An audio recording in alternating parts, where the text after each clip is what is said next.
such as the parrot next to the hamster next to the bunny equals the parrot next to the hamster and next to the bunny. Adjectives, sentential, and WH complements as well. Importantly, in spite of many similarities, these types of structures have been shown to differ in various respects among each other and also cross-linguistically, sometimes even in very significant ways. For instance, there are no recursive possessives in German, while there are in English. There is no compound recursion in Romance, although there is in English.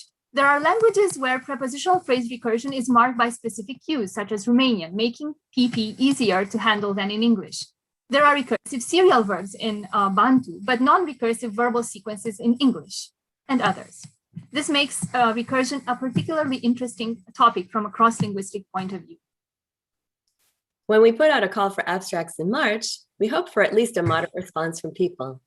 We are delighted to say we far surpassed our wildest expectations.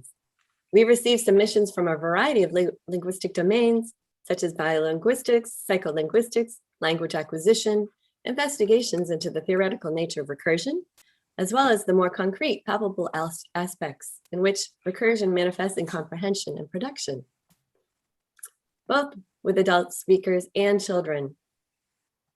Impressively, we have abstracts from Brazilian Portuguese, English, French, German, Hungarian, Mandarin, Romanian, Spanish, Tamil, and even sign language.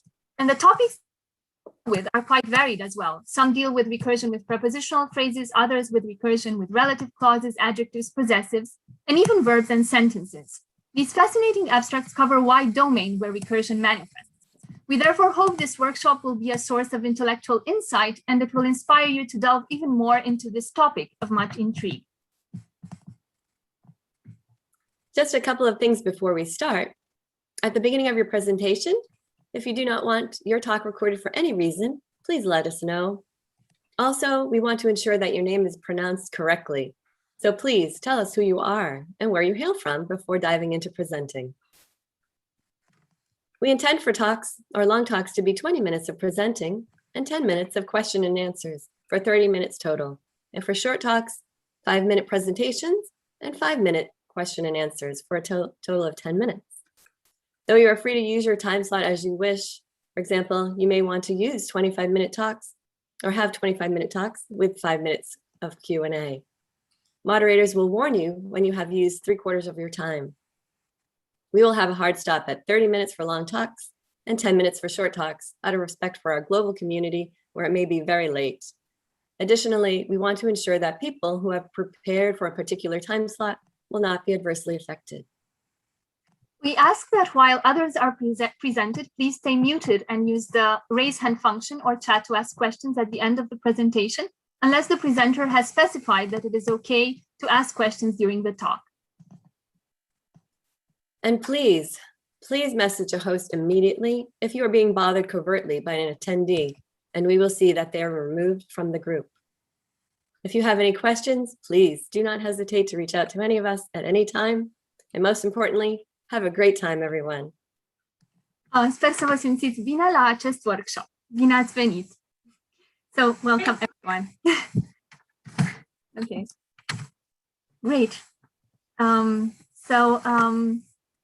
I guess we should, in 1 minute, we should start. We should start the presentations, and I am going to be the moderator for the next session, which deals with recursion in language acquisition, cross-linguistic perspectives. If anyone doesn't want to be on YouTube, so the presentations are going to be live streamed. If anyone does not want that, please let us know, and we will take care of it. And you can simply not present your face, like just not show your video on screen if you do not want to, you know. So you can do that. Yeah.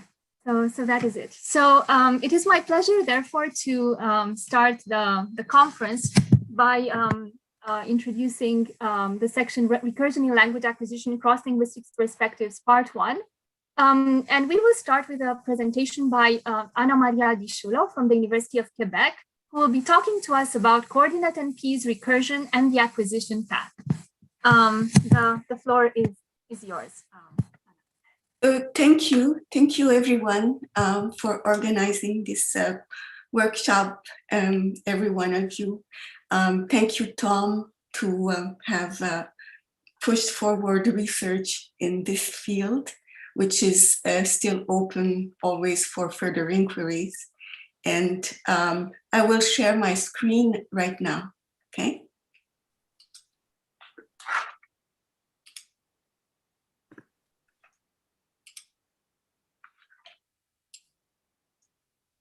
So do you see the slides?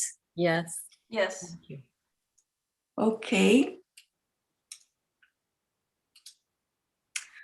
So I will be talking then, sharing my current research on a topic which is evolving in various ways in the literature. Both the notion of recursion is being the subject of scrutiny in recent work by Chomsky and others. And also the coordination itself and list formation has been discussed. And also the definition of merge is under scrutiny right now. So I will not consider recent changes or advances or hypotheses, and I will keep to more standard definition of merge and recursion, right? So I will be talking about how these constituent coordinate NP and a certain type of coordinate NP are derived, and what they could tell us about the child acquisition path. Part of it has been, this work has been partly funded by previous research, as you can read in the first slide. So this is the kind of NP coordinate that I will be discussing. Examples such as lion leopard and mother and child, which are example of two kind of very simple quote unquote coordinate NPs.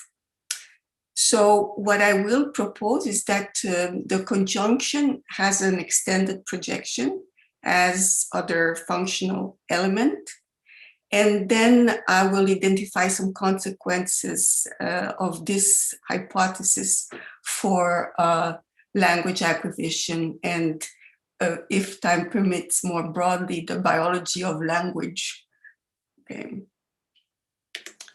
So these expressions have been discussed in the literature in several perspectives. So you have them in English, like the examples in one. So apparently two simple nouns that are not related by a coordinator.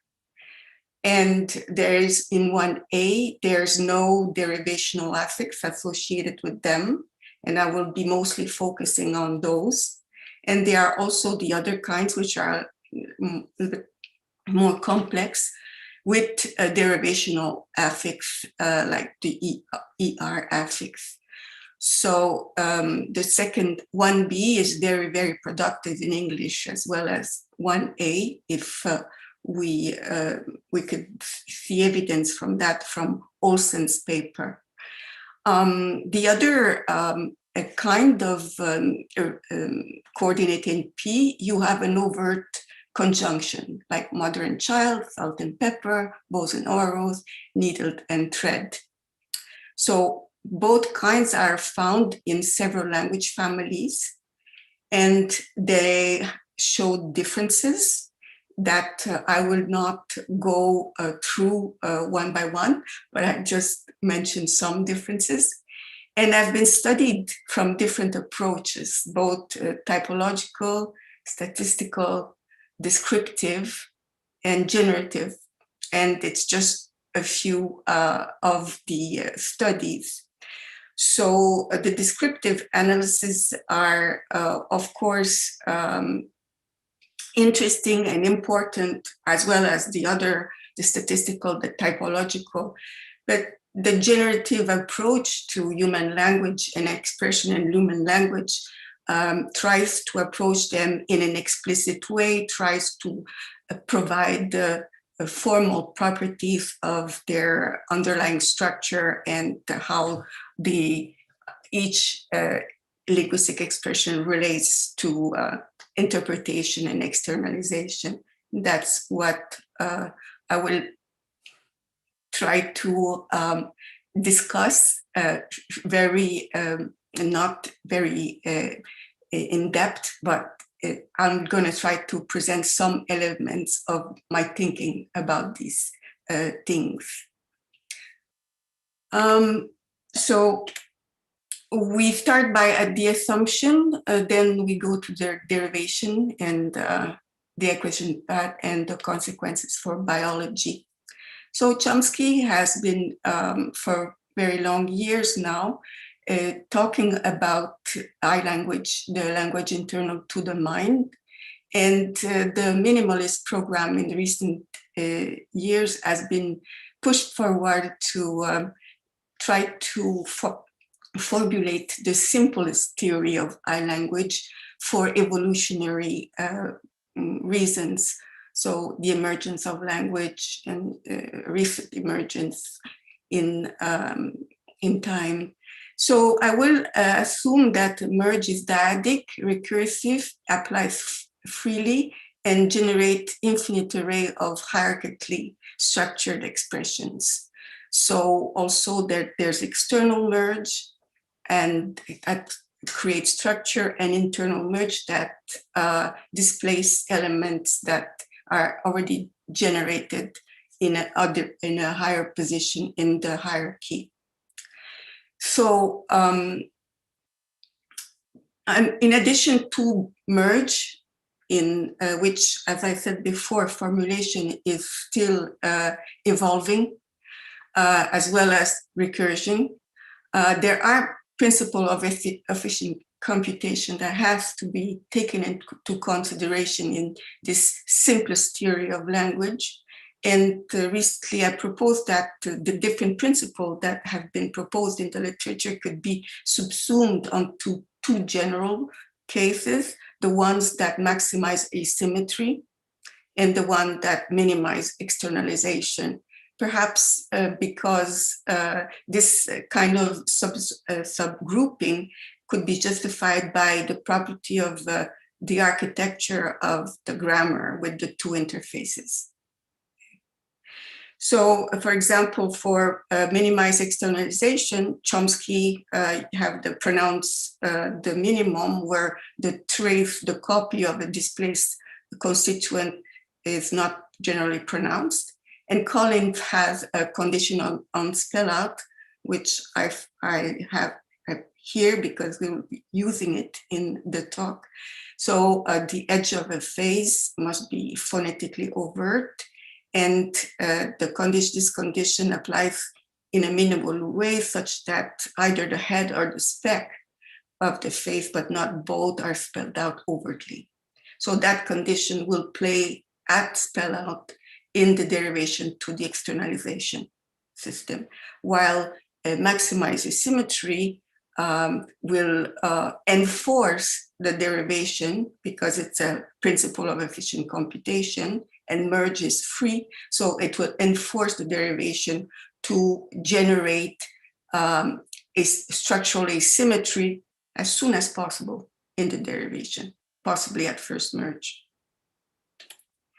So with simplest merge, more than one derivation is possible for coordinate NPs, right? So we have in 5a, alpha and beta are two NPs.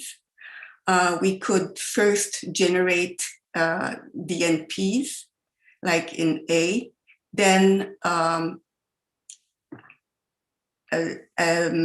externally merge the conjunction, as in 5b, and then use internal merge to move the alpha constituent. So that's a derivation that Chomsky discusses, following works by Andrea Moro. There is another derivation where the derivation includes two operations, so that coordinate NP are derived by two occurrences of external merge. First merge the coordinator and an NP, then merge the other constituent with the already derived constituent. So the question arises with respect to the complexity of the derivation. And then this is a question open to research, of course. What is more complex than something else? Merge, with respect to merge, possibly internal merge would be considered more simple than external merge, because the internal merge does not go into the numeration and extract another element. But then if one considers complexity as the number of application of the operation, well, the other derivation, the derivation in 6 would be simpler. Okay? It's a question of research of what is simplicity in this kind of framework, right? Either going into the search space and adding it to the derivation, or just applying. Okay, so these questions are revised in recent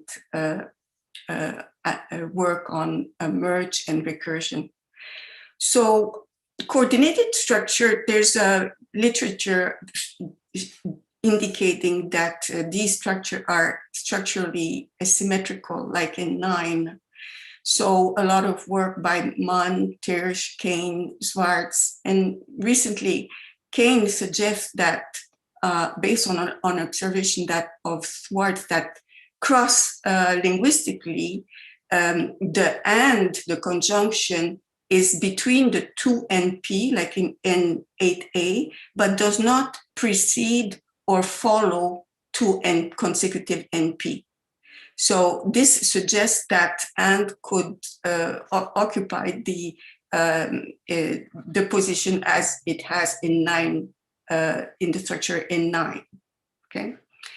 So, and not a flat structure. So there's a lot of discussion about flat structure in the past,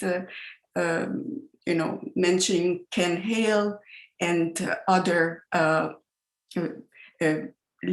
linguists which have favored like more structural asymmetrical analysis of conjunctions.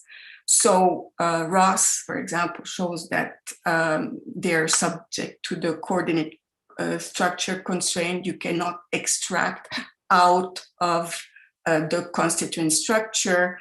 Yugareka, Boskovic suggests that there are cases where they are derived by phases and generalized to that. And an important a fact that will be of interest to us in this presentation is that in some case the coordinator is not externalized. This doesn't mean that this doesn't mean that it's not there, but could be there, as we will see. So what I will propose as a derivation and discuss afterwards is that you have derivation of lion, leopard, like and mother and child is done by phase, and internally the conjunction is merged to the one NP and then the result to the other NP. And then the condition on spell out, Collins' condition saying either the spec or the head is pronounced but not both, can apply at this lower stage level. And a consequence of this is that the conjunction is not pronounced. So there's no, like in Leon Leopard. And then the NP is displaced to the higher phase, So the lower NP is not pronounced. And given, again, the condition of spell out, the conjunction here is not pronounced. So you have Leon, leopard. Mother and child is a similar derivation, to the exception that the timing of the application of the conditional spell out is different. It applies to the next higher phase. And given that, the conjunction in the lower phase is pronounced. Okay, so there's a minimal assumption here, is that there is a timing for the application of principle minimizing externalization. But they're the same derivation. So the other idea that I want to discuss with you, and there's much more work to do on this as everything else. So we are so lucky, linguists, to have, things to think about. So the idea that conjunctions are functional categories, so as others, they should have a functional projection that's expected. So, and this could be, evidence for that could be pointed to the fact that yes, as been discussed in the past, there's generally no sequence cross-linguistically with the conjunction precede the both constituents, but there are in effect cases where a conjunction precedes a conjoint NP. And example of this is found in several languages, like in Italian, for example, other Romance languages, Latin, modern Greek, and many others. In English, it's more difficult, but in Italian, it's very natural to say sono qui e Paolo e Anna, oppure e Paolo e Anna sono qui. Thus, the idea of having a conjunction preceding the conjunct with a conjunction indicates that there might be more positions in the conjunction projection for generating this, the and.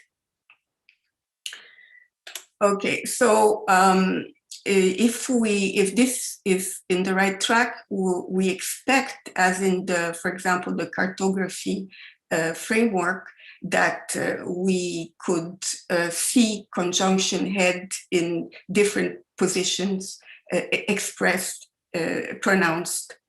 And then you can have also elements like both that can precede a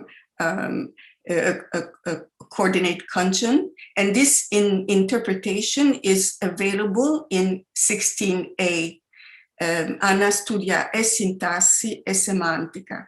So this is interpreted like has a distributive reading, where Anna studia ambedue o ambedue e sintassi e semantica. So you can have in Italian the possibility of having both the conjunction and the distributive elements. And this suggests that, in fact, there is a distributive feature associated to and without the distributive pronoun or quantifier element. So at least one could hypothesize, and with further data needs to be provided, but hypothesize that in the functional projection of Co, you have the operator feature that could be available in the projection. So again, not all the projection of the extended projection need to be present in the derivation, only the ones that are relevant in the derivations. So other operator feature is the group and intersection operator feature that you can see with exactly expression that we are considering in centrally, Leon, leopard, and mother and child. So we can see that there are differences between these objects in subject-verb agreement. The Leon leopard is in the garden, but not are in the garden. But the mother and child are in the garden, is in the garden, no? Also, there is another example, the lion leopard are or is often together, impossible. This mother and child is often together, but not are. So a grammatical agreement relation suggests that there's different properties of these elements. And the example in 20 showed that, in 21 showed that, for example, both lion leopard are in the garden, both mother and child are in the garden, differ with respect to the acceptability judgment. Only the Leon leopard is in the garden, only the mother and child is in the garden. There's difference also of interpretation. Dear Anna, sorry to bother you. Just wanted to let you know that the time is kind of up, but so if you could try to wrap up. Oh, okay. So there's another, I will take a little bit more of the question, perhaps. Okay, yes. You can, may, yeah. Yes. So there's also a list of operator feature that I suggest, like in with Leon, leopard, tiger, cougar. And this is a list of elements of NP versus intersective one, Leon, leopard, and Leon and leopard. Okay, so this is the projection. And the difference between the derivation of Leon, leopard, and mother and child is as before with respect to externalization, but it's with respect to the I feature, to go back. To the I feature and the G feature in the operator higher. So the operator will scope over the discussion. So learnability and evolvability. So there is Tom and his group has done a lot of research on the idea that there's two types of recursion, direct and indirect. So as defined here. And that the child does this thing at some point in the evolution path, it reduces indirect recursive structure to direct ones. And an example of this is that in compounds like TPOR or marker, children tend to interpret it as TPOR and marker, like a conjunction. So a lot of work about a lot of people in this group has discussed similar phenomenon in possessive, prepositional phrase, adjectives, and sentential complement, suggesting that it's an interesting, strong hypothesis and can, be explanatory in many ways. So there perhaps an additional view that can be brought forward is that the acquisition path keeps indirect recursion as soon as possible, but there's the gradual emergence of feature values. So we know that functional structure is available early in the child. There's they play a role in comprehension, and if there is such notion of functional projection of conjunction and operator feature, maybe these features kick in gradually. So maybe also the list operator might be the primary in this path. So studies in this kind of additional, let's say, hypothesis can be, I think, envisioned where the child needs to, we need to see if the child at this point of his acquisition path interprets lion, leopard, tiger as a list.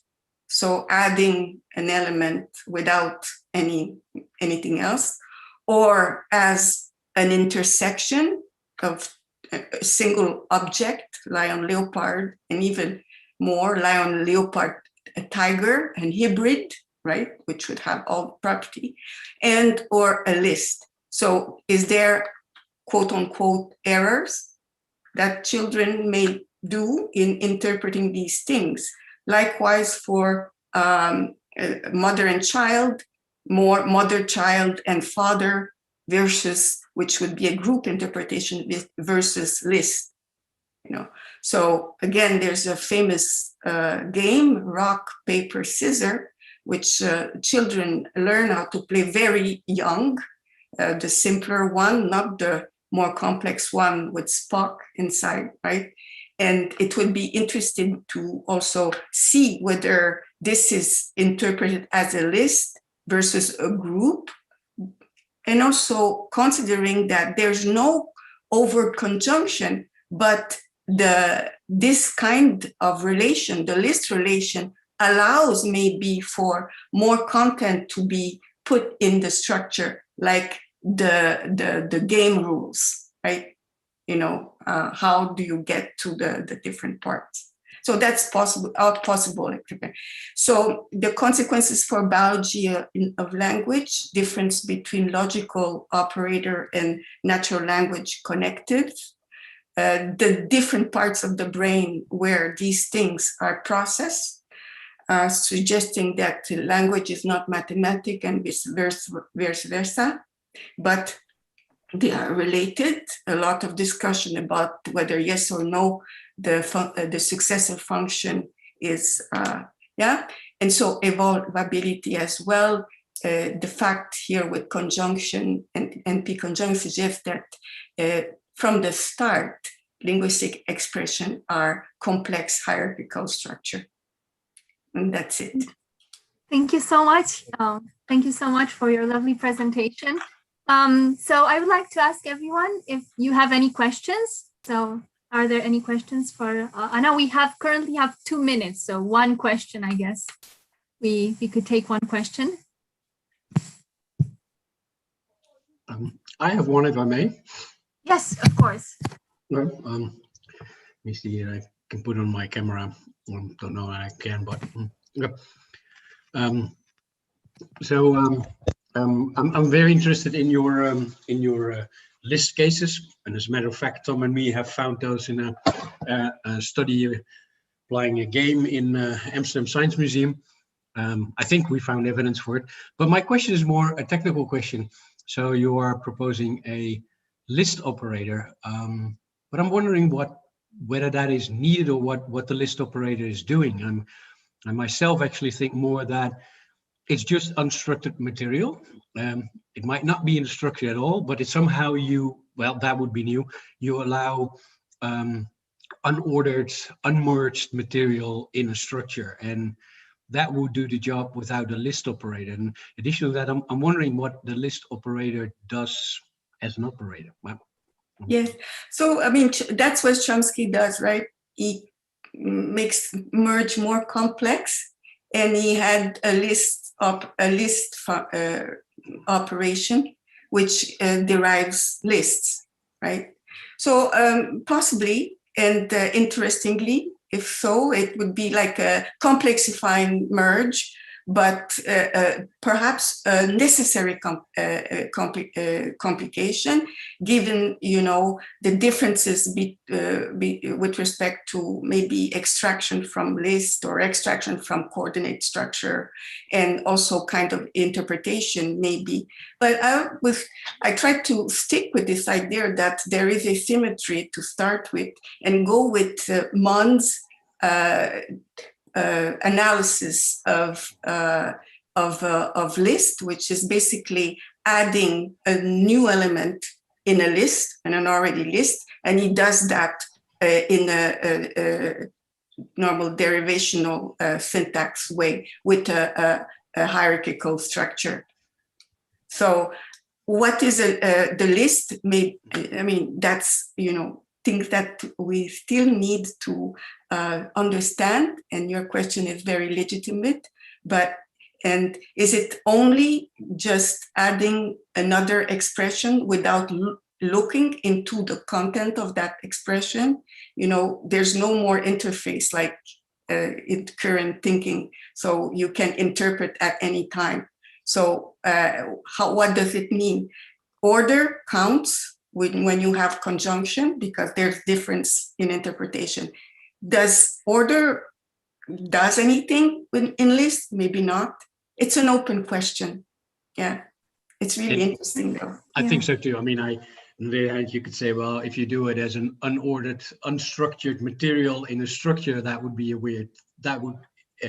essentially be a weird thing too, right? So maybe the list operator doesn't have to do that much, but it gives you perhaps a minimal structure, so therefore it's allowed into a syntax. Yes, so it's like, there's both computational things, computational inside this, and also natural language property. Try to have things that are, simpler, but deal with these things, and maybe the list operator is basic. Right? Yeah. Great, thank you so much for the lovely discussion. I will try to introduce the speaker now. Before introducing the next speaker, I just want to say a couple of things. So there will be a 5-minute warning before you have to finish, end your talk, and there will be a green notification at the top of the screen. So you have to pay a bit attention to that. So if you need more speaking time, then you can run into the 10-minute question and answer period. But then there will be fewer minutes for the questions. And periodically you will be sent instructions via a link, and also a link to the introduction video that me and Deb presented, which you may not have seen because not everyone was present in the very beginning. So having said that, I would like to move on to the next speaker, which is Teruena Kato, and she will be talking to us about interface properties, their roles on the acquisition of abstract syntactic recursion. Great. So Terue, you have the floor. Yes, so can you see the slide? Is it okay? Yes, we can. Okay. So good morning, everyone. I still remember the conferences on recursion held in Brazil in 2012 and Bucharest in 2016, and they were a great experience to me. I'm very glad to join this workshop, and I would like to thank Camaria and all other committee members for hosting this workshop. Thank you so much.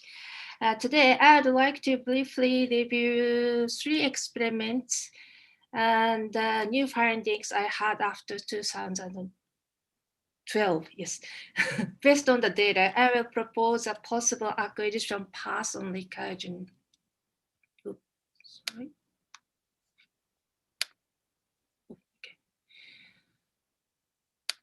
Okay.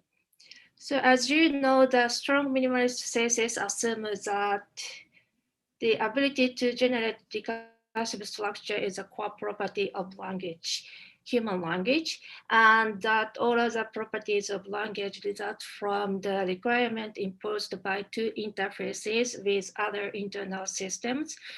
One is conceptual intentional interface, and the other is sensory motor interface.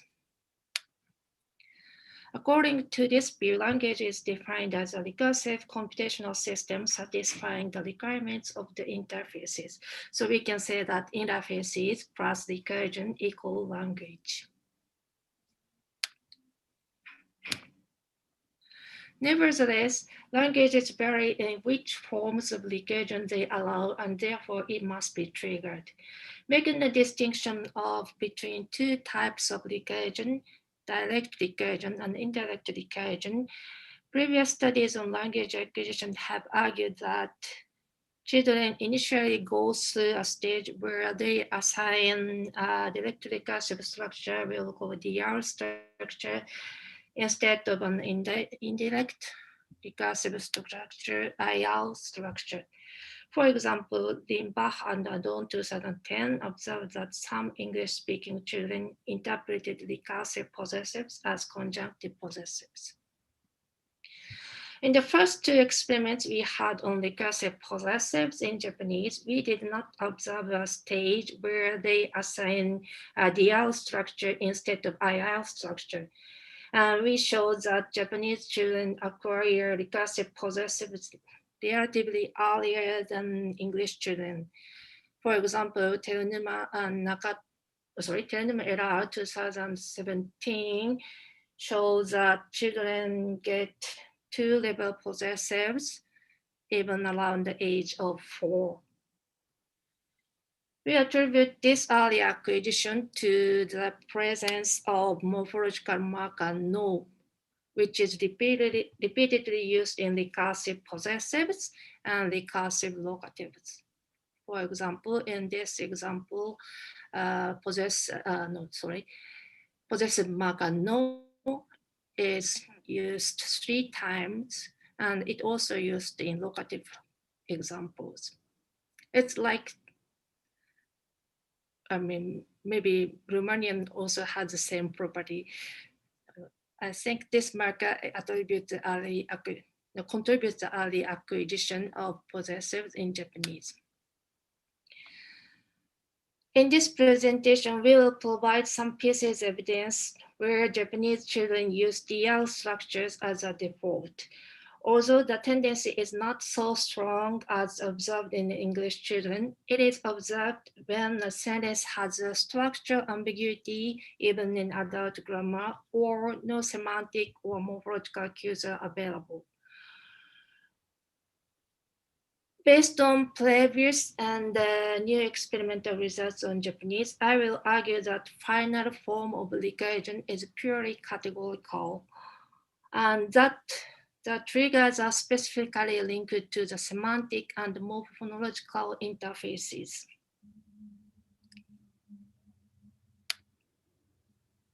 Okay, now let us turn to the first example where children use the DR representation as a default is observed. The case where the structure has ambiguity and no morphological cue is available.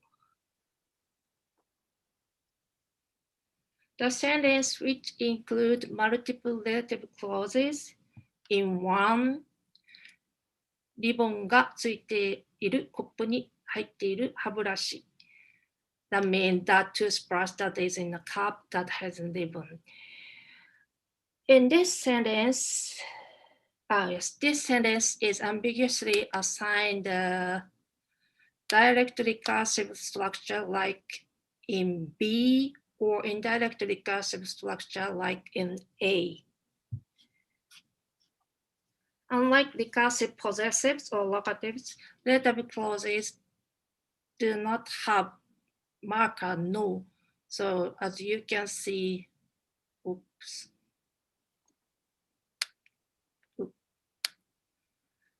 In this sentence, we have no marker no.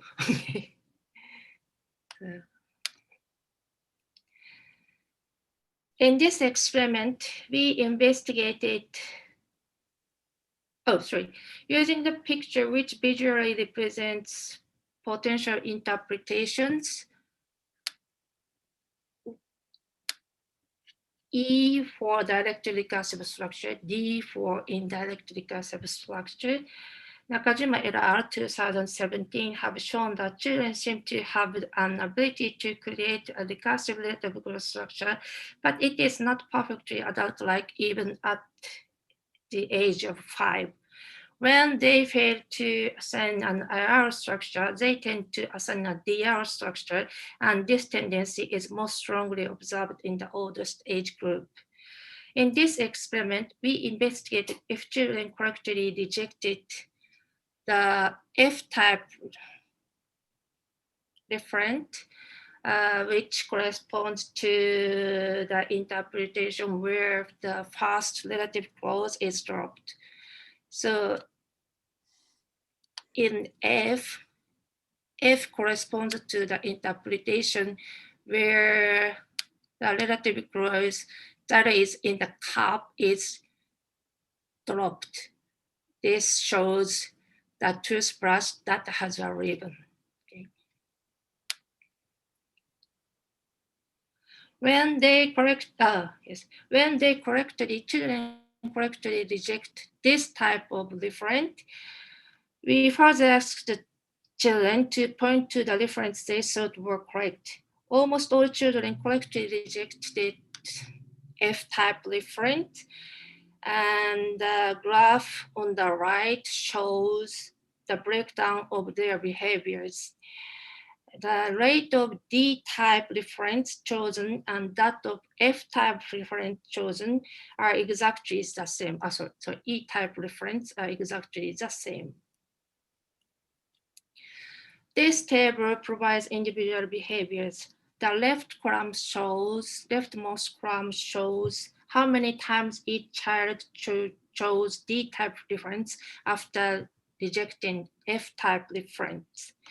We have 3 items for each condition. And for instance, there were 4 children who pointed to D in all the 3 trials. It means that these children constantly gave IR interpretation. On the other hand, there were 5 children who were consistently, or who never chose D. They never chose D. These children constantly gave DR interpretation. This one. In total, 10 children, 5 plus 5, 10 children showed preference for the DR representation as a default. Now let us move on to the second example where children's preference for the DR representation is observed. The case where morphological cues are available, but semantic cues are unavailable. This is a part of a study I had with Diego Yonke and Tom at UMass. In our previous studies, we used relational nouns and both human and non-human nouns in target sentences. For example, in this sentence, we used in Teronuma Error and Teronuma and Nagato, we have otosan, father, is used as a relational noun. And we also have 2 human nouns, Midori-kun and otosan, and non-human noun, kuma, bear. So these semantic properties may make it easier for children to identify the relationship among entities. For example, a child, Midori-kun, cannot be a father of an adult entity. So the picture tells which is a father and which is Midori-kun. Also, it is normal for a human entity to own or possesses a non-human entity. So for example, Midori-kun can possess or owns bear, but bear cannot possess or own Midori-kun, human entity. So in this new experiment, we neutralized such semantic effect and observed that children, even at the age of 8, assign DR representation to recursive possessives. This is an example of the test sentences. Here, no relational noun is used. We just only used animal entities, dog, cat, and duck. In this experiment, we also had the conjunctive sentences to see if children's strong preference for DR representation was observed. Here, inu to neko no ahiru, which means the dogs and cats duck.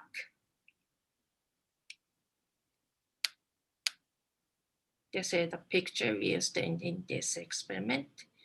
This is for the recursion. This is for the conjunction. Okay. This graph shows the rates of correct responses to both recursive and conjunctive condition. No significant difference was observed between these two conditions. However, the rates of correct responses were low compared with those in the previous studies. Telenuma et al. 2017 observed that even 4-year children gave correct responses over 70% of the time, while in this experiment, 6-year-old children gave correct responses only around 50% of the time. When we see individual data closely, interesting fact is observed. Among 41 children, 8 children gave wrong answers to more than half of the recursive items. We have 8 recursive items, and these 8 children give wrong responses more than 4 out of 8 items. Among these children, 5 children tend to give conjunctive responses to the recursive items. So child 1 made 6 errors, and among 6 errors, 4 were conjunctive ones. In order to see if these children give a error structure when semantically biased, I conducted a small follow-up study. In this follow-up study, I go back to the design of previous studies. So we used the human entity again and relational noun again. Unfortunately, only 2 children were available on the follow-up study date, but these 2 children consistently gave recursive responses to recursive items. They never get the conjunctive interpretation when relational noun were used. Okay, finally, the 2 examples reviewed so far show that although the number is small, the tendency to use DR representation as a default is observed even in Japanese when morphological and semantic conditions are controlled. So finally, let us briefly review the example where the effect of morphological and semantic cues is strongly observed. Nakato et al. 2018 have shown that children easily assign IR representation to recursive locatives when semantic properties of multiple locative phrases are identical. So in two locative phrases are using the same kind of prepositional phrase. It's not preposition in Japanese, but as you can see, if we translate into English, it is expressed as a preposition. So let me use the preposition instead of postposition. Okay. So these two locative phrases have the same preposition, and in 3, the 2 locative phrases have different preposition. And next, we have 2 identical locative condition, 2 different locative condition, and 3 identical locative condition, and 3 different locative condition.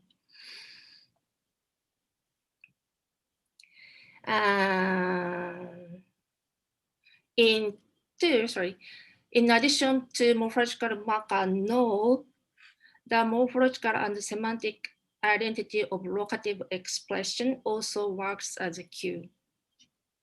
And here is the result. Children in all age group, even 4-year-olds, gave more recursive responses to identical locative phrases than different locative phrases. We had a clear result. So the examples so far show that children use interface properties to understand recursion. Now let us consider possible acquisition process of recursion. This is the illustration of one of the possibilities.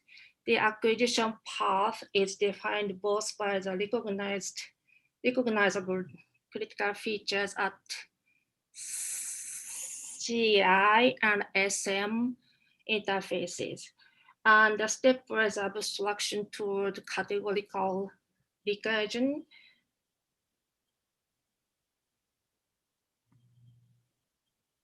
happens. We can say that recursion is first defined in terms of locative phrase or possessive phrase with a semantic dimension, and then it is abstracted to a categorical level, such as full PP or full CP recursion.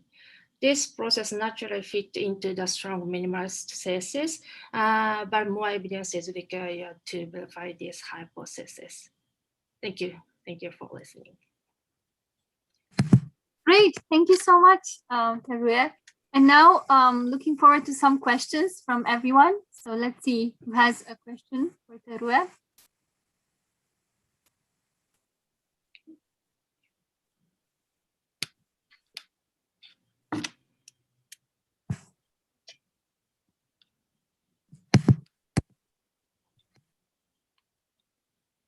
Sorry.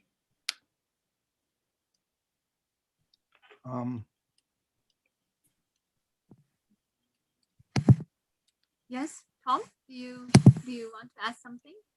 Yes, I mean, I think I just wanted to know if Teruya would speculate on, and the really fascinating fact that the identical prepositional phrases get more recursive answers. We don't have a theory so far why that should be the case, but I think some extension of a concept of an operator might be able to refer to that identity. I don't think it's been addressed before, and I think it's an important thing to figure out. So this is an important result. And I was thinking of Anna Maria de Chulo's commentary too, as to whether there'd be a way of acknowledging this factor in the definition of the operator. I'm not sure quite how to do it.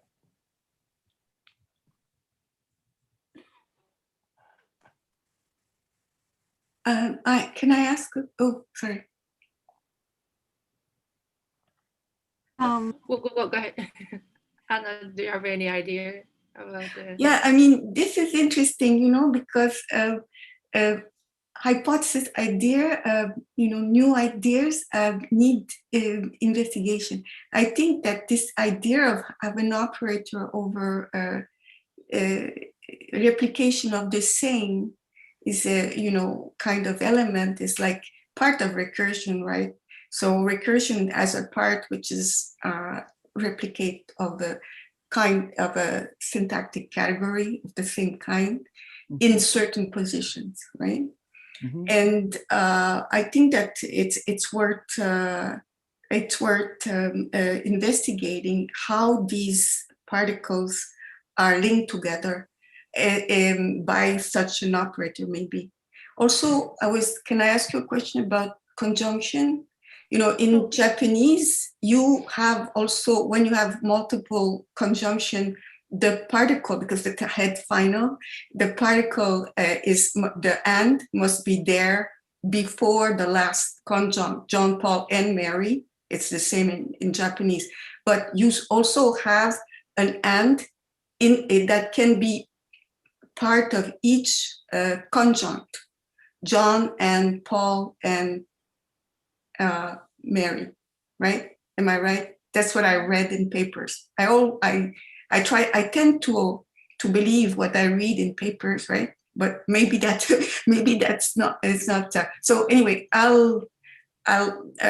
was interested in this idea, in this fact that in Japanese you seem to iterate the conjunction with each conjunct. And it's to the right because it's, you know, head final constituent. So anyway, it's just a comment. Maybe I'll send you an email to ask you more detail if I may. Okay. Yeah. We have both kind of use. So if we want to say John and Mary went blah blah. We can say John to Mary got blah blah. So Yes. this is a John and Mary and nominative case marker. We can also say that John and Mary and nominative case. Yes. Yes. Yes. That's a yeah. fact. Yeah. Yeah. Okay. So I'll email you. Okay. But the possessive data is very interesting. Thank you. Okay. Yeah. Thank you so much. So much. We have one more question from Jill. So if you would like to ask Terue, go ahead. Thank you. It's very, very interesting talk, but I am confused about the point about the multiple locatives, and I wonder if you could show again the picture that was involved. So with the under and the, on top and all those things, I can't. Okay, is that the one? This one, yes. One. So you don't have any pictures? Did the children have to arrange the things according to the description? Yes. This is based on the experiment in Savchenko et al. We asked children to move around animals on the iPad screen. So there are giraffe and bear and the zebra on the right side or left side of the screen, and we asked kids to move these animals. So what I'm not understanding about Japanese is what could be wrong. I can see what could be wrong in English. For example, if you mix up next and under, then you can clearly make a mistake. But what is the equivalent of a mistake if everything is marked by no in Japanese? Yeah, interestingly, we didn't find not so much conjunctive errors. Most of kids dropped some locative phrases. So for example, if we say bear and the giraffe and the zebra, they just move two animals and not including them. Yes, but were you judging whether or not they used the right position when they moved the animals? That is, did it matter that the lion had to be next to the zebra, or would it be okay to put the lion under the zebra, right? I mean, in English, there's a difference, but I don't know how the difference is marked in Japanese if all the markers are just no. And that's what's confusing me. But in addition to no, we have the expression that corresponds to the meaning of preposition. Yes. So shita is under and I get it. I was not understanding that. Thank you. Yeah. That makes it much clearer. So that there are more ways to be wrong when you have different locatives, correct? Yes. And so that could account for the errors being higher for more variety. Is that right? Yes. Okay. Thank you. Thank you.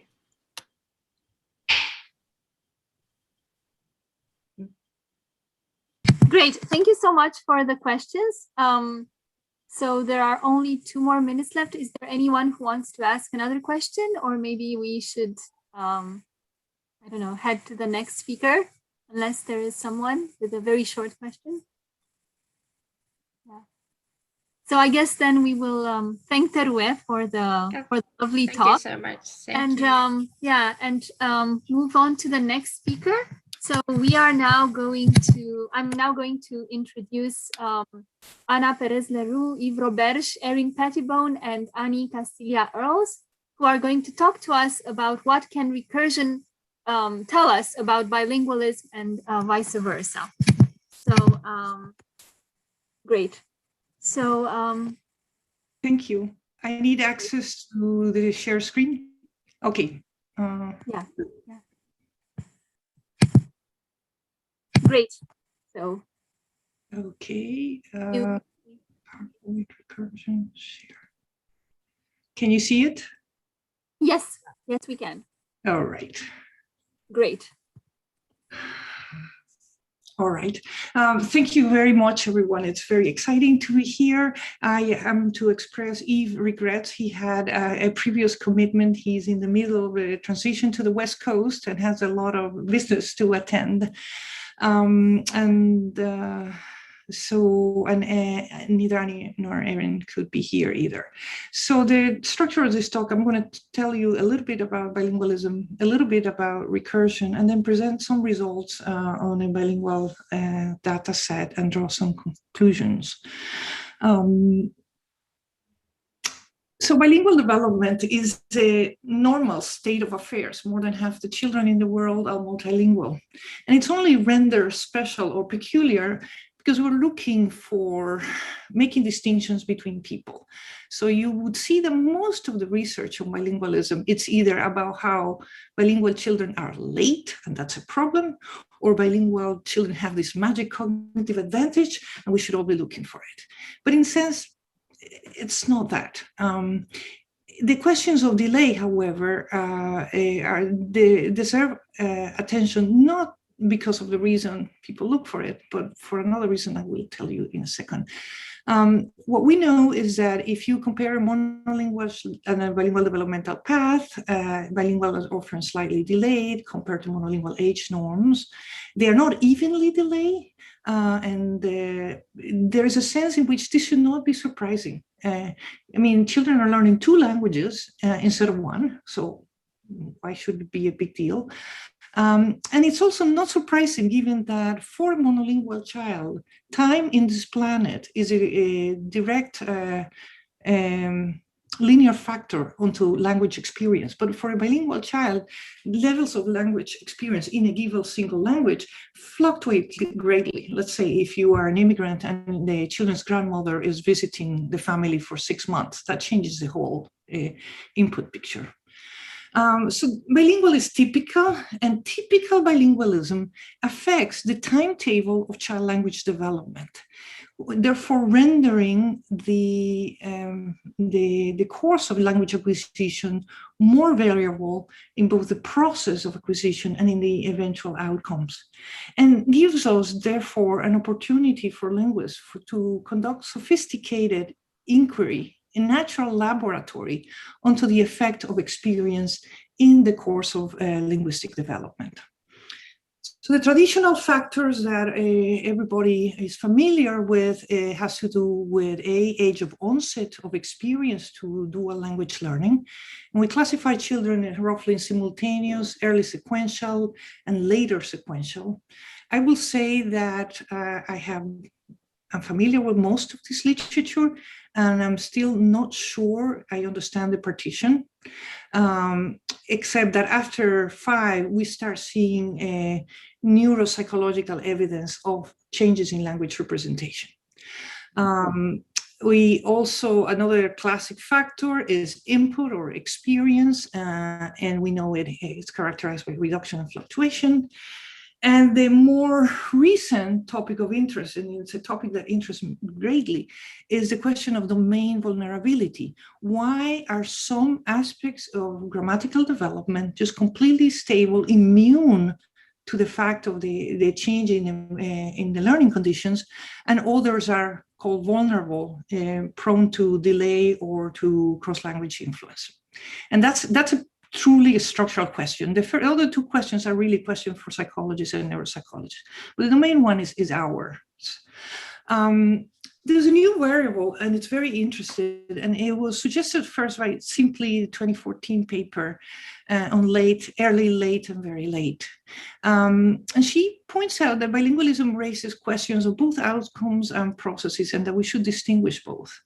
And she raises the issue of whether the specific timing of development in L1 of grammatical phenomena has an impact, is implicated in the alterations in the timetable or bilingual development. That is, some phenomena are mastered by children at the age of 2. Remember the label very early parameter setting.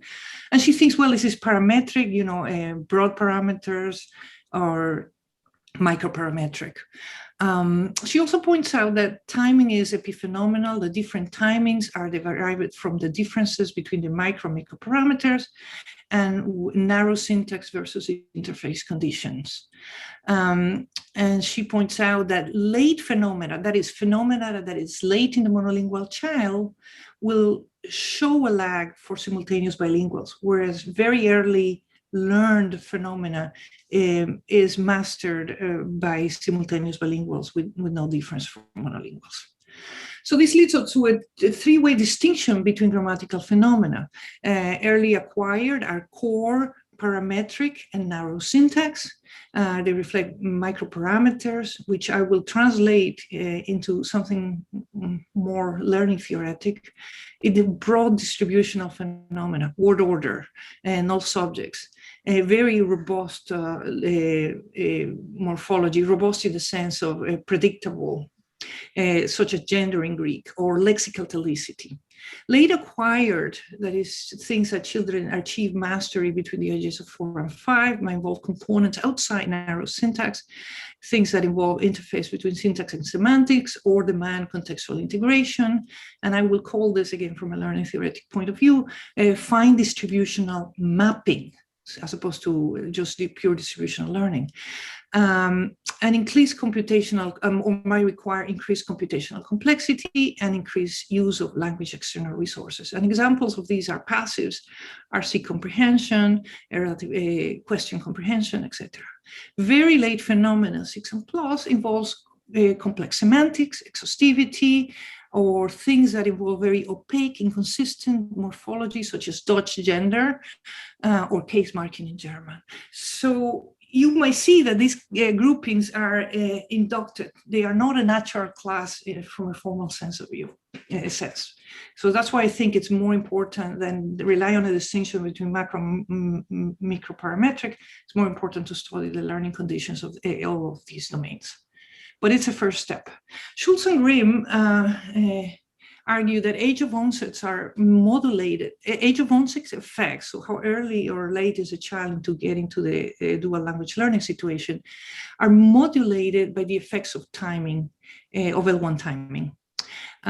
For simultaneous bilinguals, input levels such as dominance, home language use, etc., are really not important because they started early. And the acquisition of late phenomena is not determined by input, but in part by the learner's internal need to master a construction. It's a very intriguing phrase, and I would like to deconstruct it as we get to the end of our talk. So what do we know about complex sentences in bilinguals? The study I will share with you is a study of complex MPs, and we don't have a long literature. So I looked at the literature into acquisition of subordinate clauses and relative clauses. And in a study of children who entered an English language environment at the age of 4.5, Paradis and her colleagues found that input as well as individual characteristics of the child predicted the frequency of complex sentences. She concludes also that being older gives you an advantage. So whereas a monolingual child will start producing complex sentences between the ages of 2 and 4, in a single year, these child sequential bilinguals were producing comparable levels of of complex sentences. Grimm's and Schulz show that productivity of complex sentences reaches mastery for 4-year-old monolinguals, and at age 5 for simultaneous, but not for sequential bilinguals. But statistically, only the monolinguals and the sequential children were significant. Another interesting outcome of the Paradis study is that whether the language typology was congruent or incongruent did not impact complex sentence use. And we will return to this point. We know a little bit that there is evidence about bidirectional influence in the positioning of adjectives in French-English bilinguals. This is work by Elena Nicolades. Productivity of modification is also affected. Bilingual children produce fewer adjectives, adjective noun strings, in the monolingual counterparts in both languages, only significant in English, sorry.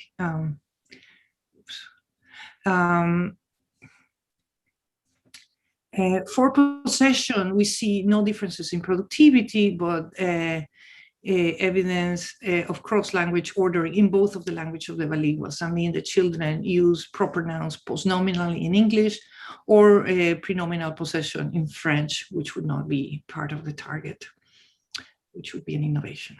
So how about recursion? Phrasal recursion in the sense in which there is a cross-linguistic variation and therefore a learning problem. Is recursion a late phenomenon? I think a lot of us think so, but let's see what the developmental profile tells us. So let's talk about some assumptions. So we are departing from the point of view of recursion, not as the basic merge tool, but as the self-embedding of phrases of the same type, which varies cross-linguistic, needs to be learned, so that we follow the definition in Virmet et al. One interesting thing from that diachronic work is that the recursion, it shows that recursion is diachronically resilient. So in their study of Indo-European, they show that specific forms of recursion enter and disappear the nominal domain from these Indo-European languages, but recursion itself remains in some form or another. And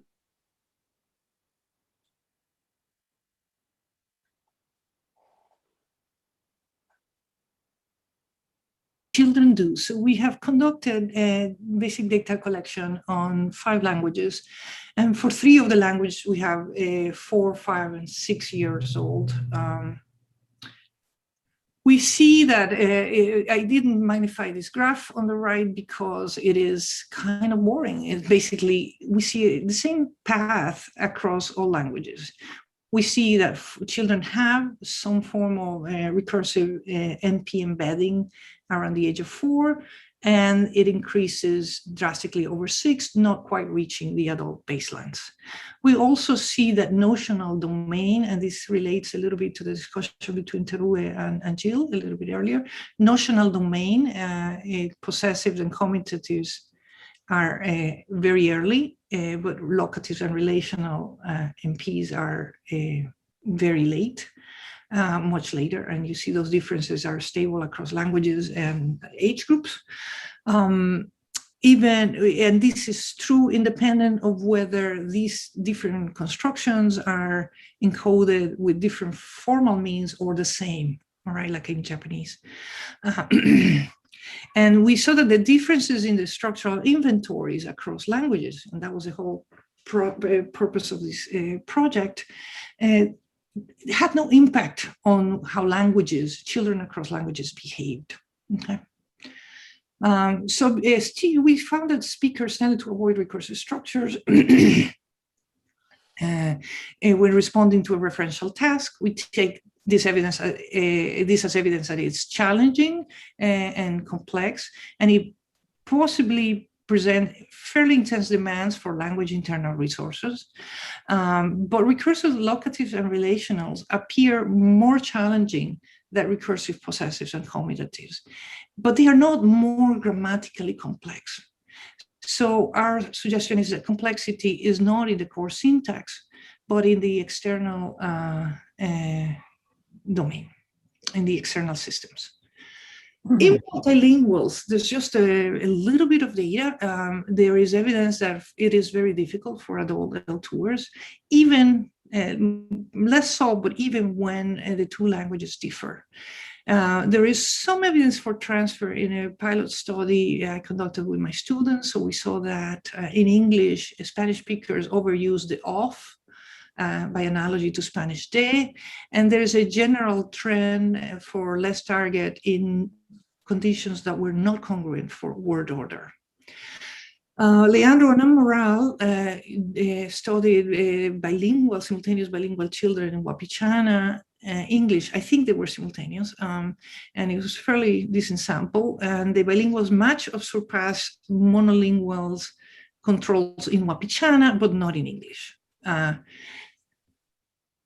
And it was tied to dominance, right? So that's a reasonable result, again, saying, well, recursion is normal in children.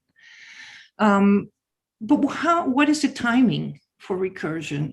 Depending on the study, my initial pilot work on 2012 suggested very late, but that was a pilot. There were only 3 tokens per condition.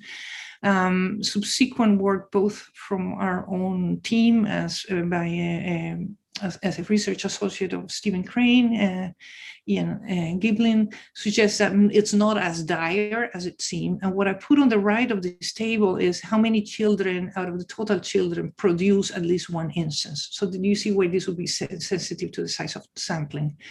And overall, we see that 4-year-olds have it substantively, and thank you, Adina, for the reminder. And not and 5-year-olds are pretty high, but not how high. And it depends on the difficulty of the study. I'm going to skip this. So our questions are: is the onset of ability to produce recursive embedding affected by bilingualism? Is the productivity, so the first time children can make one, is productivity of recursive structures affected by bilingual status? And is the development of recursion affected by language congruence?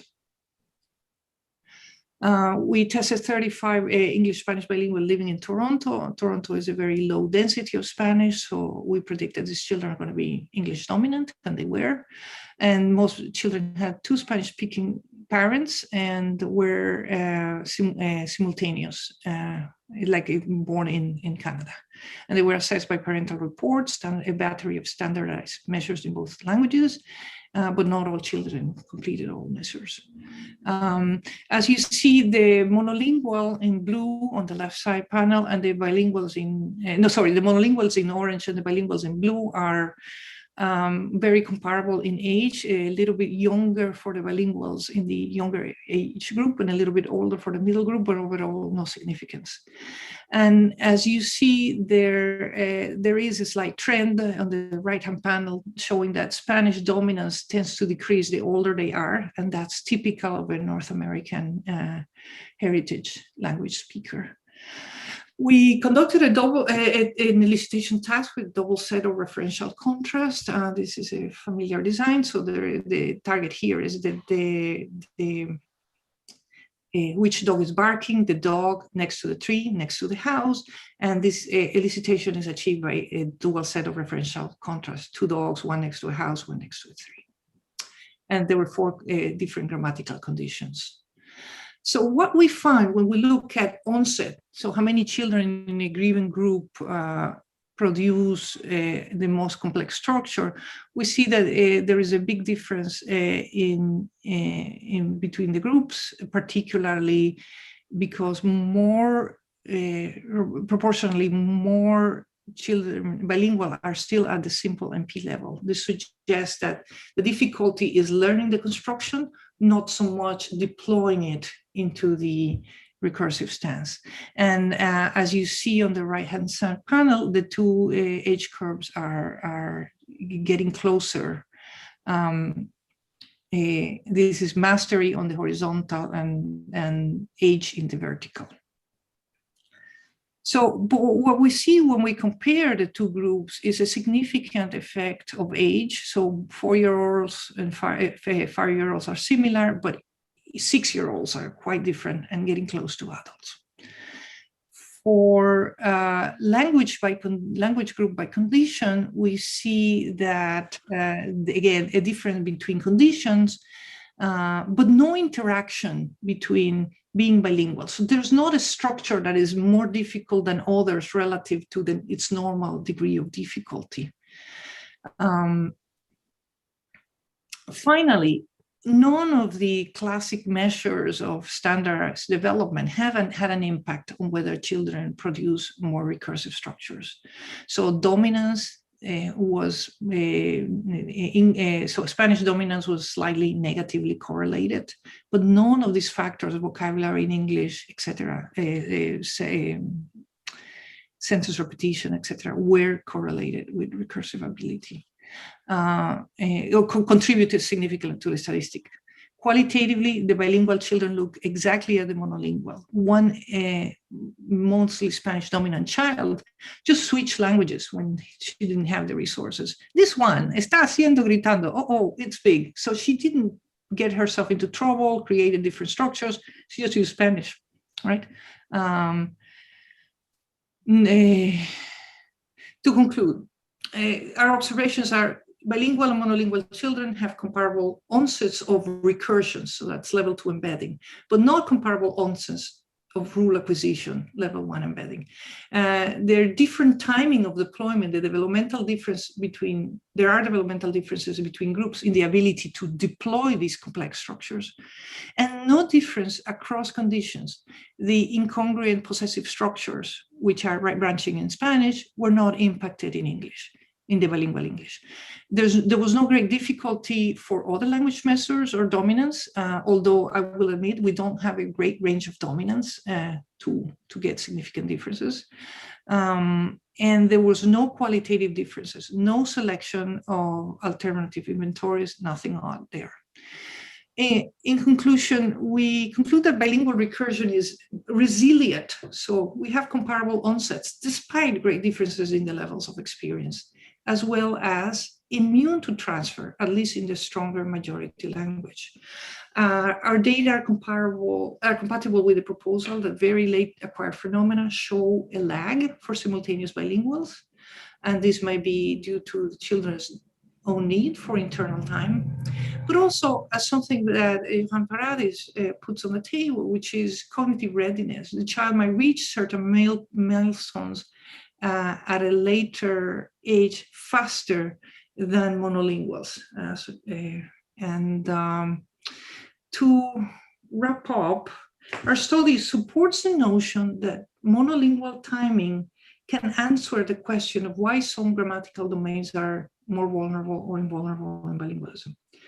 It confirms that recursion behaves like, despite being coarse, narrow syntax. Recursion is a recursive self-embedding of phrases. It's just narrow syntax, but it behaves like a late phenomena developmental.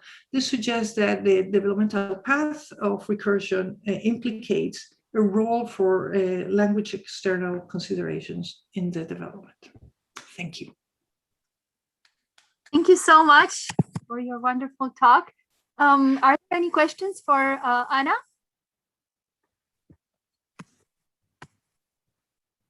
Usha, yes? Thank you, Anna. That was a great talk, and it's really fascinating. I'm glad that someone is looking into bilingualism and its effects on recursion.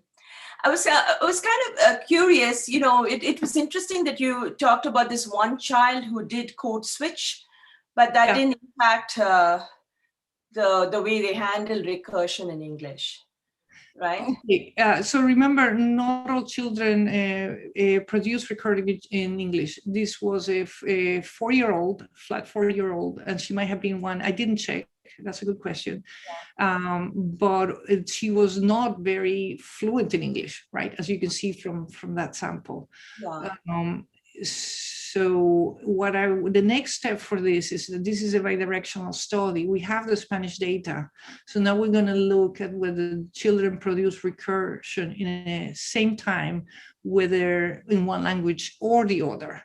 Yeah, that's what I was going to ask you. Okay. The assessment of English, right? So it'd be interesting to look at how they do in Spanish. And then also, there's evidence in the literature that mixed utterances, when you have code switching, it's sort of a communication resource, and you have like higher MLUs for mixed utterances. Yeah. Okay. So I was wondering, higher MLUs, would that also mean greater grammatical complexity? So, I don't know if anybody has looked at recursion and how it pans out in mixed utterances when there's code switching. Right. We didn't get enough code switching to make it a terribly interesting study. What I'm interested more in the individual analysis. So my proposal, and this is what we're doing next month, is to look at if you give the children a credit for recursion in either language, whether they are comparable to monolinguals or not. again, I don't like this line of inquiry because it goes back to that anxiety of delay, right?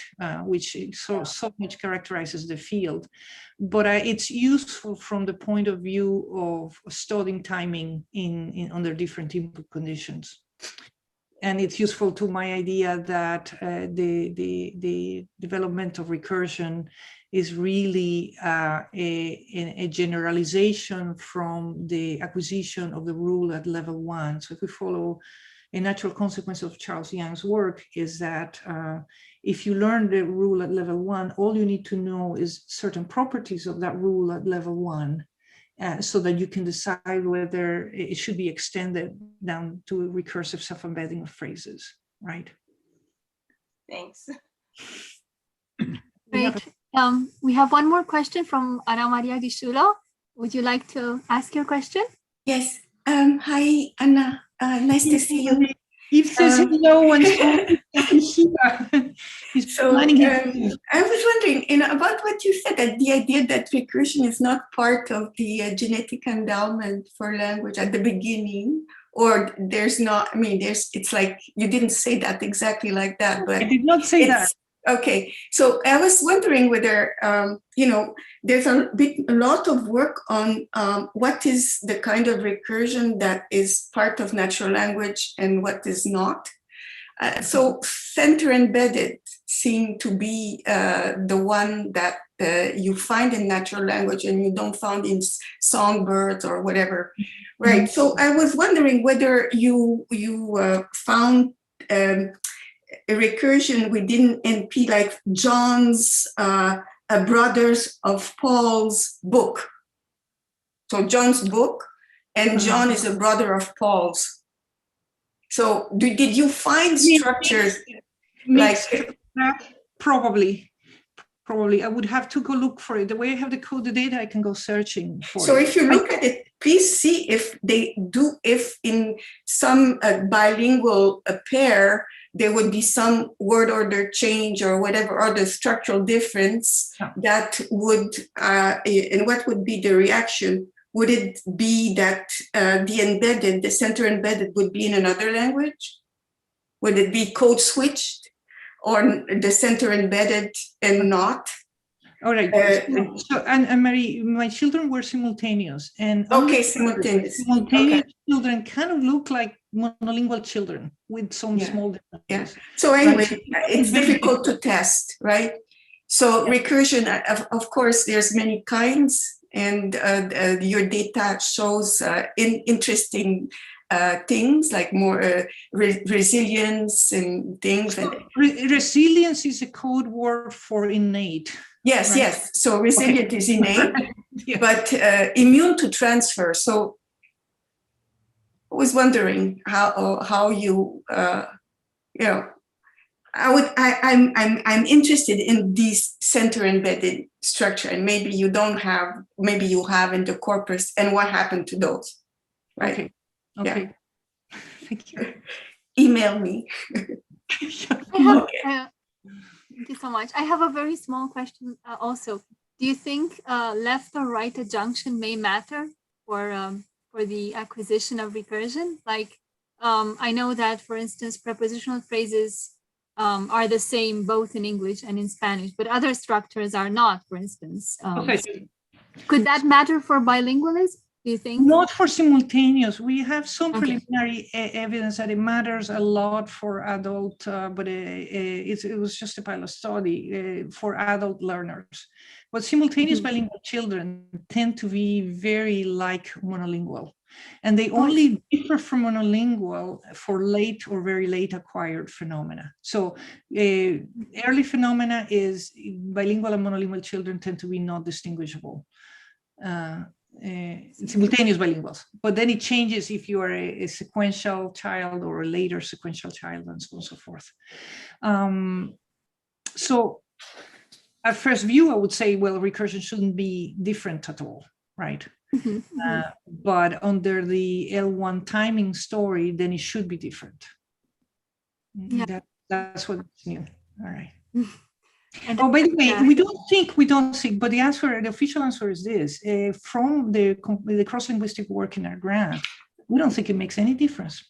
So we looked at branching directionality, uniform and left branching and uniform right branching. We looked at mixed languages, German and English, and we looked at things like noun drop, which make NPs shorter. We looked at, so the selection of language had to do with all these little properties that that could affect children's onset of productivity. And it doesn't seem to be that we found qualitative differences in the solutions to the challenge of recursion, that children from mixed branch versus uniform branch, and also multiple strategies versus simple languages like Japanese, where you only have 2 ways of embedding relative clauses or no. And none of those things matter. So we don't think that structure is automatic for children. It's resilient. It's part of the package.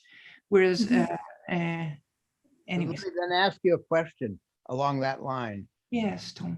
Which is, you say, and I find it fascinating. Why should it be immune to transfer? You say we conclude bilingual immune to transfer. I'm not saying general. I'm saying for the population of simultaneous bilinguals, which, if you remember, I mean, simultaneous bilingual children, they're sometimes undetectable. You go to a preschool and the parents are Korean, but the kids is an English speaker, right?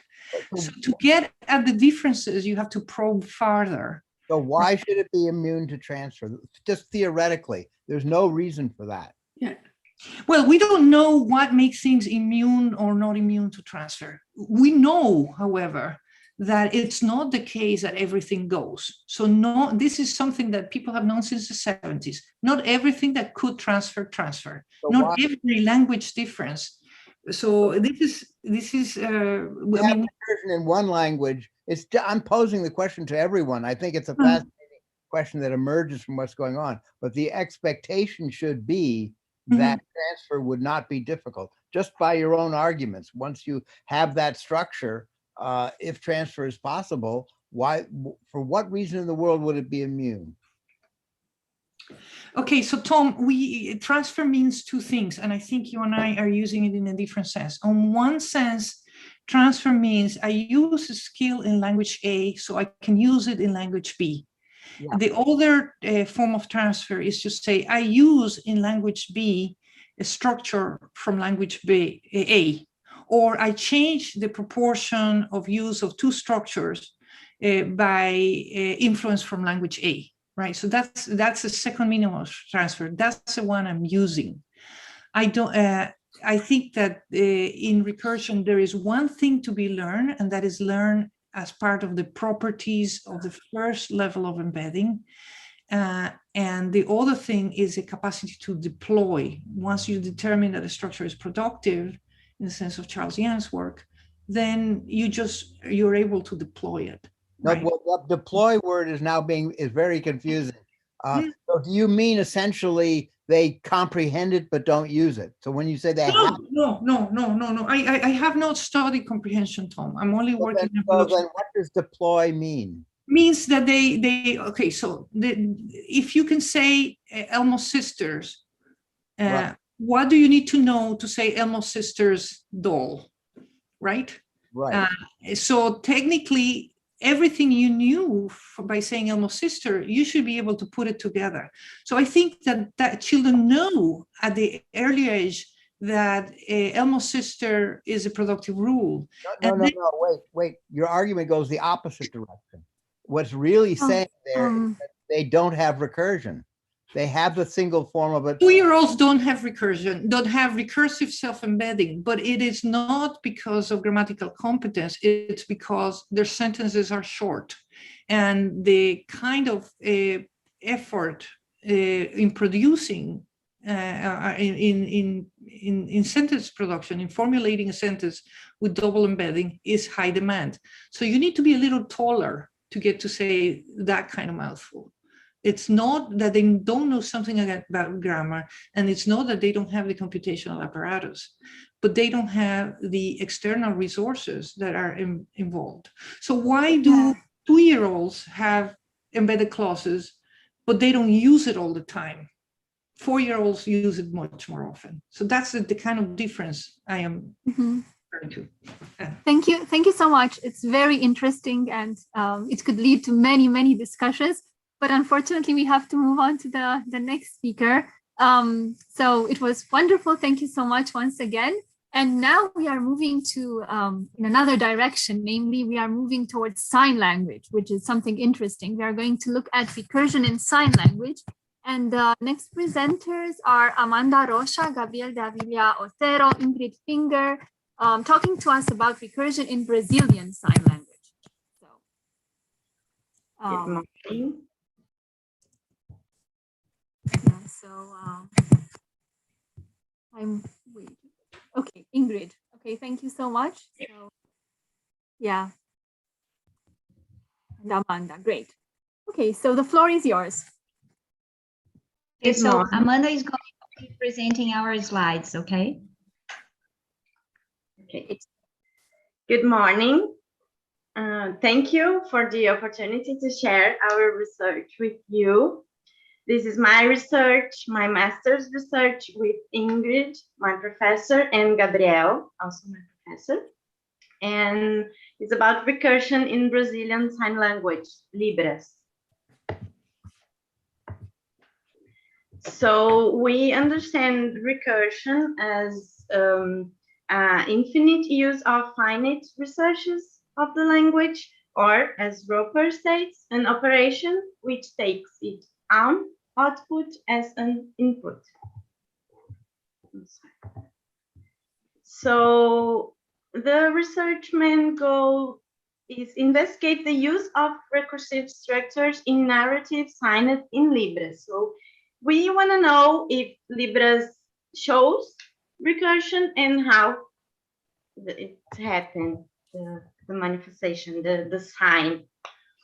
So we want to identify the presence of recursion in Libras and also verify the extent with manual and non-manual markers in Brazilian Sign Language. So we thought that we want to research the Brazilian Sign Language without another language influence. So we choose a corpus with a video recorder. We choose 3 videos with 3 different deaf people, adults, 3 of them. And it's a corpus only with Libras videos. We doesn't have any influence of another language like Brazilian Portuguese or another sign language. So it is important to explain why we decided not to use another language as an influence, because the Brazilian sign language is visual spatial modality. So we use all the space to produce the information, and we can use all the body, like the hands, the arms, the facial expressions, and all these movements can show the information at the same time.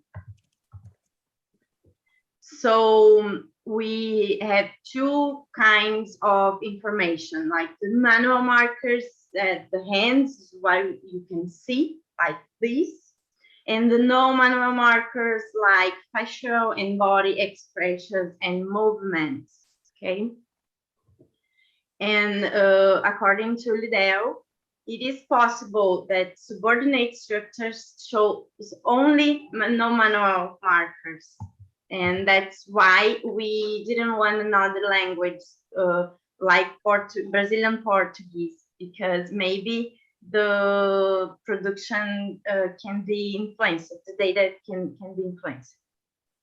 So also we can have in sign languages two informations at the same time with both hands, like one hand shows one information and the other hand shows another information at the same time.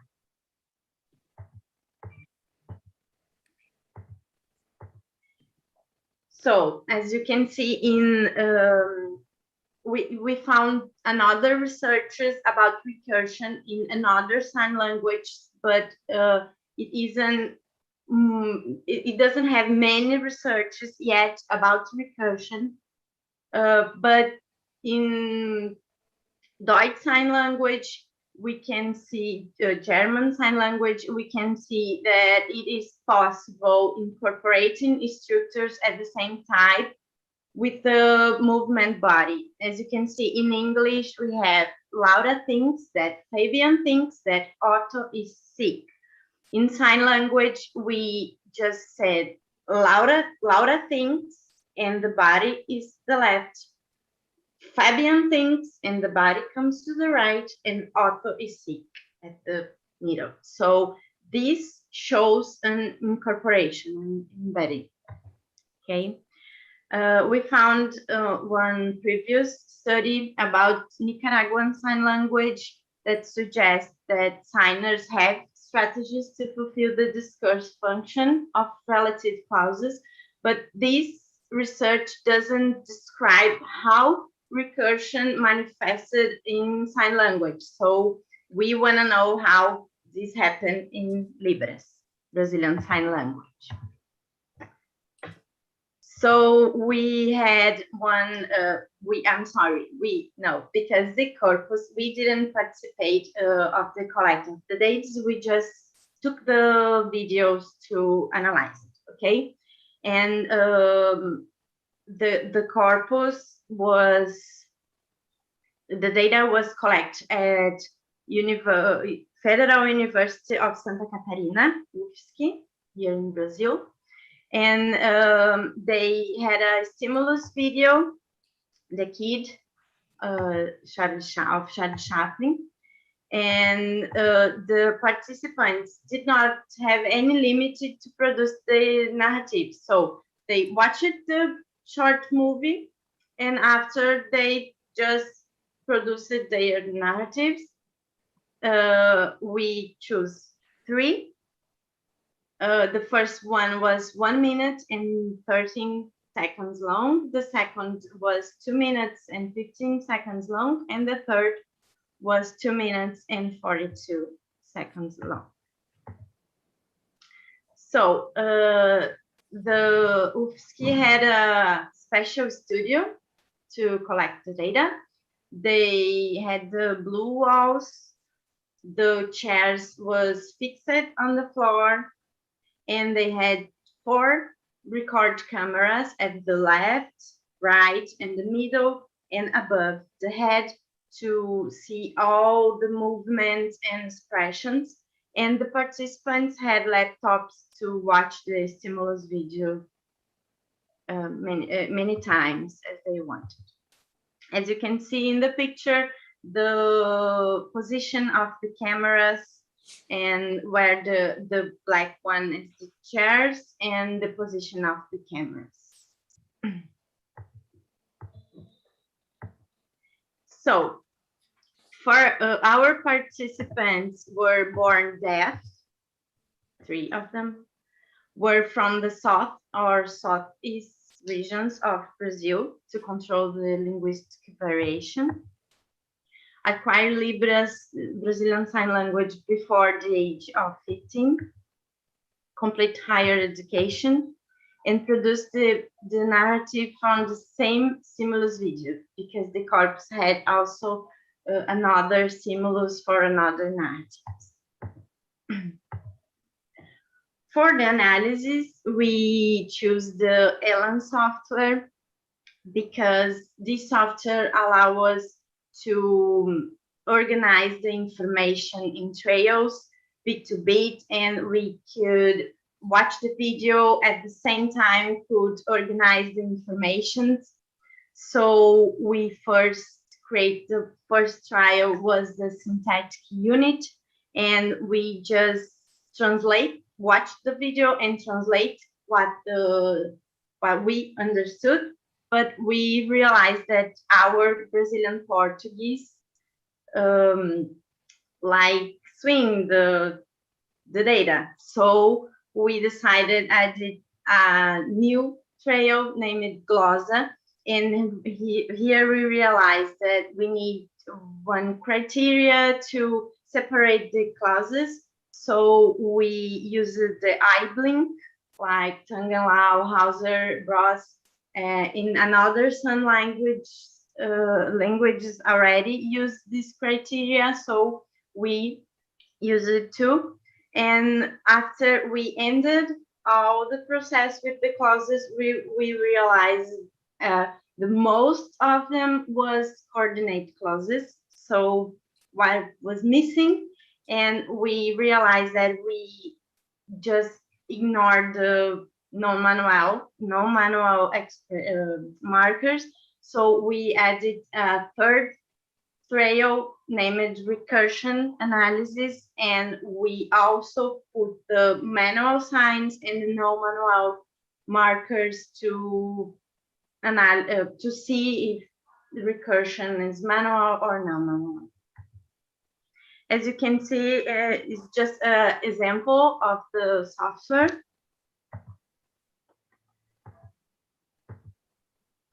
So we found 52 clauses, 36 was coordinate and subordinate 16, and we analyzed these 16, the markers. So we find manual marker signs, why, if, like, and also in two hands with two different informations, and no manual markers like body lean forward, backward, shoulders elevation, incorporation when the body turns, head movements, eye gaze, raised eyebrow, lower eyebrow, eyes wide closed, mouth and lips movement, and chin up and chin down. Also, we found that simultaneity, it is important to recursion in Brazilian Sign Language because it can happen with both hands at the same time and with the manual markers and no manual markers at the same time. As you can see here, we have all the information of the data. The participants shows more the body lean forward and backward, the eye gaze and the body turn, and also the eyebrows movement. For example, the phrase in English, the boy throws the rock that breaks the window. As you can see in the video, the first participant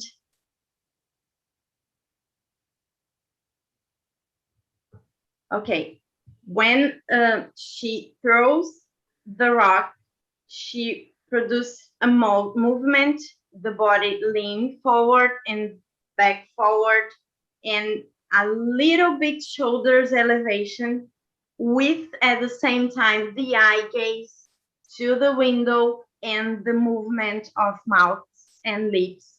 This, for us, in our analysis, means recursion. The same example, but the other participant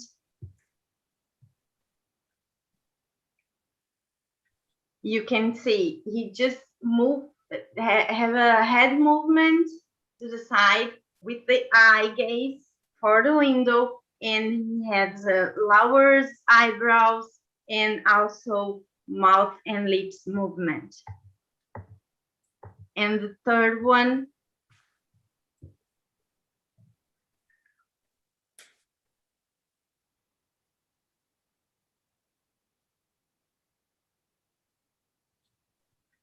movement with the head, like the chin down, with the same information that indicates that there is recursion in Libras, for example, in Brazilian Sign Language. Okay.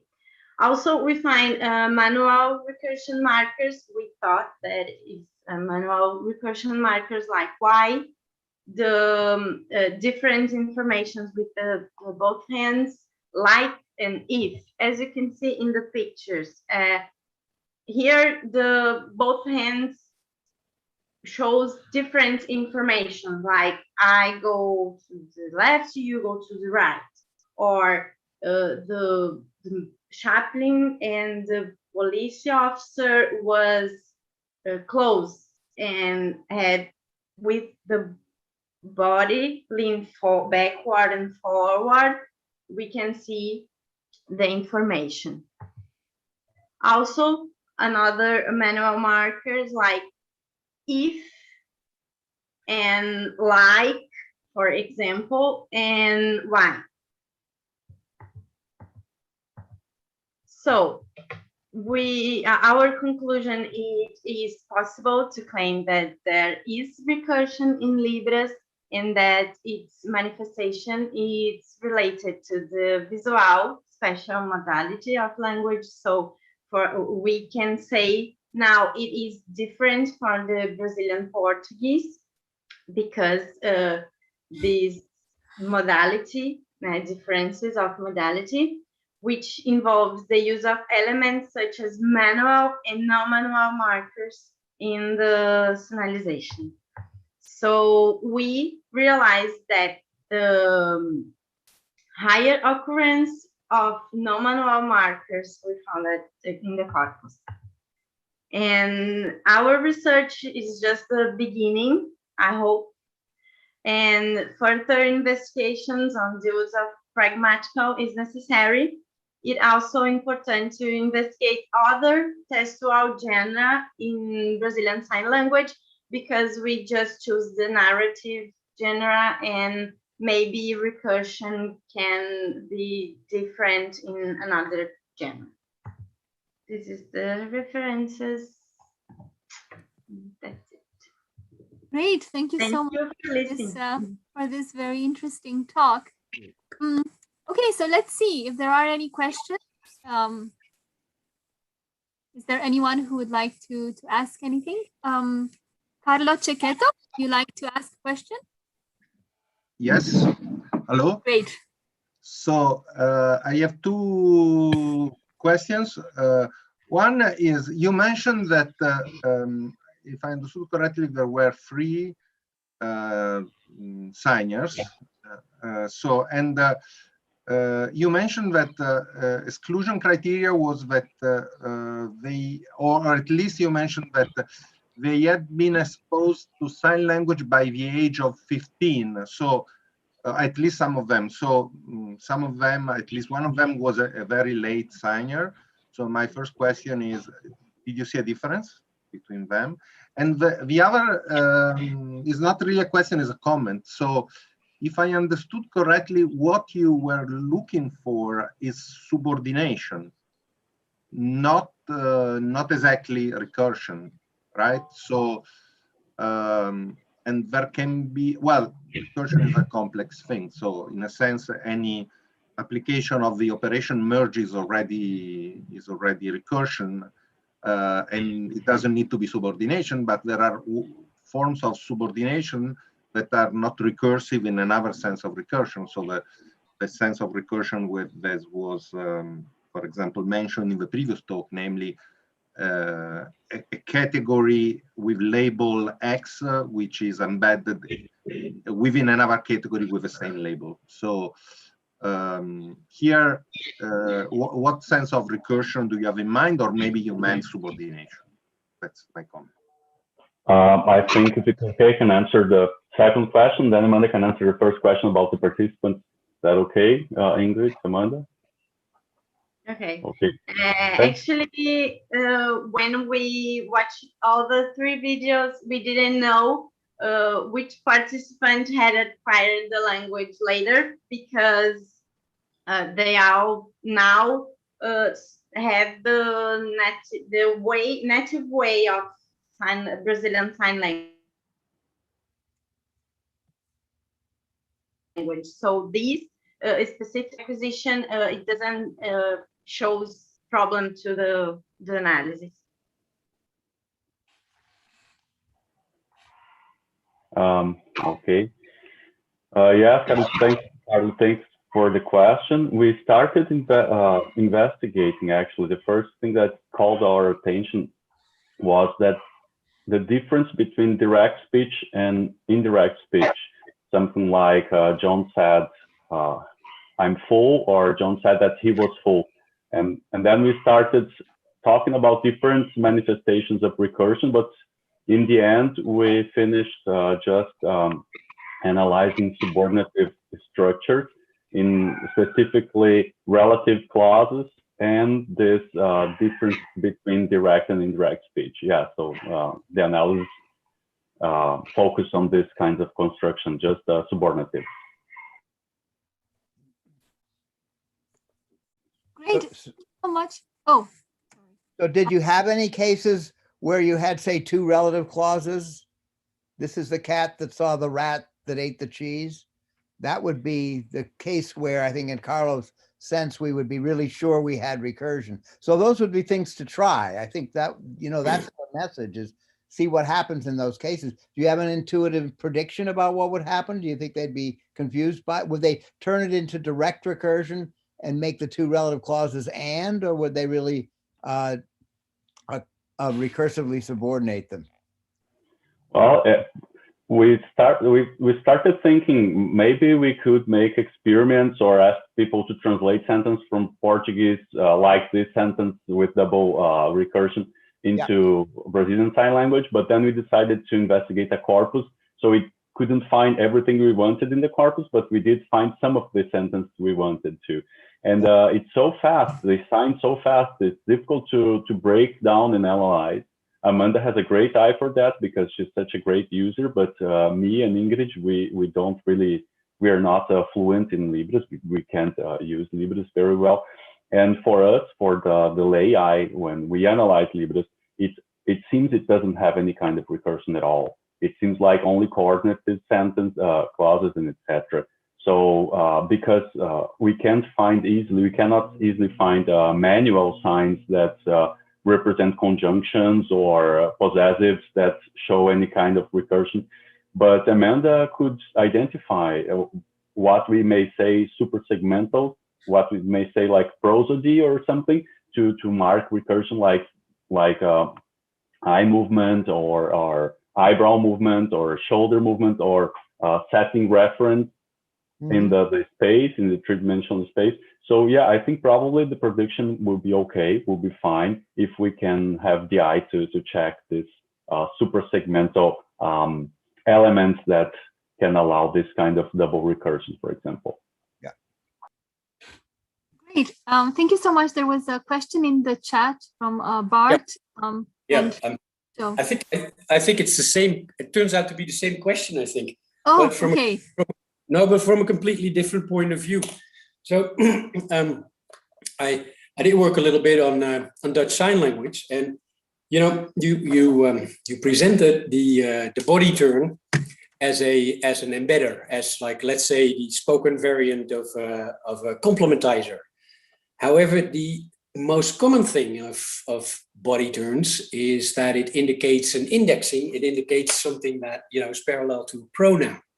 Now, maybe languages like sign languages don't make much distinction between the two of them. I could probably cook up a theory that does indexing to embedded clauses, but I think there's an interesting observation that Tom and me once made, is that there's a difference between the two of them if you refer to sentence. So if you have John said that Bill went home, that's truly recursive because I can keep going on embedding, right? So it's what Tom brought up and Carlo probably too. But that is not the case, and this is the point that I wanted to make. That is not the case for relationships between main clauses done by indexing or pronoun system. So if you say Bill went home, John said that, you can embed that once, but you cannot do that more often, right? So you cannot say Bill went home, John said that, Mary knows it or something, right? That does not mean Mary knows that Bill said that.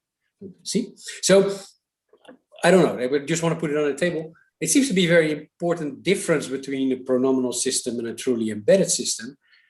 And it feels it's important for you because, I mean, you could truly make the point, which I would welcome very much, that the body turn is also a complementizer, but then in fact, you should be able to find that double that clauses or something, right? Because if you find those, then I think you can clearly make the point that the body turn, maybe it's also a pronoun, who cares? In English, that is also a referring element and a complementizer. But then you could truly make the point that that body turn is also a complementizer. So it's more than just you have probably something to say about that. Great. Thank you so much. So there are some questions. So now, well, theoretically, we should have had a 10-minute break. So for who wants to, they could take a break. But I was thinking of making use of this time because there are 3 more questions. So for those who are interested in these questions, we can just, continue discussing. But I don't know, the others, if others feel the need to take a little break, they can just take a break. And in 10 minutes, we will have our keynote speaker. But right now I see some hands raised. So I see Ana Maria Disciulo, Usha, Deb. So I'm gonna let each of you ask your question. So Ana, what is your question?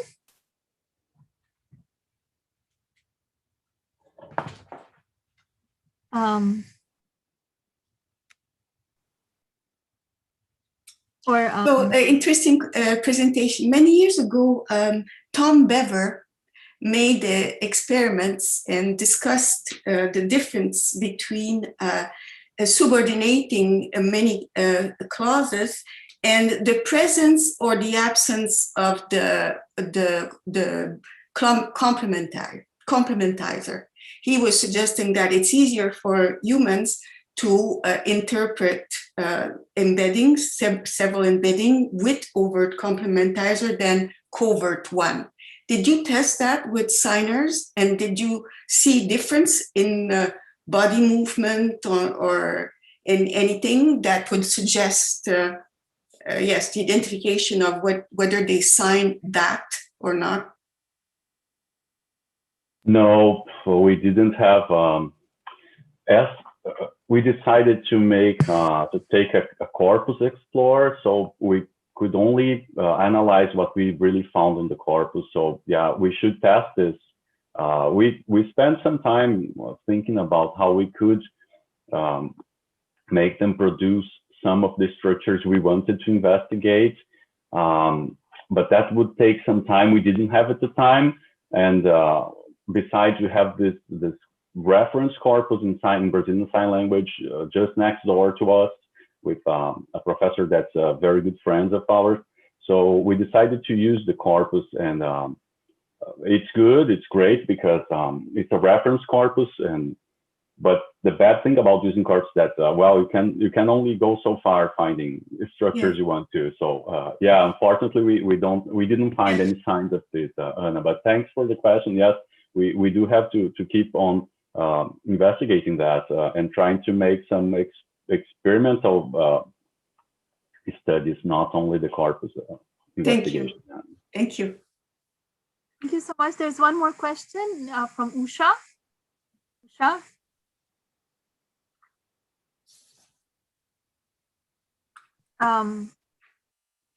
Usha, we cannot hear you. So maybe I can. Yeah, I just wanted to say that I really enjoyed listening to your work and presentation, and thank you for sharing that. And I did have a question about those 2 video clips, which was quite fascinating. The sentences that were illustrated there were something like somebody throws a rock that breaks a window, right? So you have an embedded structure. I was wondering whether in your data then you had cases where there was coordination, such as somebody throws a rock and breaks a window, but not necessarily with the.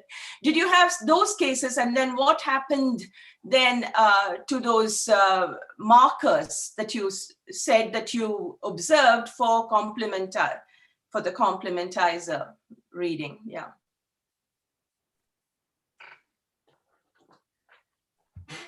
Well, I'll try to answer to you.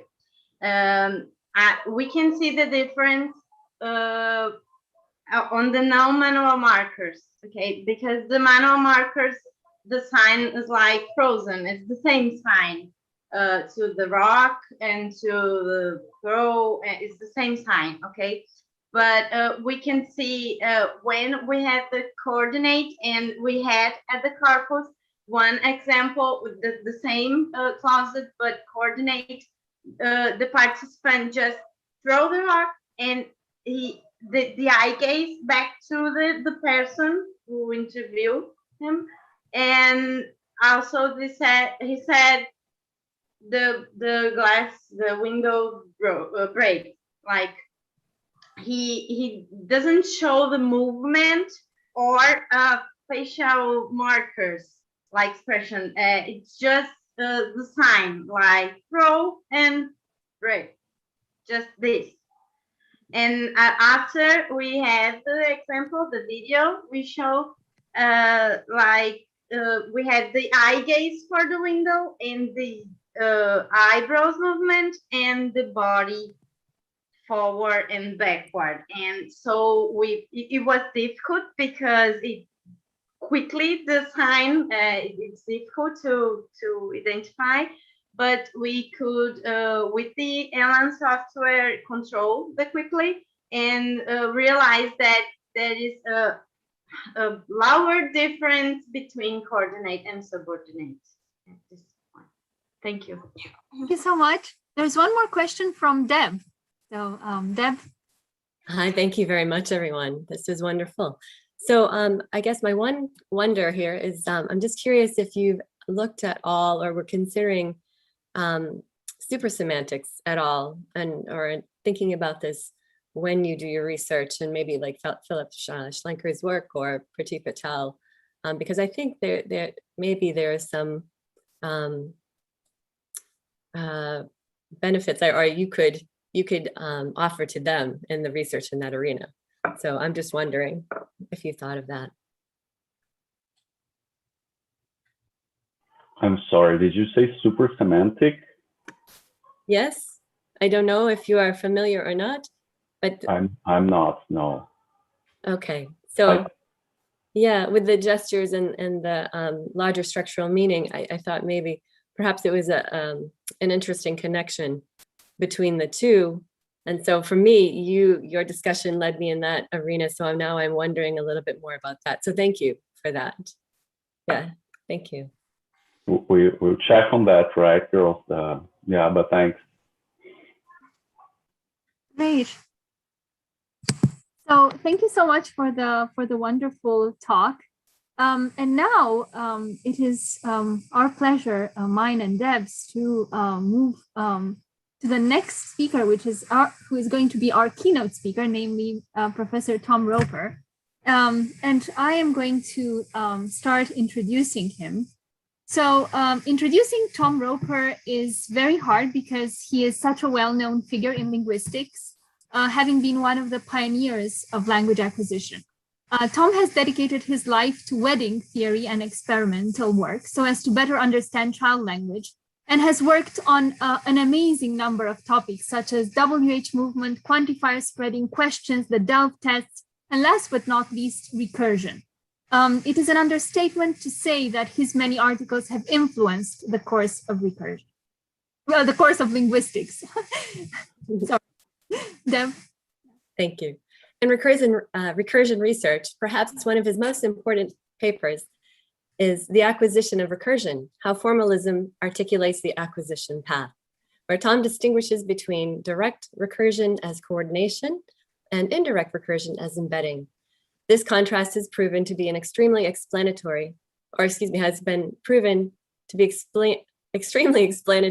in acquisition, where it has been shown that children often reduce recursion to coordination, understanding the mouse near the dog near the cat as the mouse near the dog and the cat. In 2014, Tom edited a book entitled Recursion, Complexity and Cognition, and in 2018, he co-edited Recursion Across Domains. We should have known back in 2007 when he wrote a book called The Prism of Grammar and described recursion as the heartbeat of grammar, giving many examples and theoretical insights into children's handling of recursion from an early age, that he would devote much of his heart to researching this topic. it is our honor. It is an honor for the University of Bucharest to have Tom Roper as a keynote speaker. And given Tom's dedication to understanding the acquisition of recursion, there's perhaps no better person who can tell us and talk to us about this topic with so much insight. We ask that you unmute your mic now for a moment to join in a warm round of applause for Tom Roper.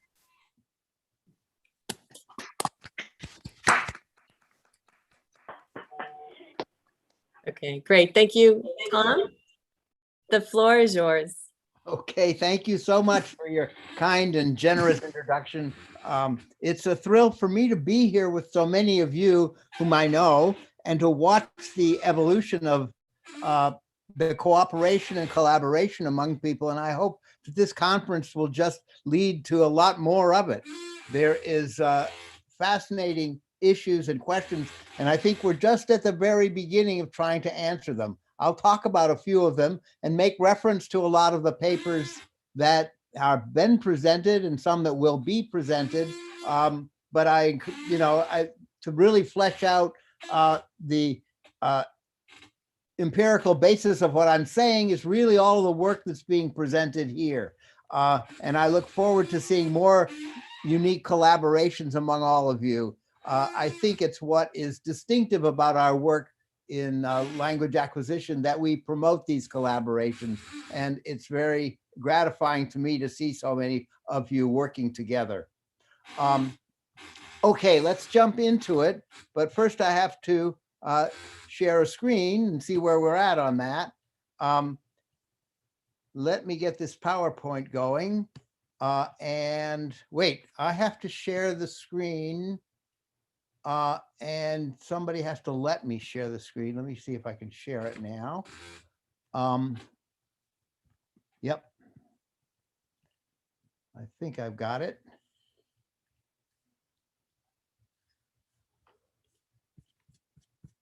Okay. Now, can you all see that? Yes. Everything's visible? Good. Yes, thank you. Okay.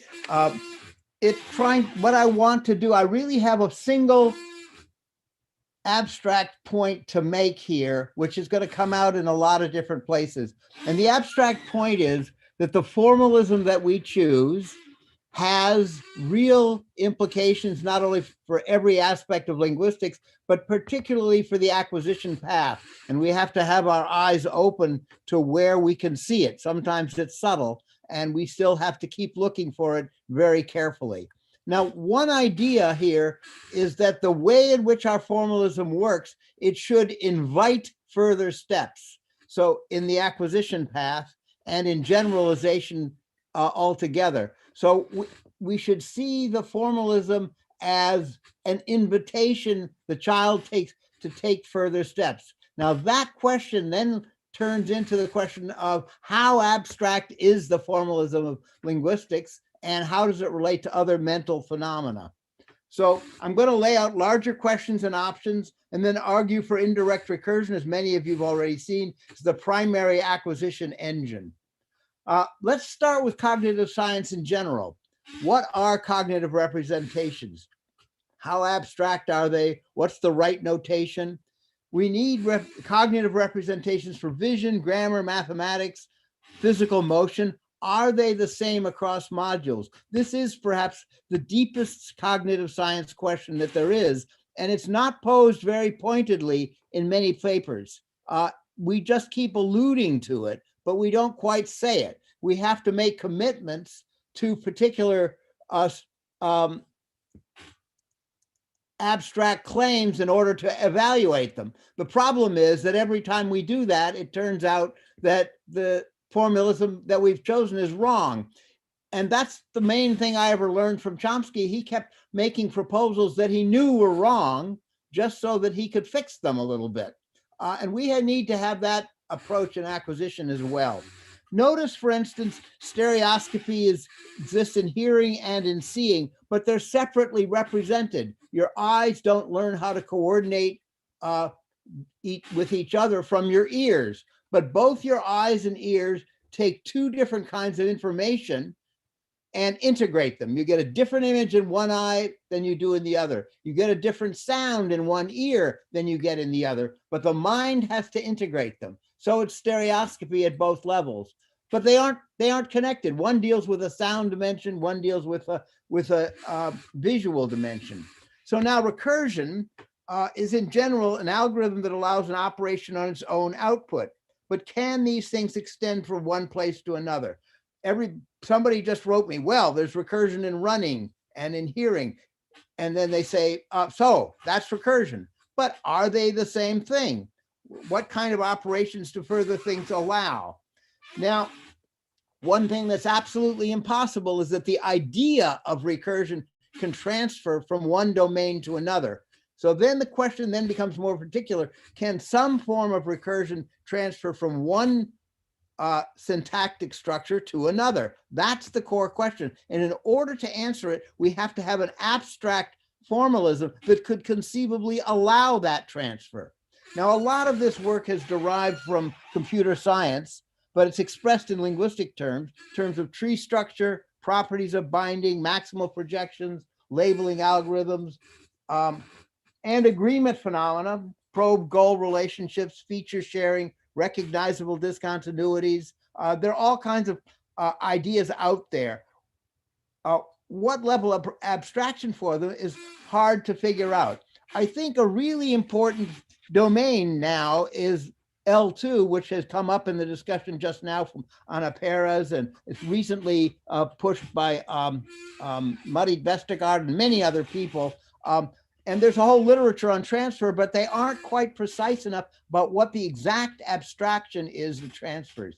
So let's try to ask that question. So let's take anecdotes. They tell us a lot.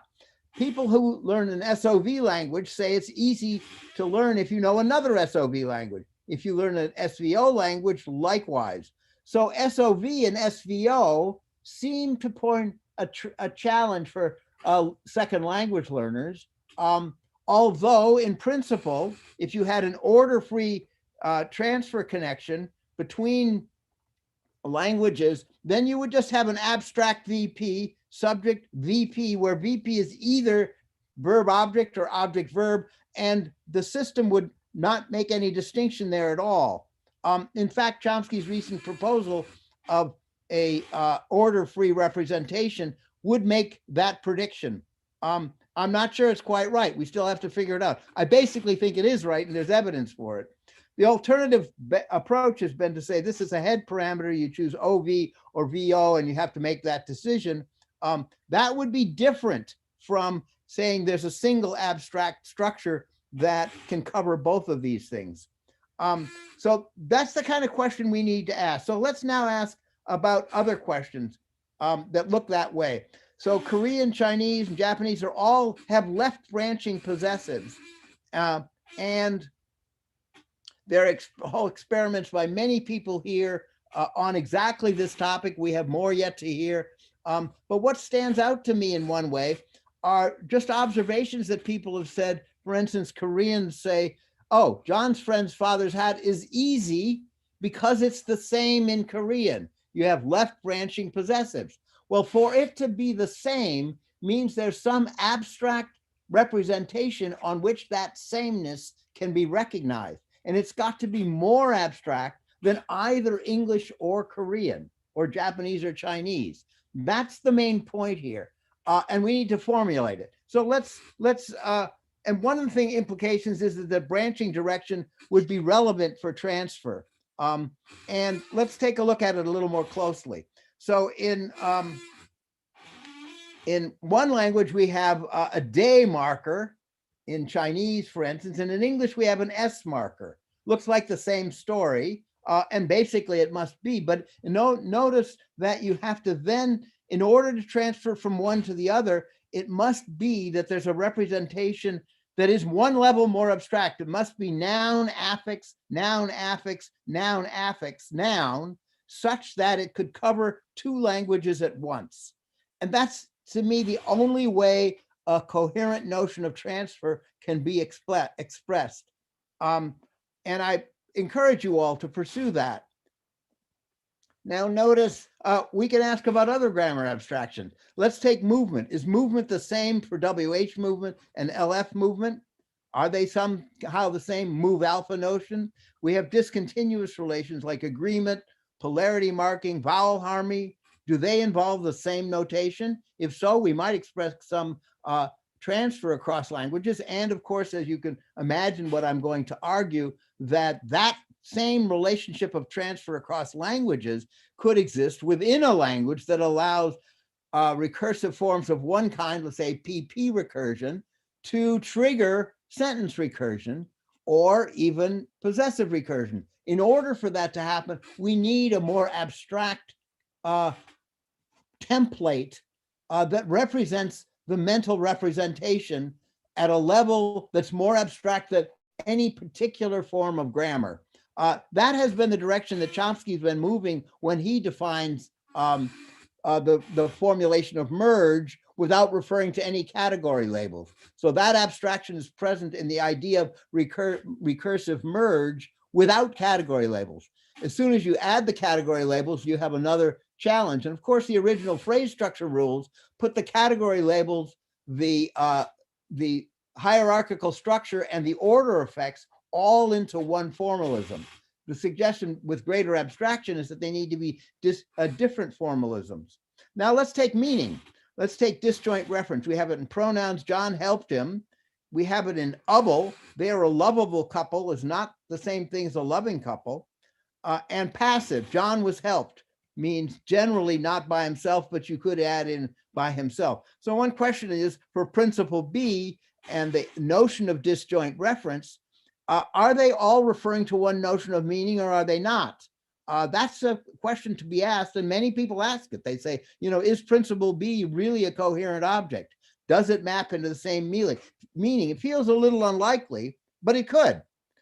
We have to find out. So what are our acquisition goals? Well, acquisition traditionally, I'm going to state that, just restate it slightly, is to find efficient acquisition of particular grammars, and the efficient is underlined because that's what recursion is going to help us with. It should predict stages on the acquisition path, and it should achieve natural and minimal interfaces with semantics and other forms. The notion of minimal interfaces is one that I've been pushing recently, and I can send you a paper on it if you're interested. That means that, for instance, the relation between syntax and semantics, as say Kennedy has argued for ellipsis, that there's the syntax semantics identity thesis, may also have to extend to pragmatics. So we need to really look carefully at what minimal interfaces involve, and they in turn may involve common abstractions with a mental representation more abstract than either syntax or semantics. And of course, we have to account for grammatical diversity, the fact that languages are different.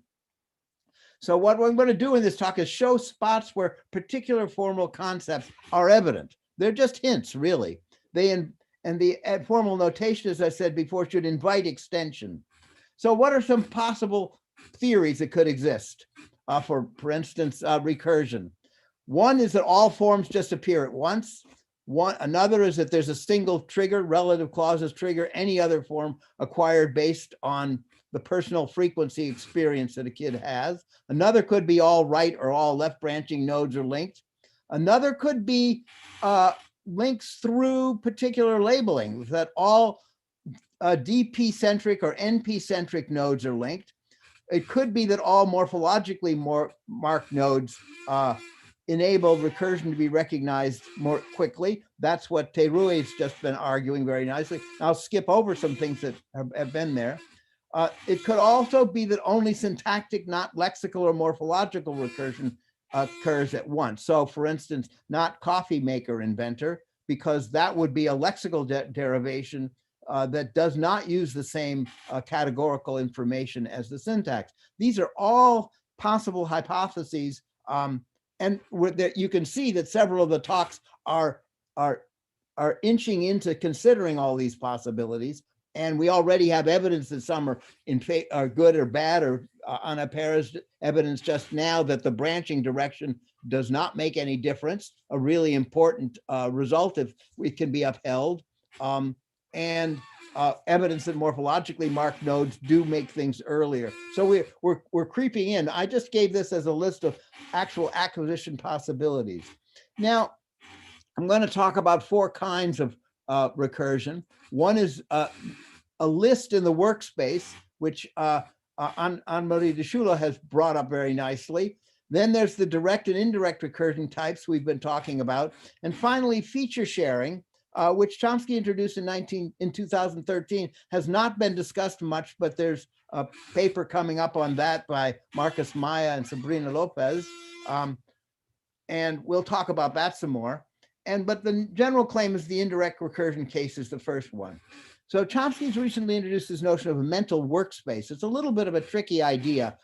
It really means a sentence. And there he claims that there are objects prior to sentence formation that permit operations. This is really like the numeration, and this is what Anne-Marie de Schule referred to, and Bart Hollebrands has talked about his evidence. I'll talk about it in a minute.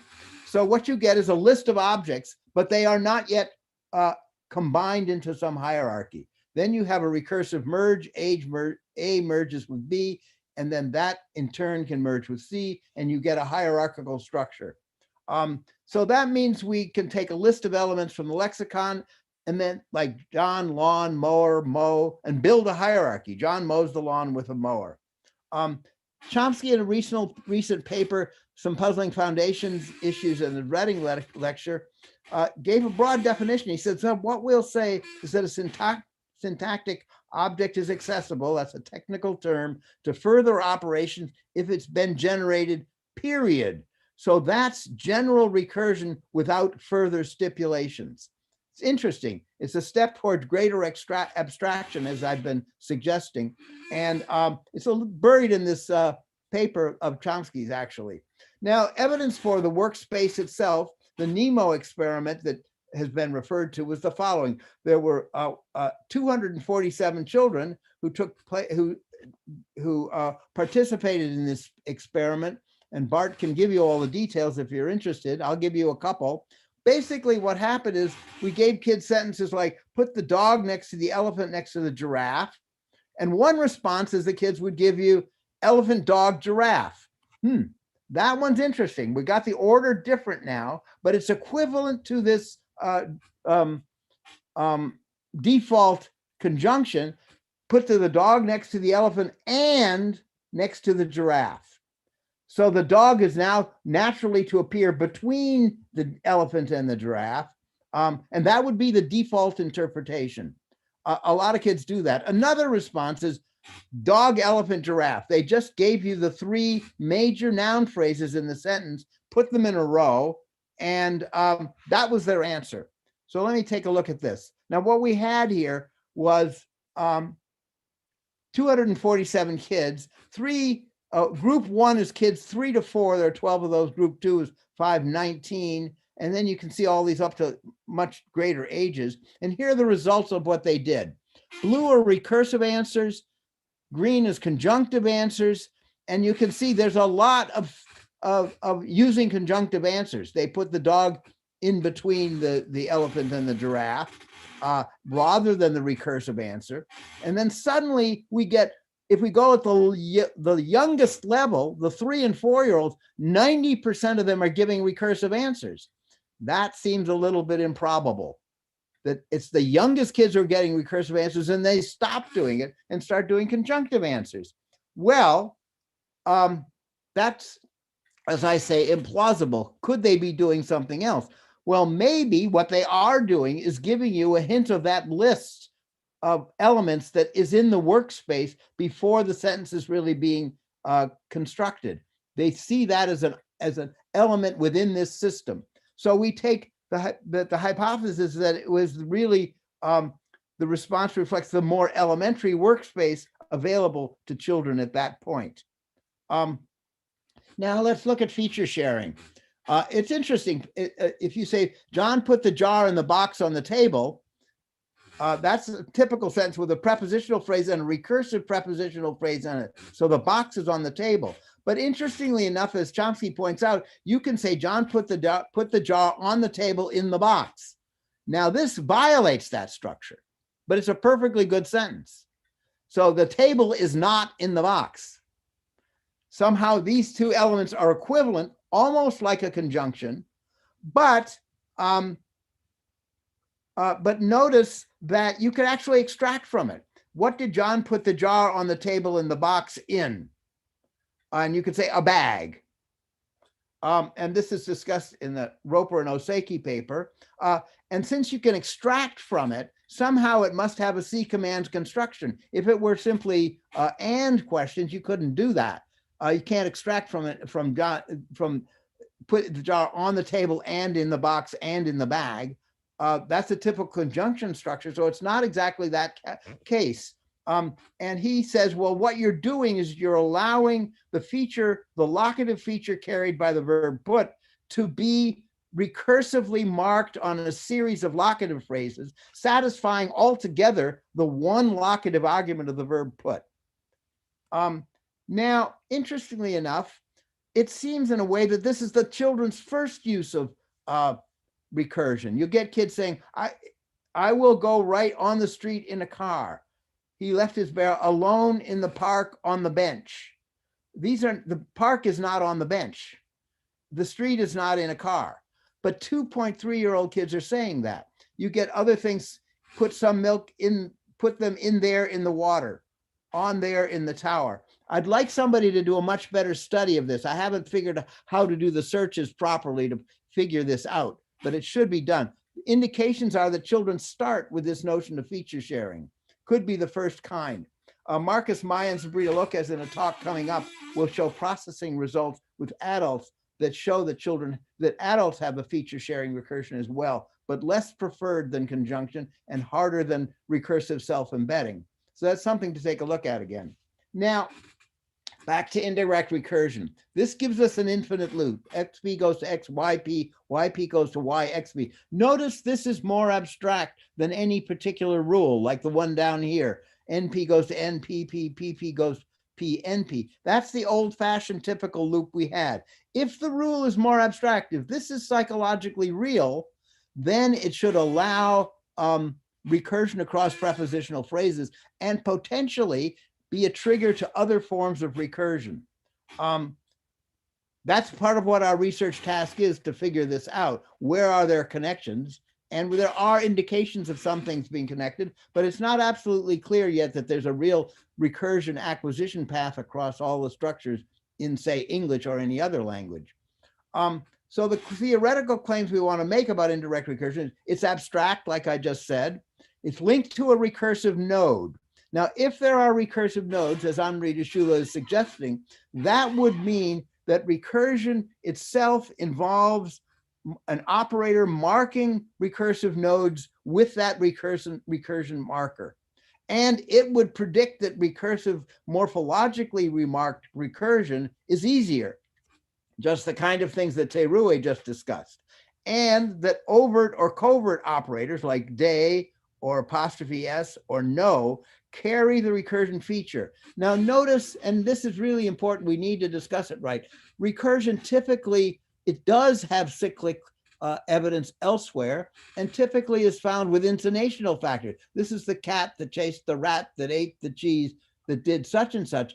If we have that intonation pattern that repeats these elements, it is in effect an indication of a recursion chain that exists across these domains.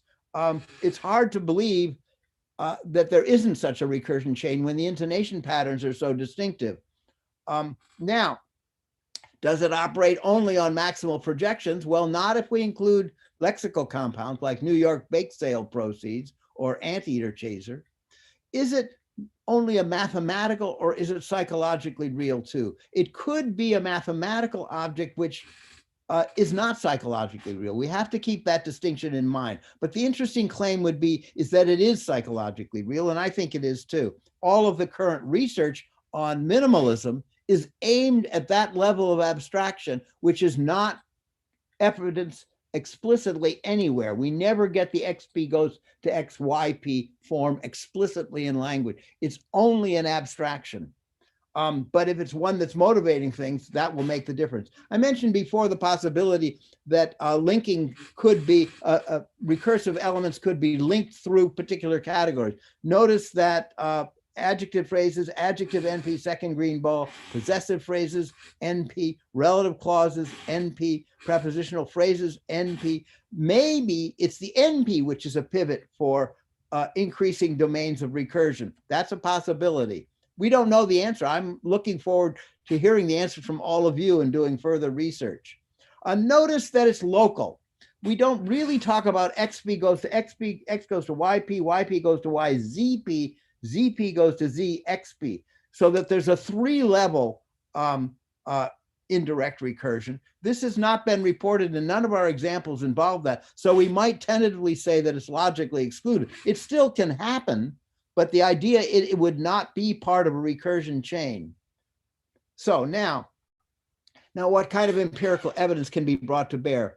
Well, there's a whole team of people, many of you here now, Merckx, Lois, Perez, Hollebrandt, all of these people have found evidence of avoidance with recursion. Anna Perez and Yves Roberge and several others have pointed this out in their 2012 paper, and I should have made an apology for further on for not having complete bibliography references in here. I will complete that a little bit later. But many people have been involved in that. Recently, Luigi Ricci and Belletti and Nina Haim have all made parallel arguments in terms of avoidance with recursion, avoidance phenomena as evidence for something existing. So what this argument is, in a sense, if children appear to avoid recursion, it's evidence for recursion. What kind of avoidance do you get? So you get things like kids saying, this is a set of, you get cases like, here's another couple of cases. The boy next to the dog, next to the cat, and the child will say, the boy next to the dog, that is next to the cat. In a paper by Sevchenko and Barbara Pearson and me, there were lots of examples of this as well. So instead of giving the recursive form, a child throws in a relative clause. This goes with possessives and many other kinds as well. So it looks like this avoidance phenomenon is important evidence. Interestingly enough, it actually shows up in grammar. So in Kalmak, Kazakhstan language, you can have tense clauses followed by infinitives followed by tense, but you can't have them together. You can't say, you can say the man said the woman said that the woman hoped to say that. That's all right. But you can't go, the man said that the woman hoped that something, that Bill said that. It can't be tense, tense, tense, or infinitive, infinitive, infinitive. It's, this is something that Seth Cable found out in field work. These are the examples in Kalmak. John thinks that he hopes to win. John thinks that he hopes that he will win is bad.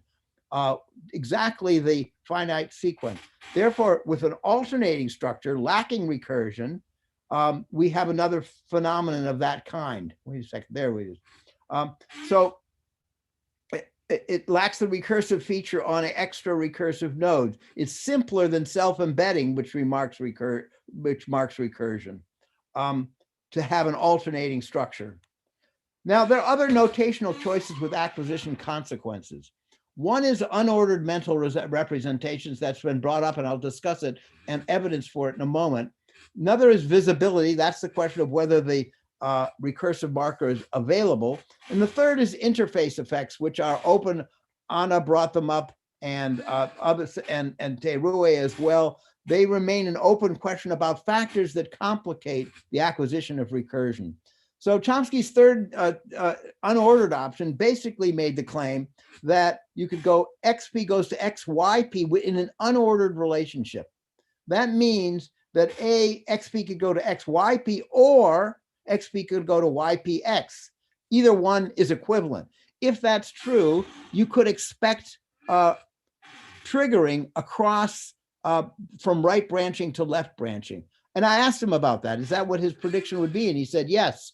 So that's an explicit case that suggests the acquisition path can be affected by this unordered set proposal that he's made. And there's a little evidence for it that's coming up shortly, but it's a powerful, interesting proposal. I'm not sure it's completely true. I still think that there may be branching effects that are very real. We kind of intuitively feel that they're real. We feel that left branching things are a bit different than right branching ones, that English is more right branching than left branch. So somewhere in here, there's some factor that we haven't figured out. Visibility, notice that we do have, this is the dog the cat chased, or this is the dog that the cat chased. In this theory, that is the node is going to be present in both cases. In one case, it's visible. In another case, it isn't. Does the visibility make a difference? That would be the claim. Tom Beveridge was mentioned, claimed that it did. Children very early on get object reflexes. This is the cat I like. And this is, kids don't necessarily, this is the cat that I like. So you get relative clauses without a complementizer before one's with it. That's an important fact that seems to be often ignored. Other features, interface factors. Does it require triggering evidence? That is a situation that corresponds to what's going on. Sure, it does. If you say Milk was drunk, it's easier to understand than Bill was hit, because you may have a situation which is in front of me where you could see somebody drank milk and milk didn't drink somebody. It's not a reversible passive. So those pragmatic effects are certainly making a difference. Is it linked to compositional semantics? Yes, that's a really interesting hypothesis, needs to be figured out, and there is some evidence for it too. Is there other semantic factors? Well, Camelia's got a paper that she'll present briefly showing that green big flowers is a subset of flowers that are green, and that that children don't, that understanding this subset of relationship, that green big flowers is different from big green flowers, is a particular semantic correlate to adjective recursion that differentiates out the coordinated ones, big and green flowers. And that's important. I think it'll come up in other papers too. Now, the direct and indirect approach, we've talked about that. And I mentioned this has come up also in the conversation, is that with coordination, you get essentially an operator and. If you say John, Bill, Fred, and Susan, the and is functioning as an operator, sticking an and between each one of these words. So this aspect of coordination, we have to get straightened out, and Anna Maria de Shula has already given you a good introduction to it. Notice that or is the same way. You can get a reverse backwards operator with or, just like you have with and. And there's a paper coming up on how children understand and its temporal effects as well. So if we argue that they all involve a functional category with an overt or covert recursion marker, as de Shula has argued, then we can find them, we can expect them in Japanese and Romanian and Hungarian, and evidence on all of these forms is now available. I'm going to skip through some of it because there's some other things I want to talk about. And the recursion change that exists, what is evidence for them? Cyclic WH movement, NPI connections, intonational patterns, they're all evidence in that direction. We would end up with a structure like this one with an X with an F marker repeated going on down the line. And the recent work that Jill de Villiers and Jessica Coppola and I have done on 3-clause recursive chains suggests that the WH movement chain operates as an independent in an independent module and can be acquired very easily. So I'm going to go over this experiment quickly. And this one you might already be familiar with. The mother sneaks one out one night when her little girl was asleep and bought a surprise birthday present. Next day, the girl saw a bag and said, "What was in the bag?" The mother wanted to keep the surprise, so she said, "Just some paper towels." And if you ask a kid, what did the mom say she bought? A lot of them, like a third of the 3-year-olds will say a cake. And they answer what she actually bought and not what she said she bought. So this was, we worked on this for many, many years, and it was very tantalizing and difficult to explain. So you find that with the 3-year-olds, a third of them will give you this reality answer. However, when we tried a more complicated form, something else happened.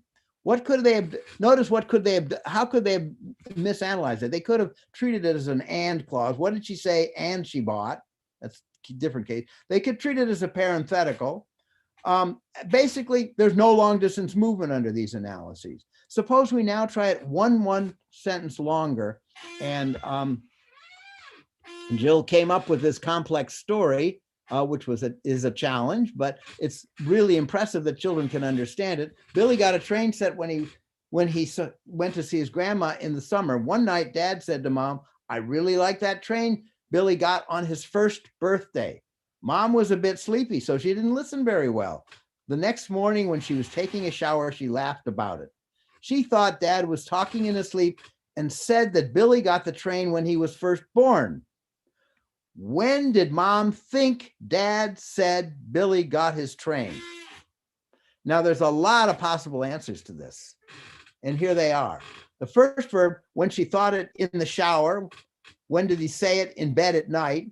Third verb, the reality case, in the summer. When did he get it? If you integrate think and say, it's while sleeping. If you integrate say and got, it's at his first birthday. And you integrate say, think, say, got. The real 3-clause answer. It was when he was born. What happens is, if you look at the 3, 4, 5, and then adult, they're all going for the 3-clause answer, when born. Amazingly enough, they seem to get the right answer, and they aren't interested in the reality answer. So the kids get more correct answers for 3 clauses than for 2 clauses. It's a wonderful paradox. That's what science moves ahead on. The answer is maybe the recursive WH is an independent module that is easier when you're doing recursion to go all the way than it is when there are these possible parenthetical or other approaches to subordinate clauses. So this is evidence that a recursive WH module creating a recursive chain is there. It's there for WH movement. We all assume that it is. So it should be for these other cases as well. So now the relative clauses. This is going back through what I said before about cross-pass triggering and how it can go all the way down if you say something like, notice we have 2 sides, John's father's friend's hat, the hat of the father of friend of John. We can do both forms in English and in other languages as well. And the question is, could they trigger each other? What's their relationship? And you also get possessive recursion with kinship and part-whole relations. It's important to realize that. John's cousin from Detroit's Mac computers, external hard drives problem is not just kinship relations. Now, in relative clauses and PP elements, there seems to be a link in this early paper. 4-year-old kids who get one get the other. Dutch has both forms of possessive, one left and one right branching.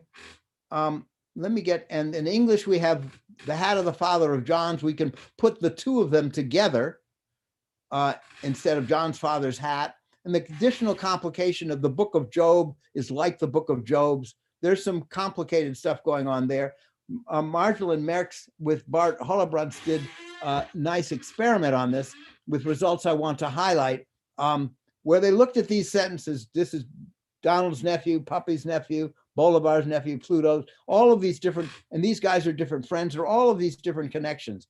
So they ask questions. Can you show me Grandma Duck's son's girlfriend's kite, April's aunt's boyfriend's kite, Don's girlfriend's niece's cat, the kid of the mother of the boyfriend of Daisy, the kite of the mother of the boyfriend, the kite of the boyfriend of the aunt of April, the cat of the niece of the girlfriend of John. And then this is 4-level possessives too. And then these are all in Dutch as well. The balloon of the nephew of the friend of Mickey, and Mickey's nephew's friend's balloon. So they have them going both ways. That's what was cool about this experiment. Now, the results showed that children answered 34.9% of the correctly. That is, they got a lot of them wrong. There were conjunctive readings in only a few, reductions in about a quarter of them. Adults get 92% correct. Conclusion, the recursion is hard. Either conjunction or avoidance. Looks like they take both sides, left and right, roughly the same. You can see here the correct recursion. They're all low. This is 4-year-olds, 5-year-olds, all children. It's all pretty low in this chart here. When you tabulate it down, what she found was that 9 of 30 children did equally well on both. 3 did not. This is really, the fact that they were doing equally well on the both, on the right hand and on the left hand, is evidence that of an abstract trigger relationship between the two. That is, if you get one, it could trigger the relationship to the other. It's just a little bit of evidence. You need to do this much more carefully to make it completely persuasive. In the pattern of answers, 1, 2, 3, and 4 embedded clause, 16 of the kids were better with the possessive phrase than the PP, and 19 were better than with prepositional phrase than the possessive phrase. Again, no bias toward left hand or right hand branching, which is a little bit surprising. Conclusion, the PP and the possessive are very close together in the early age group. Some individual evidence that children who do one do the other, like English PP and relative clauses. Conclusion, recursion is not strongly linked to branching direction. The same conclusion that Anna Perez and Yves Robert and their colleagues suggested. Does recursive morphology make a difference, a marking, for morphological marking enabled recognition? Yes, probably. Comparison of English and Dutch to Romanian, Japanese, Hungarian suggests an advantage. I'm not going to go through all of these because you've already gotten some evidence of this before. For Romanian, Japanese, Hungarian, and their different forms are slightly different. Some are adjectival and some are different. These are cases from Romanian where kids get a day marker that really gives you it's really a recursion marker that gives you this recursive effect. Without it, you get a conjunctive effect for prepositional phrase. So Romanian doesn't have recursive prepositions as one might expect. It really is, it's not gone. When relative clauses appear, that day marker disappears. You only have the relative clauses. So it doesn't apply for everything. Now, Hungarian, I'm going to skip this one. I think you'll hear more about it later in this conference. And the generally good effect, but I want to make one final comparison in this part of the discussion. English kids have a much lower rate of recursion, 24% for 5-year-olds, than the Hungarian and Romanian kids who are up to 40%. So let me give you the final comparison in here. Japanese we just saw about, so I'm not going to reproduce that for you. If you compare them, in conjunctive forms last longer in English were not linked to an overt recursion marker than in Romanian, Japanese, and Hungarian. 25% recursion in English, 40% Romanian, 50 to 68% in Hungarian, 58% in Japanese. We need more careful individual path constructions, but all of the evidence suggests that the overt marker makes a difference. So let's realize, actually, we can go take this further. This is an experiment that needs to be done. So anybody interested in doing it should think about it. I'd be glad to help. Could you put recursion inside recursion? Well, you can. Let's take a look at this. If you say, wait, let me get the previous one. If you say, John's Big Little Sister's second blue book's cover, Big Little, it's interesting. You can get, and they'll have more discussion of this in other papers. If you say the sister's not big and little, so it's a big little sister. And it's the second blue book in the classic cases. What we have is adjective recursion, big, little, and second blue inside possessive recursion. And that's possible in English. That's a little bit like center embedded cases, and we ought to take an experiment, ought to do an experiment to see if it has processing effects. I predict that it will. Notice you can do it with adverbs too. John's awkwardly, unexpectedly careless, subtly and visibly evasive approach. we could put recursive adverbs which modify each other awkwardly, unexpectedly, inside recursive adjectives like careless and evasive. So those should be experimentally discussable. Notice that we can do it inside referential and generic possessive. Those have not been properly introduced, separated in much of the discussion so far of these phenomena. But they are separate. So you can say John's sister's jeans, and you can say men's jeans are a special variety. Women started wearing men's jeans, so companies made different forms. Now you can put it together. You can say John's sister's men's jeans. And notice that women's actually gets a little bit of a different intonation pattern there. So we need to pay attention to that too. But what we are getting is one form of recursion inside another form of recursion, and we need to take a look at it. Conclusion, the acquisition path for recursion is an important dimension of grammatical growth. Abstract triggers for recursion create more efficient acquisition. Cross-linguistic argumentation and acquisition is a critical dimension of theory construction, a strong support for abstract phenomena. Are there third factor effects? Minimal interfaces. I mentioned the shared notation concept before.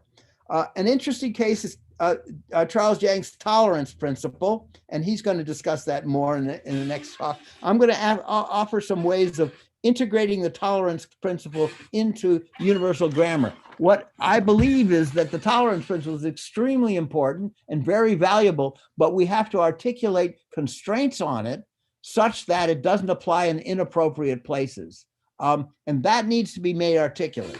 So we need to, again, incorporate UG notation if possible. So the general idea is you compare probability of structures in the same domain of meaning to determine which is productive and which is exceptional. So his classic example is children say road it is distinguished from a vowel chain. Road is different from blow, blue. Now, some kids make mistakes. You get a kid who said it didn't glow all night, it glue all night. But only the ED one is truly productive. They both based on past tense, and that works very nicely. Now let's try some other questions though.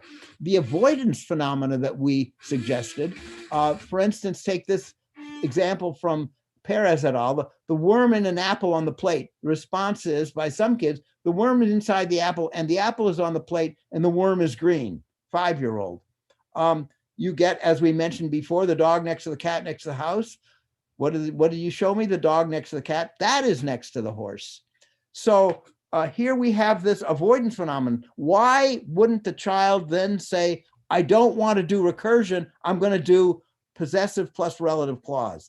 This should be a competitor in principle to the recursive case. Somehow we have to define recursion as not subject to these avoidance phenomena.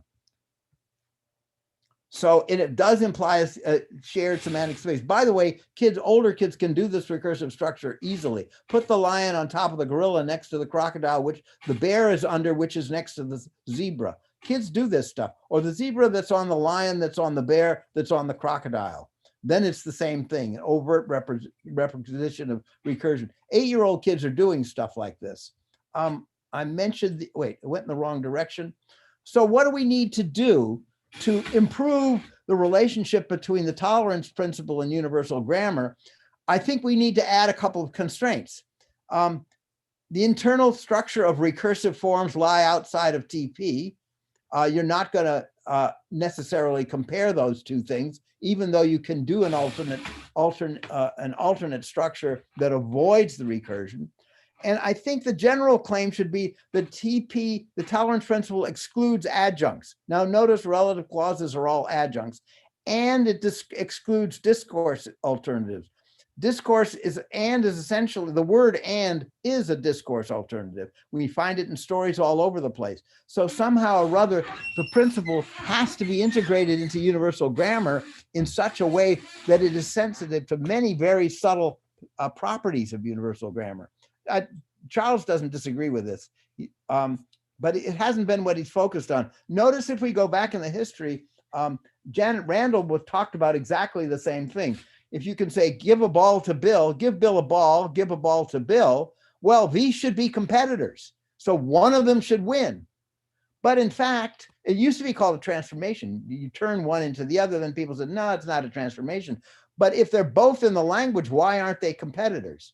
And one comes from the Anglo-Saxon tradition, the other comes from the Latinate tradition. So what do you do? Janet Randall suggested, well, the child goes back and forth and then accepts both. The UGTP solution, I think this is not really worked out. It needs to be thought about a little bit more. If both are arguments of the verb, then both are allowed. So no competition, even if they are covering the same semantic space.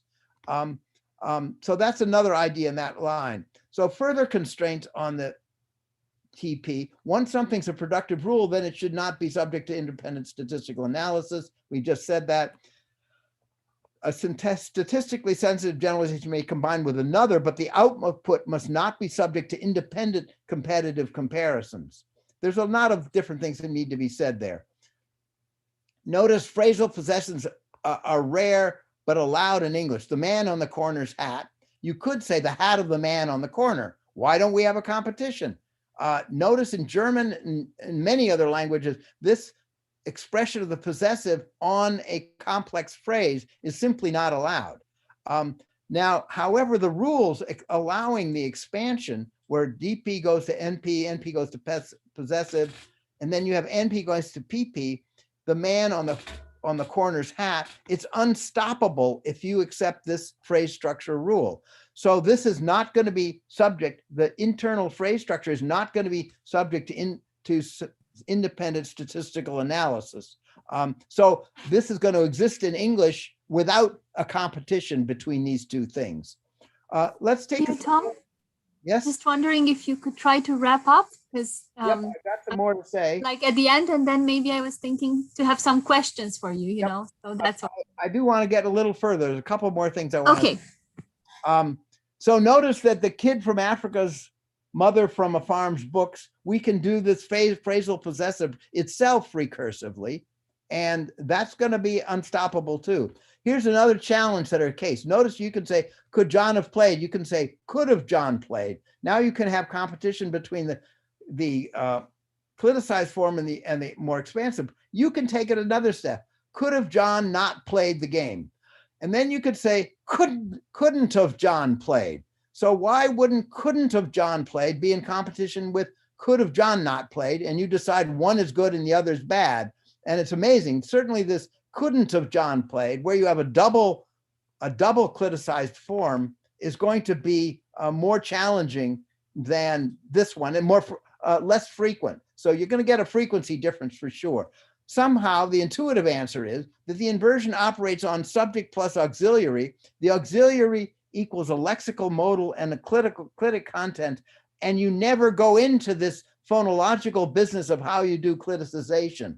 That the TP principle is going to be outside of that.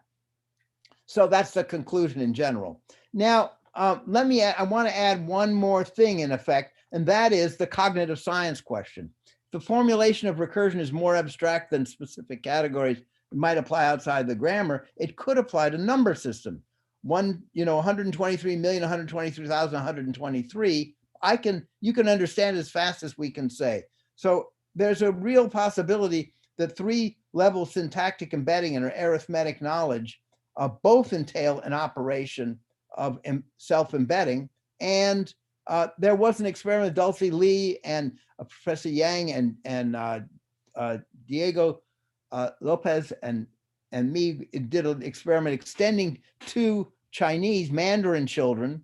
And it turned out that when they looked at 1-level, 2-level, 3-level possessives, the children who could handle recursive possessives were also the ones who could count above 289 or above 109. Most kids stop at 109. It's a common stopping point for reasons we can explain. But the claim is really when you embed ones and tens inside hundreds, you're doing recursive embedding within the number system, conceivably with this phrase structure system, conceivably with exactly the same higher level node definition, higher level XP structure, maximal structure with a XB structure with a specifier embedded inside each other, so that the grammatical structure of numbers and the grammatical structure of recursive possessives are very similar.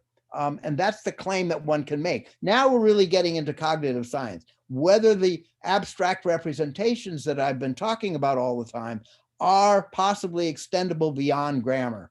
And I'm going to leave you there. I have a summary at the end of these things, and if you want, I can send you this slideshow, and it'll be on the recording of this, reciting these different conclusions we've been going through. But to emphasize that much remains open, there's a lot of experimental work needed. This constitutes an invitation to all of you to get involved in these questions. Many of you are. And the claim should be that we're doing cognitive science. We need abstract representations to do it. Linguistic representations need to be abstract from their own point of view, and they may extend beyond language itself to numbers. Thank you all so much. Thank you so much. Thank you so much for your talk. There is a comment from Marcus Smaya saying that saying thank you, and he also says feature sharing computation is challenging indeed. We will try and think a bit more on that tomorrow. So he's saying that. Oh, there is a first question from Carlo Cecchetto. Oh, yes. Okay, here I am. So actually, it's related to the last thing you said. So I wanted to have a comment from you, a reaction on this idea that Chomsky made in the UCLA lecture. Finally, I got it. According to which the recursion in language may be simpler than recursion in arithmetics. Because in arithmetics, you keep, if you do 1 + 1, 2, you keep 1 and you have 3 objects, basically. 1, the first one, the second one, and 2. While in language, you only keep the result of the merge operation. So, I mean, this is a departure from other views that say that, well, basically it's the same thing. So since in the last part of your talk, you hinted at this, also with when you talk about these children in which there is a correlation between language and capacity to count. Mm-hmm. I wanted to have a reaction from you on this Chomsky's idea that, I mean, seems to change a little bit the standard view or the previous view on the relationship between recursion in arithmetics and in. Yeah, I mean, Chomsky made the suggestion, and there's a paper that Diego and Junku Parker, and that's going to be presented later in this conference, arguing against the success that the children's the successor principle is not what children are using. I only want to argue that that relationship between ones, tens, hundreds, thousands, and 10,000s is structured exactly the same way the grammar is. Beyond that, there's all kinds of aspects of mathematical and number systems that are different from grammar. Just like words are different from grammar. You know, grammar doesn't explain the difference between happy and unhappy, for instance. I mean, it doesn't explain all these things. So we only wanted to do part of the work. So my comment on that is, yes, that difference is right. Chomsky's obviously right. And what the TP principle that I was talking about does exactly the same thing. It says you only comment on the output of the whole system, not on the internal frequency. So if you take a word like unexpectedness, the ED is in the middle of this derived form, and it has a certain frequency that makes it the chosen past tense. But now if you put ness on it and you put on it again, the frequency of that whole form is going to be much less. So you don't want to, once you've done unexpected, you're not going to recalibrate unexpectedness in a way that's sensitive to the frequency of the ED. Those, you know, you finish that one system, you don't, what did he call that? Was a Markov system difference that he pointed out to. I think it's compatible with what I'm saying. And I agree with the fact that math is different in that sense. Great. Thank you so much. Maybe we can take one more question, or we will see. We are a bit low on time, but we can. So Ana Maria Di Sciullo, would you like to ask your question? Yes, thank you again. Then yes, thank you, Tom. It was exciting as always. Yeah, I have 2 points about numbers. There's a paper, I'm sure you read it, by Ken Hiraigua in Frontiers. He says, a recent paper, relatively recent, says that, in fact, the title of the paper is The Faculty of Language Integrate the 2 core systems of numbers. So for him, there's nothing like the successor function in as Chomsky argued, but it's debatable. And we see that there is a relation, but it's not a straight cut division between mathematics and language, but there are still major differences there. This is one thing.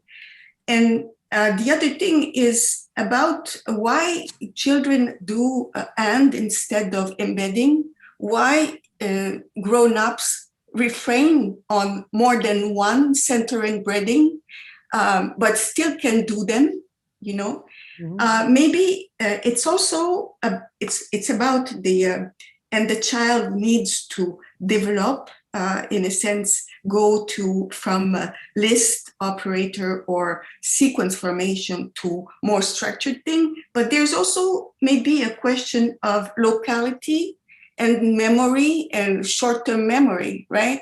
So, and is embedded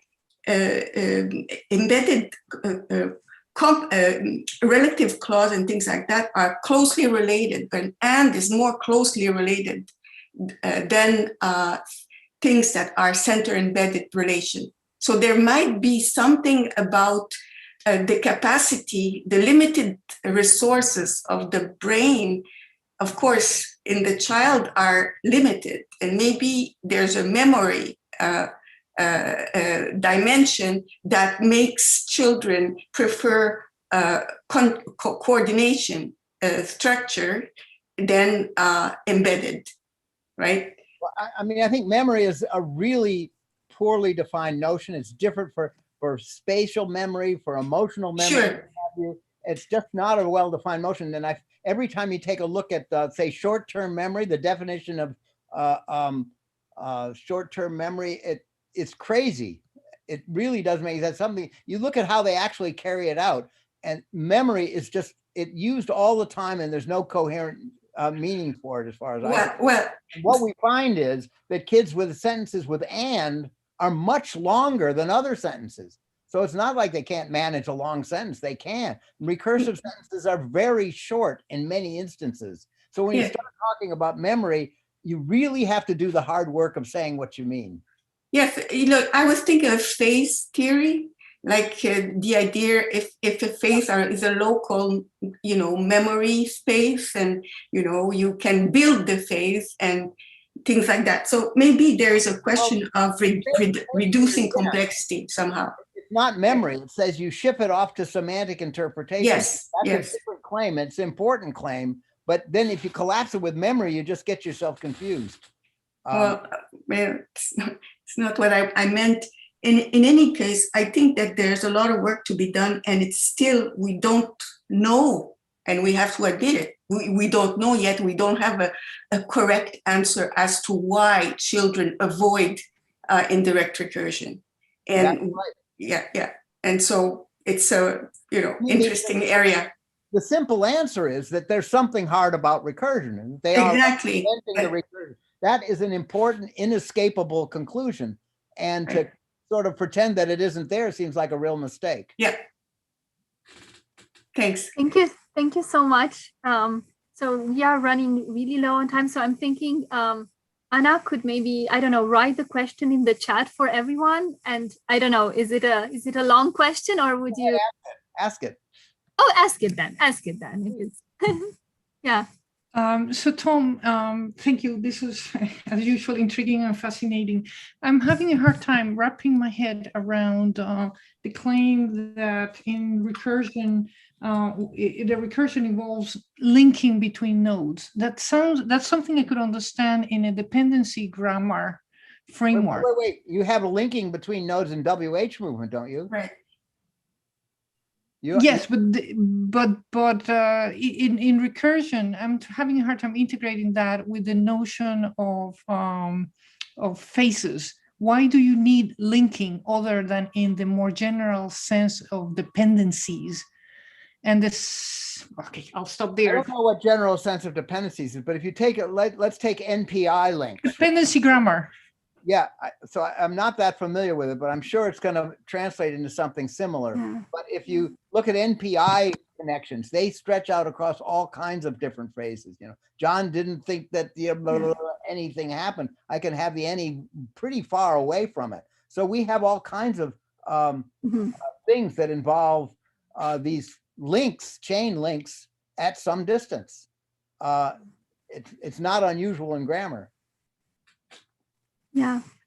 So thank you so much. Now, thank all of you. I've really enjoyed it. Yeah. So Emma just wrote that, indeed reminding us that there is a social hour at the end, and there we can discuss more. But now we should move forward. Thanking everyone, thanking Tom, and also the people who ask questions. So we move forward. Unfortunately, no 10-minute break, just because we are a bit behind time.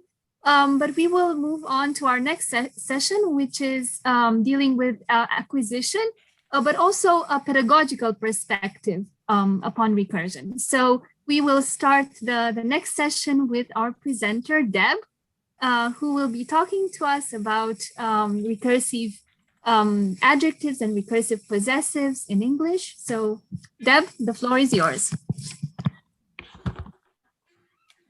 Great. Give me 1 second while I get the screen up for everybody. Yep.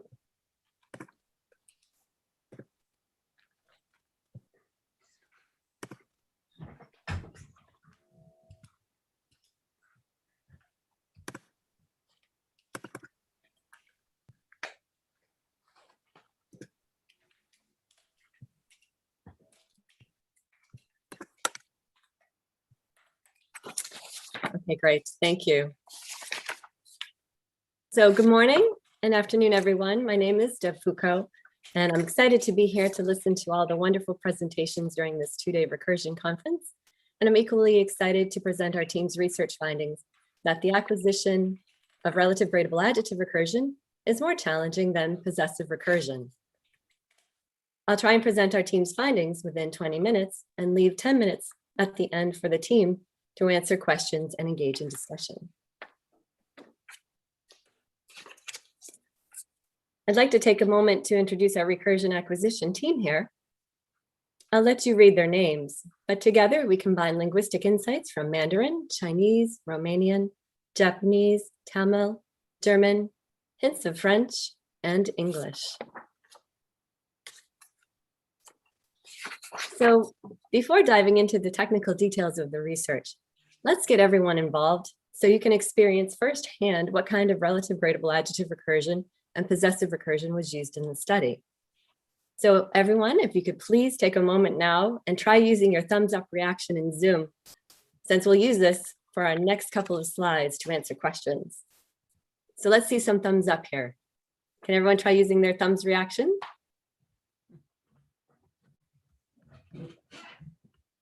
I don't see.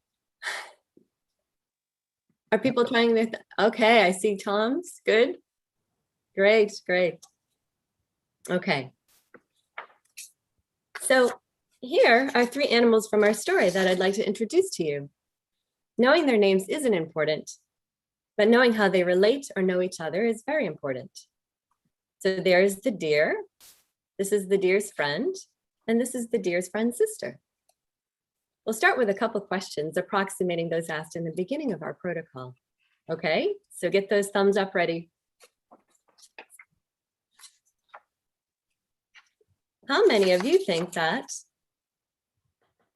this is the deer's friend?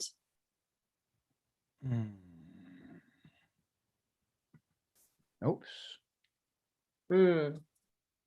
Well, interesting. Well, they are learning to tell the difference between big small mushrooms and big small big mushrooms, so they can pick some and sell them at the market.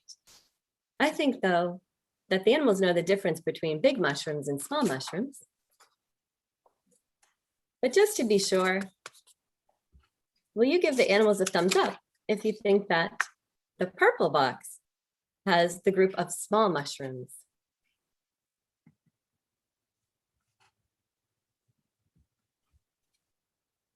Okay, good.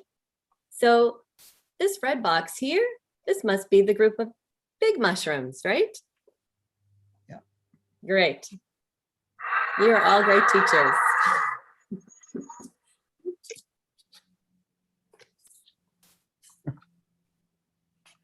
So now if I ask you, which box has the small, big, small mushrooms? How many of you say it's the green box? How about the purple box? What about the black box? It doesn't seem that we have nearly as many responses this time.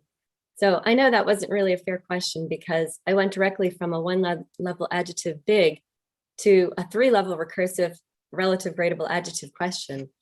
And we don't really do this with the children, but it helps to show how challenging three-level relative gradable adjective recursion can be. So without guidance or instruction. So you can see that the instruction at the beginning of the experiment is crucial. So if I asked you now instead, which boxes would you say contain the small big mushrooms?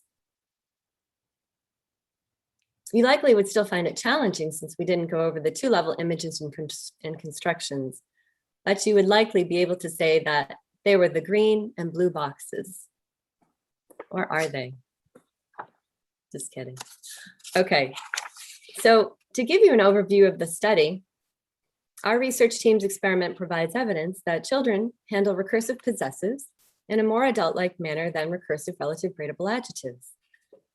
So underlying this claim is the assumption that the abstract notion of indirect recursion underlies both recursive adjectives and recursive possessives.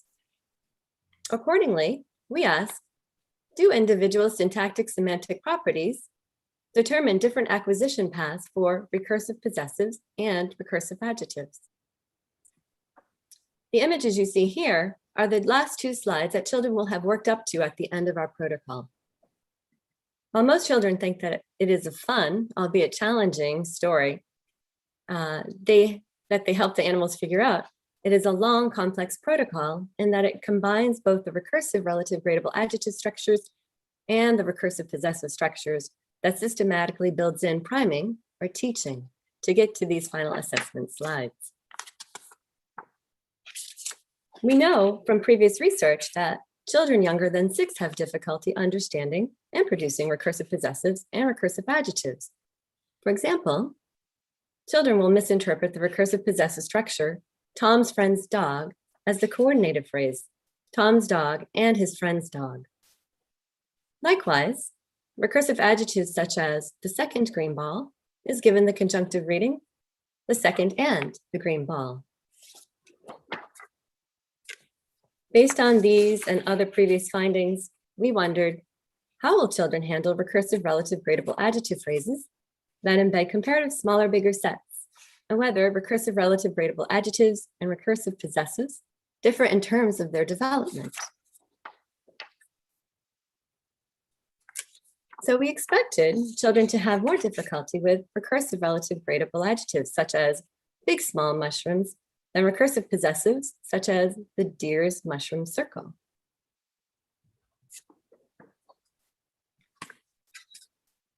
This expectation is derived from the fact that syntactically, as you can see in the image on the left here, that the creation of the recursive adjective set involves composing recursive adjectives inside the noun phrase, first merging the set adjectives to the head, then merging the subset to the resulting nominal. If you look at the image on the right here for recursive possessives, you can see from looking at the structure that recursive possessives involves composition outside the head, first creating a possessive object, then merging it to the head. Moreover, semantically, we expected that embedding subsets inside sets with adjectives is more challenging than the semantics of relations expressed by possessives. And lastly, morphologically, recursive possessives could be easier to handle by children since the possessive S marker might act as a recursion or recursive cue. At the time of submitting the abstract, we had 39 typical developing English-speaking children in our study between the ages of 4 and 12. The mean age of the children was 7 years, 3 months, and there were 10 adult controls. While the protocol focused on English comprehension and production, being monolingual was not a criteria we set. There are mostly monolingual English speakers, but also some bilingual and multilingual children who participated. Moving forward, our plan is to continue gathering more data to fine-tune experimental results that will take into account these cross-linguistic aspects. So stay tuned.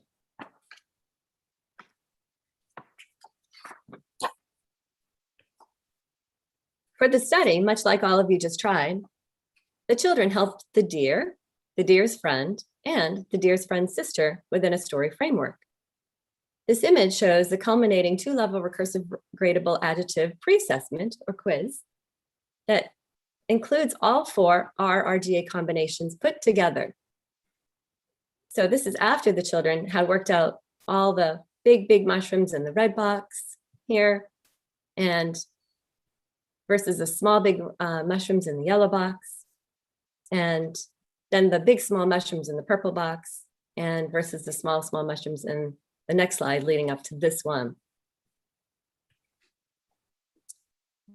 These 2 slides that you had seen earlier in the presentation's overview show the final assessments where children select and produce recursive big small mushroom sets for the animals.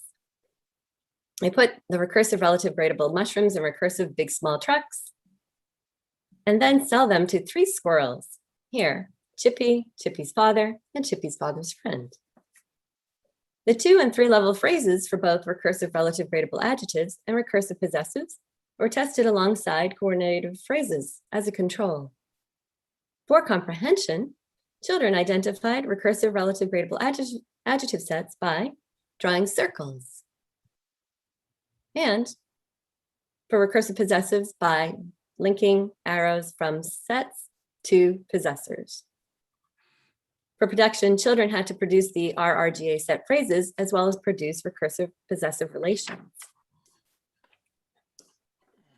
In the video clip that I'm about to show you, the 4-year, 3-week-old girl has just completed the 3-level RRGA for the big mushrooms on top here.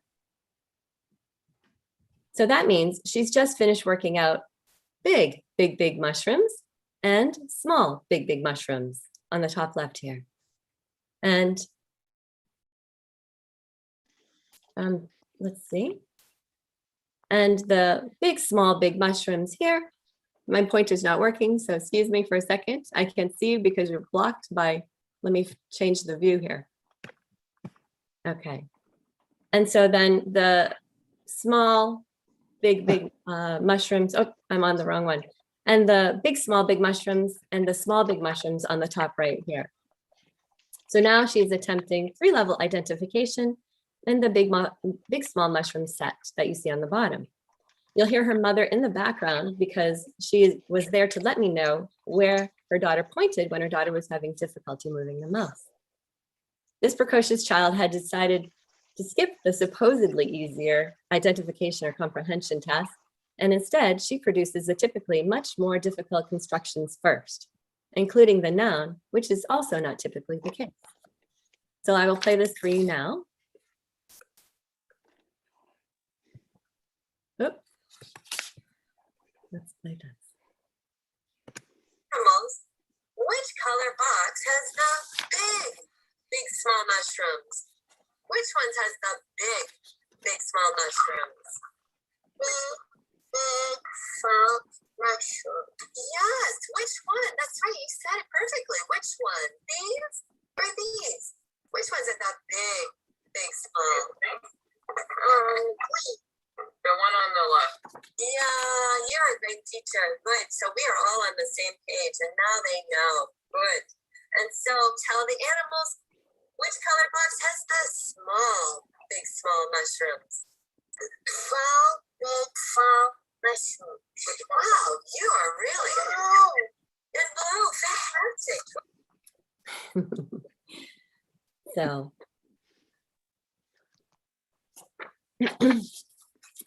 so here we'd like to show you some other examples of recursive statements and questions used in the story protocol from both the teaching and assessment slides.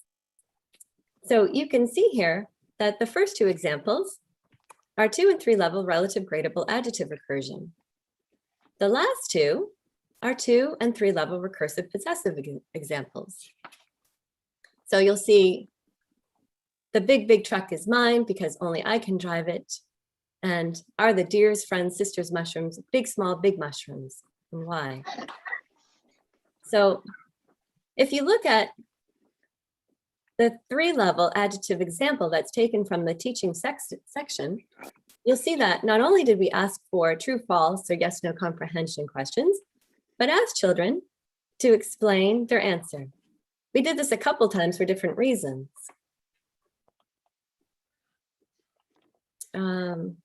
Okay. One reason is that we know, thank you, Emma. One reason is that we know that test taking or answering test-like questions primes you to learn, even if, or especially if you fail. The second reason is because we are interested in hearing what constructions children use to answer the question, because that gives us a window into the acquisition path. For example, some children use comparative language like the words bigger, smaller to assist them, such as, these big, small mushrooms are bigger. Some children prefer to utilize the trick that we taught them earlier in the story, such as, the last word right before mushrooms was big, so it couldn't be from the small groups. The youngest children tended to give conjunctive answers such as, because it's big and small. I'll touch on some of these production alternatives in our next slide. So this is just a sample of some of the types of alternatives children produced while answering production questions, although sometimes children would offer production answers during comprehension questions, as you saw in the video of the just turned 4-year-old. While there were several different outliers in terms of production alternatives, genitive omission was by far the most common production alternative for recursive possessives and for recursive relative gradable adjectives. We saw many more types of production alternatives. So here are some of the most common, such as deletion, insertion, misordering, inversion. As mentioned earlier in the production section, we will be analyzing these alternatives in greater detail to possibly find out more about the acquisition path. For example, this research to me seems to suggest that comparative language with the morphological ER construction might come in earlier. Therefore, we started to develop a protocol that examines this question. Likewise, other interesting research areas developed from our study, some of which are being presented following this presentation. You'll see here that I've listed Royal's presentation, Kamelia's and Usha's, whose research is still in the works, but also Tyler and Bing's research on generic possessives was able to compare findings and vice versa. Moreover, Bing has started running this protocol in Chinese, and this is to emphasize the benefits of our large research team, of which we are all thankful.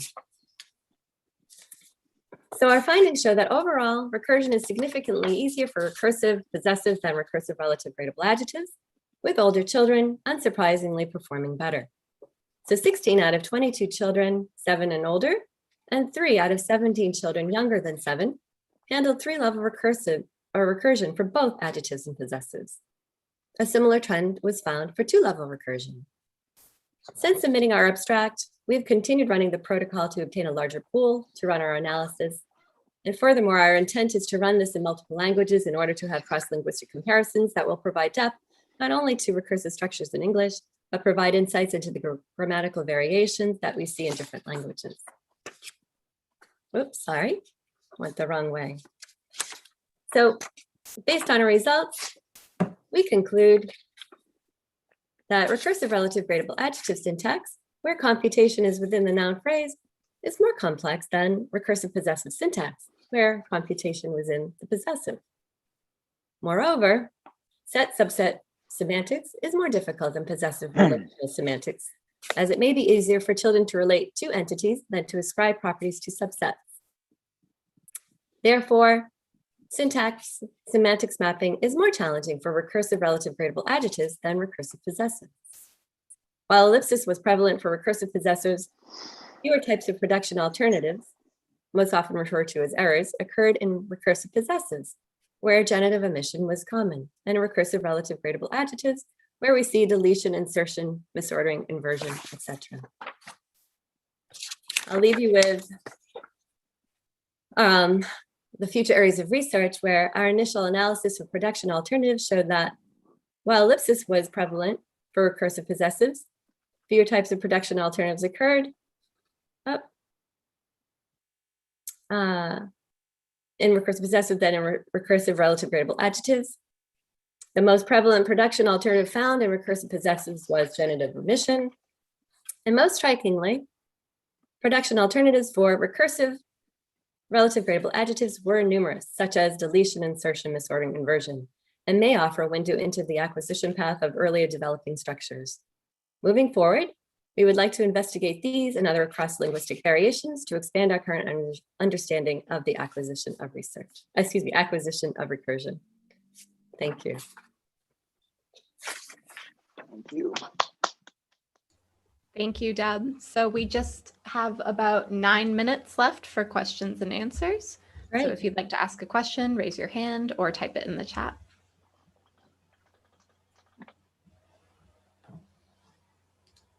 So I see a question here, and this, if we could bring in the group here, so we have everyone that's on this project.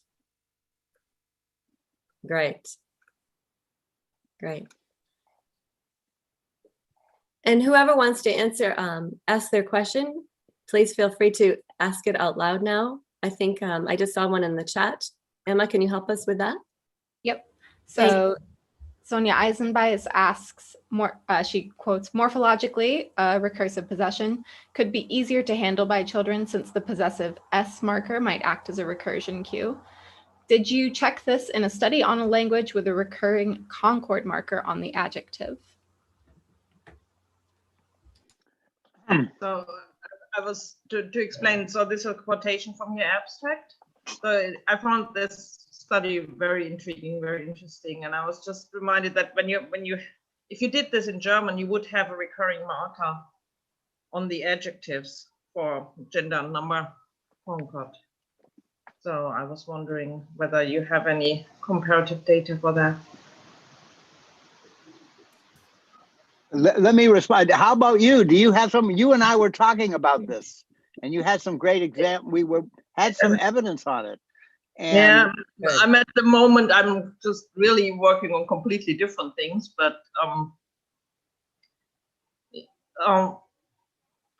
they still had but that wasn't on this type of semantics. This was like small red dirty car kind of thing. So right.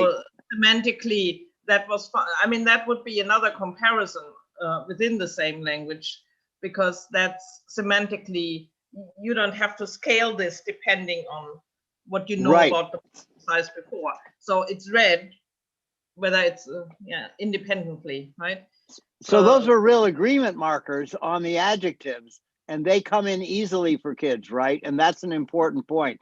So the way to state it is that if there's no semantic change, then the agreement marking should be very easy. And only when there's a semantic shift like big, small, with a set subset relation, would we expect effects.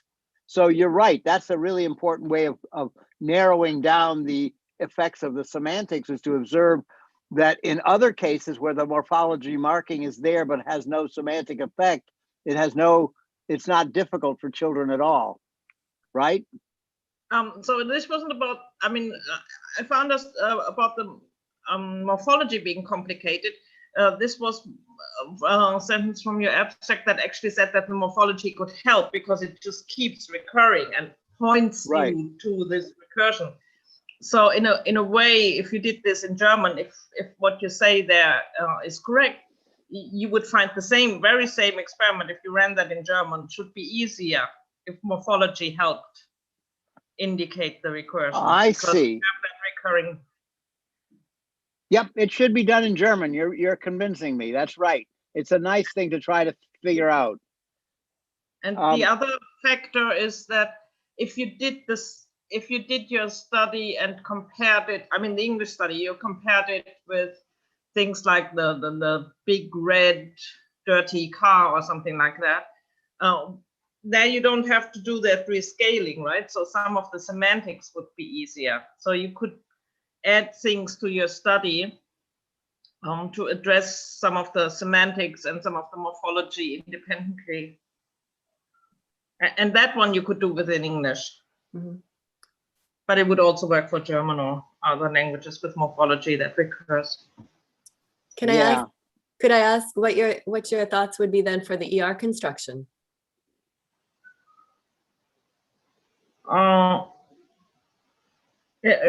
Thoughts in which direction? I mean, well, I know that just in terms of initially focusing on the S marker is what you were discussing. So I was just curious if also with the ER, because that for us in English here was seemingly just much coming in much easier and earlier. Should be, yeah. Yeah.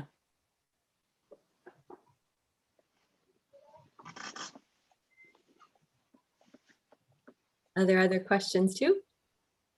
I also have some response for this question.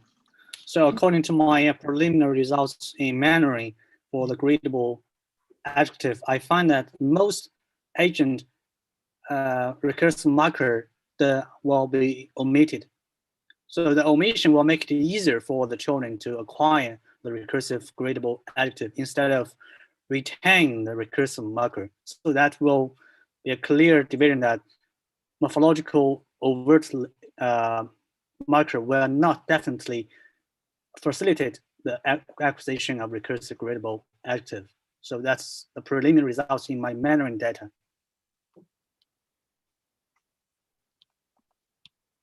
So Bing, by that you mean that they omit the the marker, is that? Yeah, mostly I find a lot of children, because I test 15 children, but 7 of them will omit the most agent one that is agent to the noun phrase. Yeah, that will make it facilitation. But strictly speaking, that's not entirely ungrammatical for Mandarin, correct? Yeah, that is not ungrammatical. That is grammatical. Yeah. Just to clarify, thanks. And can I ask a question on that to Bing or follow up? So my understanding was that when they could drop it sometimes in certain constructions, and other times it was there. With what I've heard you and other people talk about it, that they had the same meaning, where I'm hesitant to offer that is the same meaning. So maybe you could touch on that a touch. It doesn't matter. You're just saying it doesn't matter. You just, yeah. There are some theoretical papers for Mandarin that argue that. That is a problem. That we have to reach some theoretical accounts on the omission of some functional category in Mandarin, such as the recursive marker, such kind of word, lexical word. Yeah. Exactly. Are there any other questions? We have a little less than 2 minutes left, if anybody has anything else to ask.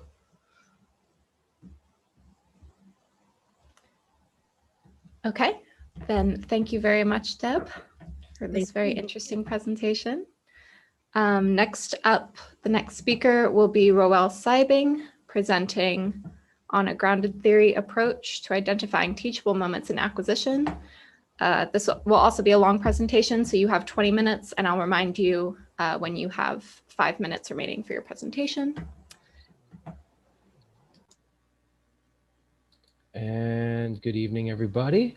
Good evening. So this will be a secondary study based on the study that you just saw, where most of the presentations to this point have been about the discussion of recursion. This just happens to be a study where the data collection involves sessions that are exploring recursion. And my study is more about just identifying the pedagogy and refining the methodology of the primary study.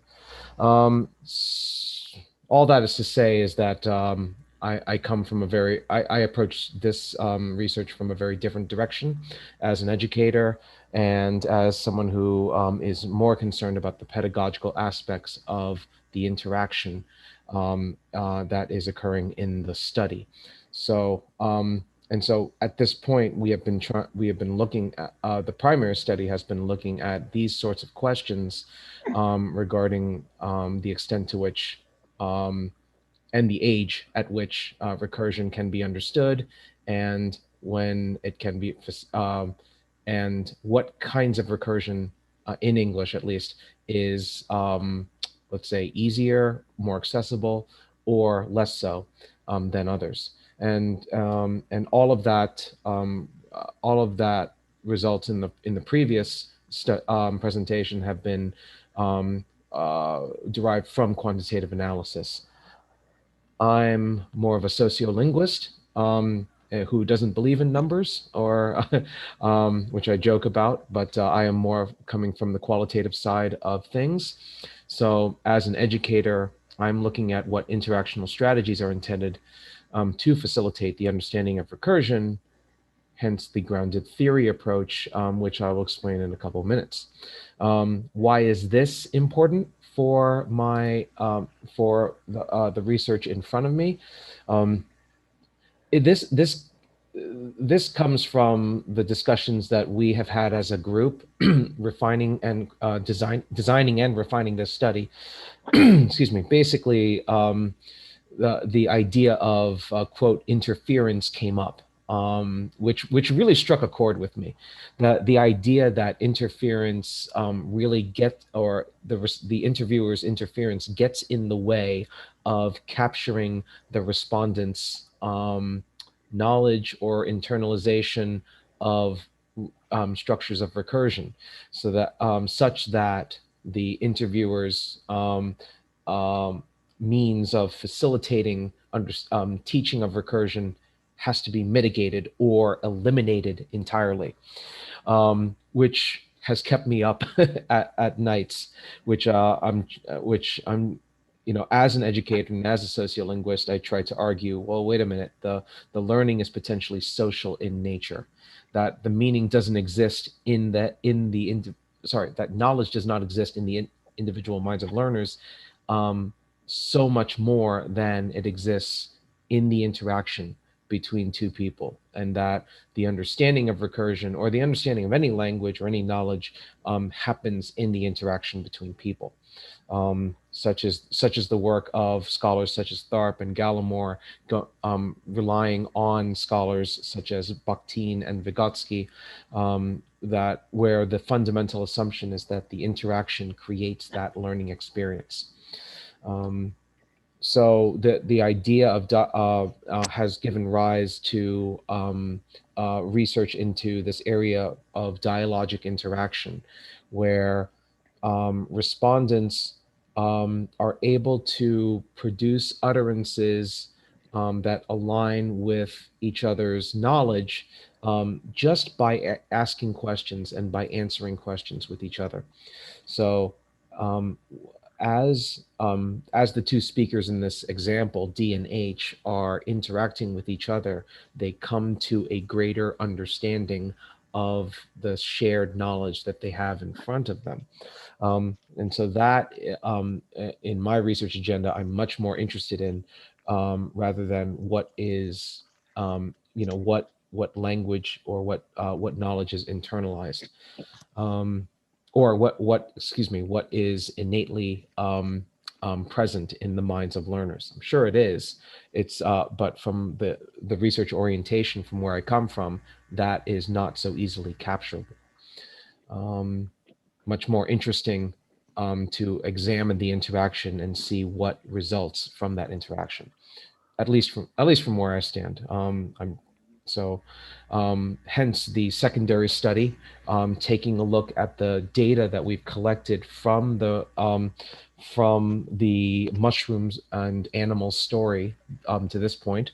I'd like to identify episodes of teaching and learning especially where students struggle and where the interviewer or the teacher has to intervene. And so this can contribute to a more robust, more concrete framework for teachers, especially language teachers, in terms of what strategies instructionally, interactionally would be useful for future language teaching.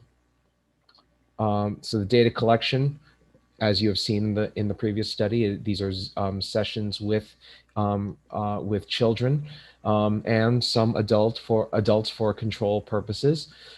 These sessions have thus been transcribed, and then I look one by one at particular episodes where the respondents struggle. So if the respondent gets it right on the first time, there's not really much teaching and learning taking place. But in limited instances where the respondents say or give the wrong answer, or they say I don't know, or they give anything that doesn't provide the intended answer, those are the instances where I isolate them for further analysis using a grounded theory approach. And really it's just, for me at least, it's just a fancy phrase for saying, what does the naked eye see? What common sense observations can be made from these episodes? As in, what is happening? What does the teacher, what does the interviewer say? In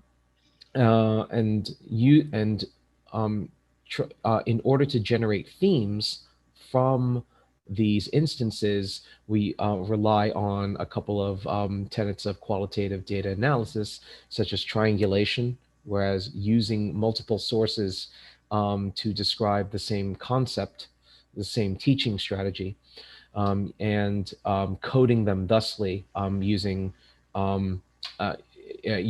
simple descriptors to define each teaching strategy to give a conceptualization. Grounded theory is basically a common sense observation, but researchers in the qualitative disciplines use still benefit from having a foundational framework. I use a lot of theory from the field of education, particularly in interaction in the classroom, such as those from Goldenberg and Anderson. Taking an exemplar over here, we'll take a look at this where the respondent is an English speaker, 7 years old. And so this script where the interviewer, well, this is an example where the respondent is asking for help, as in the first time doesn't give the intended answer, but asks a question. You mean like circle them all together? And then the interviewer says, yeah, that's right, very nicely done. So this is an example where the interviewer is trying to validate what the respondent is trying to do, saying, basically telegraphing to the respondent that they're on the right track and that they should do more of that. And so that is what, as a teacher and I as a researcher in education, see as a sense of validation, where or giving an affirmation that what the respondent is doing is good. And now, and it matches the mushroom color, so giving some pointing out that what the respondent is doing is on the right track. So so the data analysis, this is the summary of that analysis, but basic with the last step that I haven't mentioned is that the abundance of codes. And so these instances have to be in abundance across multiple episodes. If it's just one instance that is unique and anecdotal, it's less useful than if it happens 100 times across 20 sessions. And so this whole analysis creates concepts without necessarily resorting to anecdotes or one-shot concepts. And so this eliminates intuitions where we say, oh, maybe it's intonation, maybe it's different prosody, maybe it's different vocabulary to use. Well, which is which are good intuitions, but they have to be supported by the data in abundance. Otherwise, they are not robust concepts that can be defended, qualitatively at least, which is what this next slide says. So we'll just keep going. I don't use a script. That way I can go as fast as I'd like. The initial, so the themes, I think I identified 3 themes from the data. There are more to come as more data sets are collected and more episodes can be coded in abundance. But the first the first theme has to do with direct intervention, where the interviewer talks the respondent through a challenge, especially when the respondent struggles. So where the respondent does not give the correct answer, the answer should be no, but the respondent says yes. So the interviewer goes through thinking, backs up and goes through the thinking process. So if we're talking about big, small mushrooms, then later on let's go through the last question's answer about the deer's friend sister's mushroom. So basically backtracking and tracing all of the steps that should lead to the correct answer.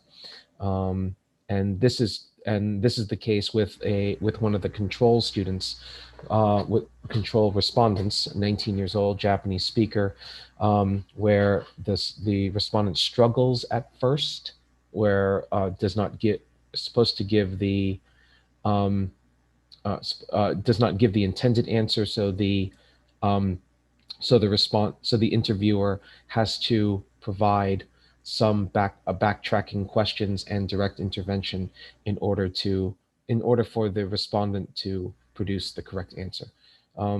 These are I and R is mixed up, but anyways, let me just move on. Sometimes these direct interventions don't work, but the concept is still there in the especially when the respondent struggles. So this is just to say that these instructional strategies sometimes work. They don't work 100% of the time, but it is what the interviewers seem to resort to when the respondent doesn't produce the correct answer. And so you'll see that in this case it does work. But I'm gonna go ahead and move on to. But all of these excerpts should highlight that the concept across these 3 excerpts are the same. That the interviewer backtracks and tries to trace the steps so that the respondent can come to a more clear understanding later on in repeated attempts. Moving on to, again, dialogic intervention has mixed success, and that non-L1 English respondent seems to have some success after intervention. So let's go on to the next theme about the read back, where the interviewer revoices the respondent's own answers and language when the respondent struggles. And so taking a look at the middle, can you draw a big circle around the deer's and the deer's friends' mushrooms? At this point, the respondent might be confused because do they have to draw, especially where the mushroom and the animal, the 2 sets of mushrooms are not on the same line horizontally or vertically. So this is where it got confusing for the respondent. So the respondent says, oh, you mean connected? A connected circle? And the interviewer says, yes, connect them. Yeah, connect the 2. Excellent. And so by using the same language, the interviewer is able to affirm that the respondent has the right thinking in mind. And so it's similar here, the small big mushrooms. Yeah, the small big mushrooms, not the big mushroom, as a contrast for what language is not intended, but the small big mushrooms. And so on. I'm running short on time, so again, this is another intervention that has mixed success, but it is interesting that the more input, that there might be an intuition that if the interviewer talks more intervenes more, that it might be successful. But there's need for quantitative analysis to examine the idea that more input might provide more of a greater chance of an intended answer. And there are some cases that really long interventions don't necessarily help during the use of the protocol. Softeners are, especially where the protocol is 40 minutes long. It's a long one, especially for younger respondents. They might get discouraged, they might get frustrated or confused, or they might get bored, especially if they struggle. So the softeners are the case where the respondent makes a mistake, and then the interviewer has to say, well, I don't mean to be afraid. Don't be afraid. It's confusing. I know it's tricky. This is to make it easier, to make the respondent feel comfortable, especially during the course of a long protocol.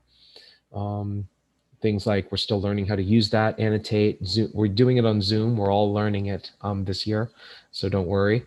And then and especially when they have the correct answer, not just, yeah, that's good. No, excellent, you got it, that's good. It's kind of tricky, huh? So all of that is to affirm and to make the respondent comfortable with what they are doing during the session. And these are important in terms of where Goldenberg talks about needing a safe and supportive atmosphere for respondents, especially the younger they are. We want to make sure that they are interested in perhaps having fun with the protocol, but in times of challenge, that may be less so. And so that this kind of feedback has a learning effect, and that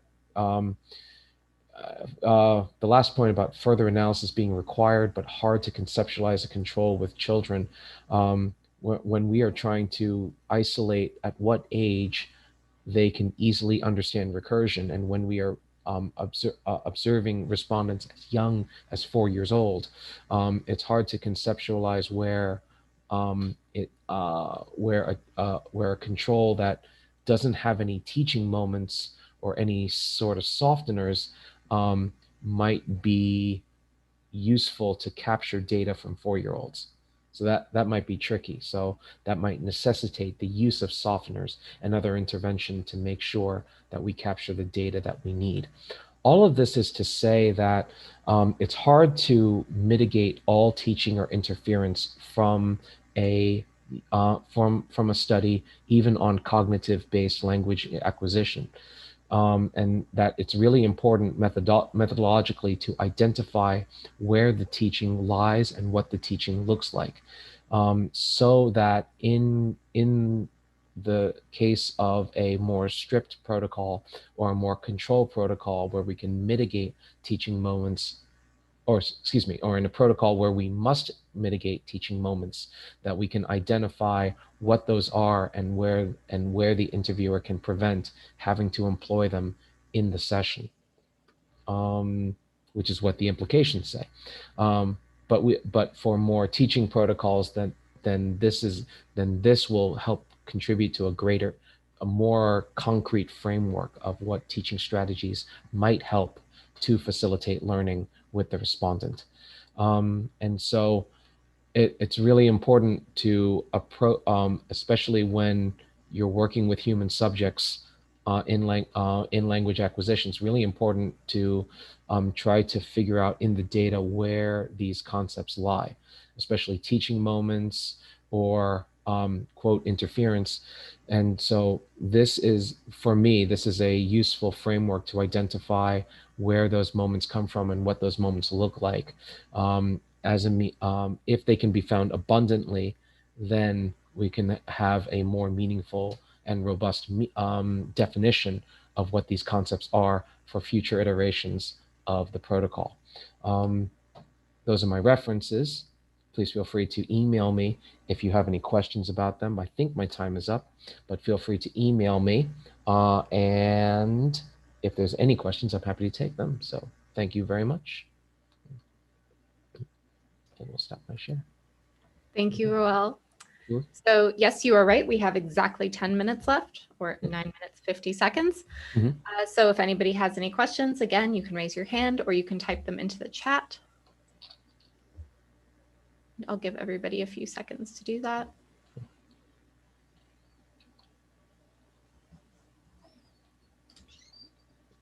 Especially if you hated this, just let me know. Can you give an example of something that's really successful intervention on this Sure. recursion? Sure. Maybe we can dig deeply into one of the excerpts. So I'll share my screen again and go back to the screen. Oh, I don't have control of the screen. There we go. So probably the first one. No. So we had this. Well, this is an example with a control adult respondent. And let me just so in this case the idea was the interviewer had to ask this was one of the true false items in the protocol, where we ask if the deer's friends mushrooms are the big small mushrooms. I don't have the clip art here, I apologize, but the intended answer is different from what the respondent says. And so in that case, in this protocol, the interviewer has to go back and say, okay, let's let me see if I can annotate and point to it. And so the interviewer goes back to the last question and talks about not the deer's friend's mushrooms, but the deer's friend's sister's mushrooms, to talk about the big small mushrooms. So going back to talk about some 2-level recursion in preparation for reattempting the 3-level recursion. And so the big small mushroom and the small big small mushroom, so they are both types of big small mushrooms. And so once we have traced this, the interviewer asks one more time, what color are the deer's friends mushrooms? Because the deer's friends mushrooms are the big small mushrooms. Oh, sorry, the big small mushrooms. And so they have to identify what circle of mushrooms the respondent needs to look at, which in this case was the green circle. You haven't got them. We can't see them. So I don't have the picture yet. You. No, I don't have the picture, unfortunately. But all of these questions are preparatory to point out so that the respondent is looking at the correct mushrooms in the picture. And so once the interviewer is clear that the respondent is looking at the correct mushrooms, then the interviewer attempts again to say what mushrooms are in the circle that the respondent is looking at. And once all of that preparation is done, this should be R. The respondent finally provides the correct answer. So there's a lot of questioning in this intervention that where the interviewer tries to break up the problem into smaller steps that by themselves the respondent can understand. And once all of those questions are addressed, then the interviewer can attempt to ask the main question again, which in this case produces the correct response. So there's a yeah.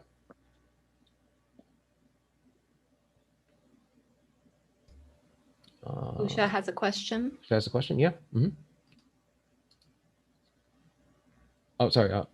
You're muted, Usha.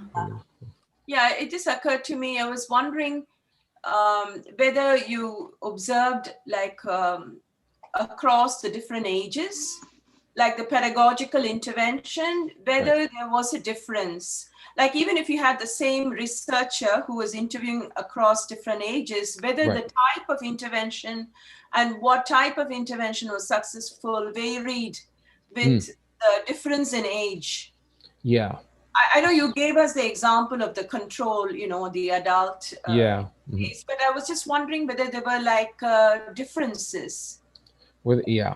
So I think I had access to the entire data set, into all the collected data. So that involves using that involves the respondents of all ages, and then across all of the interviewers. Future analysis will need to do some crosstabs based on which interviewers used what strategies, and what is the relative effectiveness of those strategies according to each interviewer. One of the limitations of this was that, especially with the as you saw in the last presentation, where 2-level and 3-level adjective or RGA recursion, possessive recursion, is relatively easy for respondents to capture. There weren't that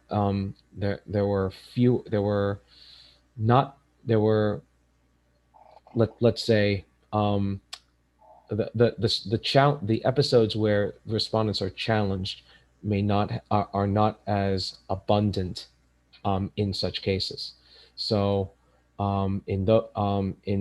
so as we gather more data, we'll have more understanding of the sort of effectiveness across researchers and across respondents. So that's the next step. Yeah. Yeah. Thank you. Anybody else? We have 3 more minutes. 3 more minutes. Deb has a question.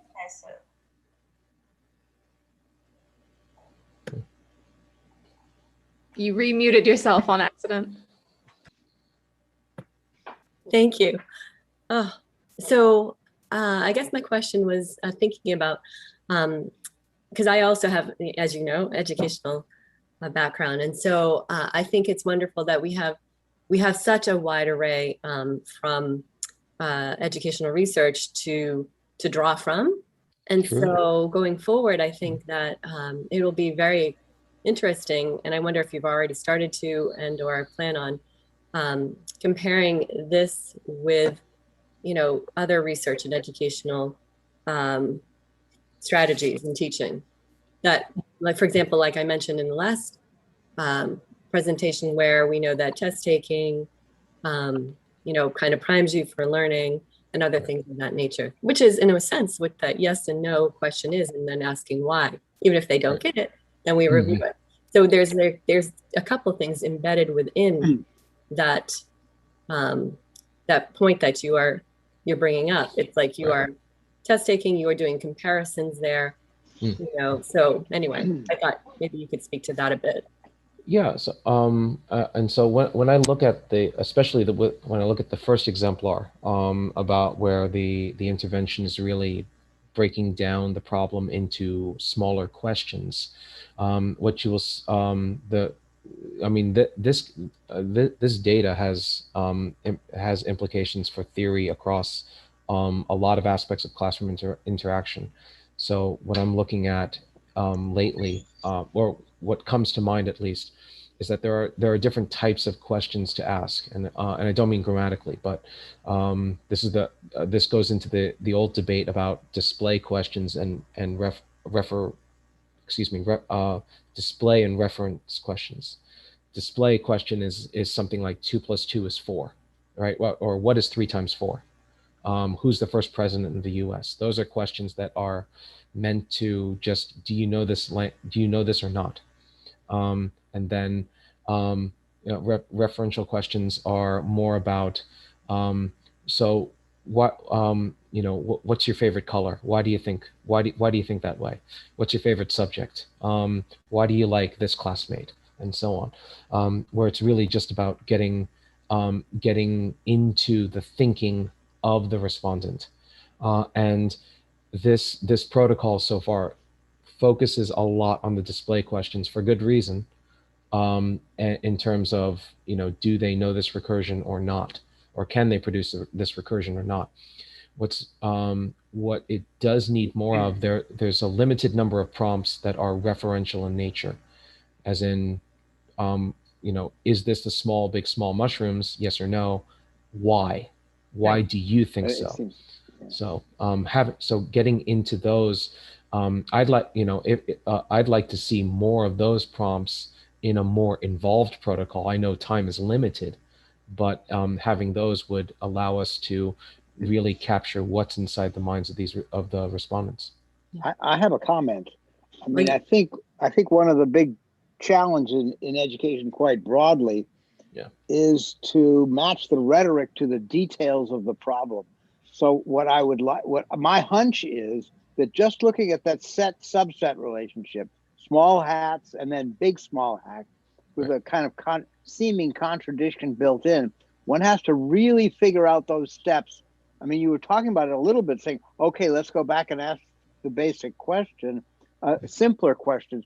But that term simpler doesn't do justice to the substantive challenge in this case. Is really a set subset relation. And what we need is to get the teaching rhetoric that matches exactly that issue. And there may be some that's just right. I'm not quite sure what it is. Deb was coming up with it, well, let's take the last word, but that's still not quite on the substance of the notion of a set and then a subset. So it seems to me that one has to integrate these questions of how you lead a student along with the actual substance of the problem. And if it's too abstract, then you don't get there. Yeah, I think I'll break it. I'll redefine it or nuance it, as in it may not be objectively a set of simpler questions, but it seems as though the interviewer is attempting to reframe the problem into what they think are simpler questions. Yeah, but then knowing the whether they're right or wrong, simpler question is not so obvious, right? Right. Whether they're effective or whether they're right or wrong about being simple is also dictated by how effective it turns out to be. Yeah, in part at least. One Sorry might to interrupt. Yeah, put the two. But we anyway. are out of time. Sonia Eisenbeiss did have an interesting note in the chat, so I would direct you to the chat to check out her comment as well. Thank you again, Roel. That was a great presentation. Next up, we have Tyler Poisson. He's going to be presenting results from an experiment on the acquisition of generic recursive possessives. So Tyler, feel free to share your screen. This is a 10-minute total presentation, so I'll remind you when you have 5 minutes left. Sounds good. Thank you, Emma. I'm happy and grateful to be here. This will be the first short talk today, so it might be quite nice. And I'm going to hope to get through this in under 10 minutes to field a question or two. So again, the title is The Kids Bike. It is an experiment concerning generic possessives in the acquisition of recursive possessives. So there's some important background to get through first. In English, S marks semantically distinct referential possessive and generic possessive relations. And this results in ambiguity between the two. So here you see, and these trees are from Munn, a 1995 paper called The Possessor That Stayed Close to Home, concerning generic possessives in English. Referential possessives, which I'll refer to sometimes as RPs, they are referential and constitute full DPs, while generic possessives are modificational and limited to NPs. And their meanings are comparable to those of generic compounds. There might be some subtle differences that would be interesting to look at. But it's important to know that they function as noun modifiers. So you can imagine if I point to a kid's bike, I may be pointing to a bike that is in general ridden by kids. It's a bike for kids. Another way to put this would be that kids in this case is type denoting. So it's a kid type bike.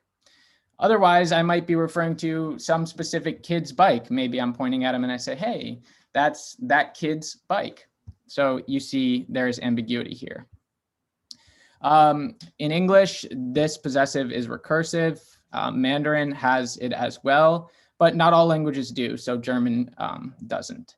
The referential possessive, an example of a recursive referential possessive is something like John's friends, maybe aunts, mother's brother's bike. You know, you can theoretically continue on and on.